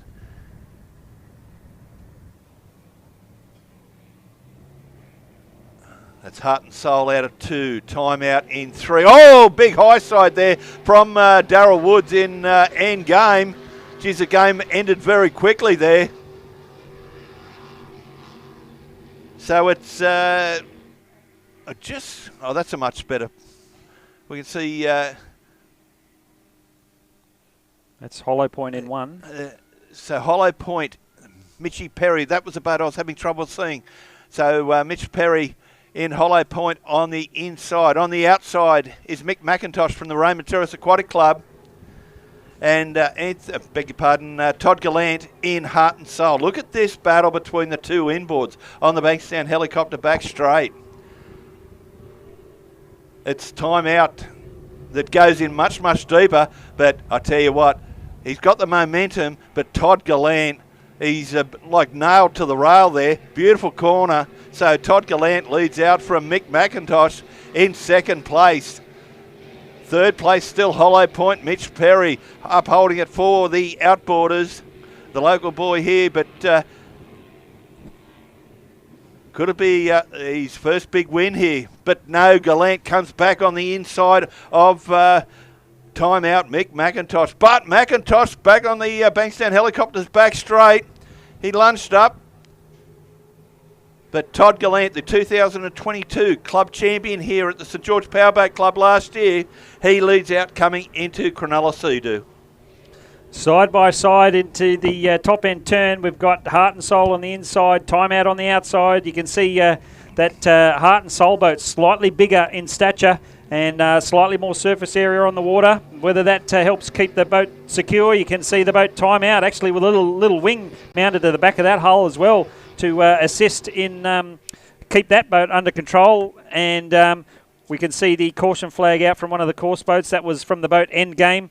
Who had to stop on the front straight after a real high, got the nose up nice and high, had to back it off real quick to get the nose down and potentially cause some sort of an issue there and had to pull up on the front straight. So still out in front, Heart and Soul. Time Out only just off his hip on the outside. Time Out having a little bit of a lunge down the back straightaway. As we mentioned, 85 mile an hour maximum in this race. They can't just put the foot down harder and go faster because potentially the boats are capable of going a bit faster, but they can't under the rules of this class. And Heart and Soul still out in front.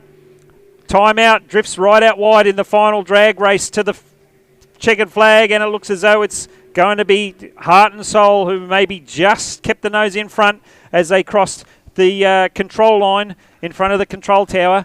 And as you can see, both boats back off after the checkered flag with the boat Hollow Point coming across the line to finish a third place.